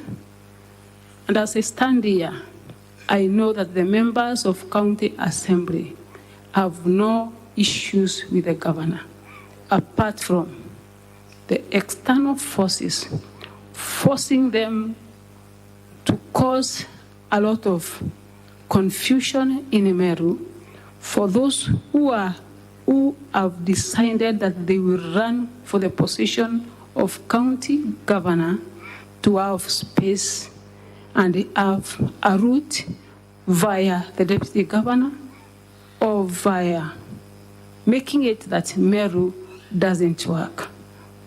Thank you, Honorable Speaker. Senator Hamida.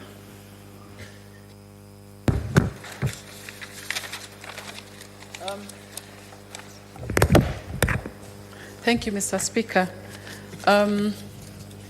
Madam Governor, I was just wondering, in the event that the Senate finds you that none of the allegations for the second time made against you have been substantiated, I'm just wondering what happens to the Meru County? How do you plan to work with the deputy governor who has been alleged, and of course you have stated and accused him of having planning to impeach you and also plotted all the current activities and impeachment. So how do you plan to work with them? Thank you. Thank you, Honorable Speaker. The first action, I believe prayer works. I will continue to pray for those that are a lot of appetite to become the governor. God to lower the appetite so that we have time to work the people of Meru. Number two, the time we left this place again, it took us just a month for us to come together and start working. It is very possible, it is very doable that we can still mend all the differences and put Meru first rather than our own interest. As a woman of God, I will forgive everyone. Thank you, Senator Karen Nyamu.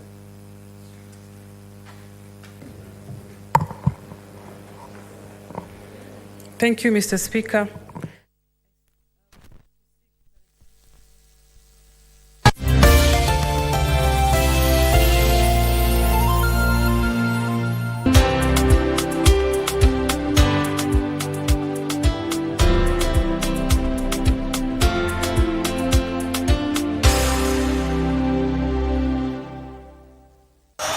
This is the first time it's happening in Africa. That's where we can measure up where we really are. أكبر فريق في الكرة التونسية. Enyimba is Nigeria. I want Mamelodi Sundowns to conquer Africa. Angola's style is fighting and very fast players. Tepe Mazembe ni ekipe isha kufanya histoire monde mzima. عندنا طاقات كبيرة، عندنا طاقات لعابة كبار. سيمباز تنزانيا. أي بطولة هي بالنسبة لنا بتبقى أهم بطولة.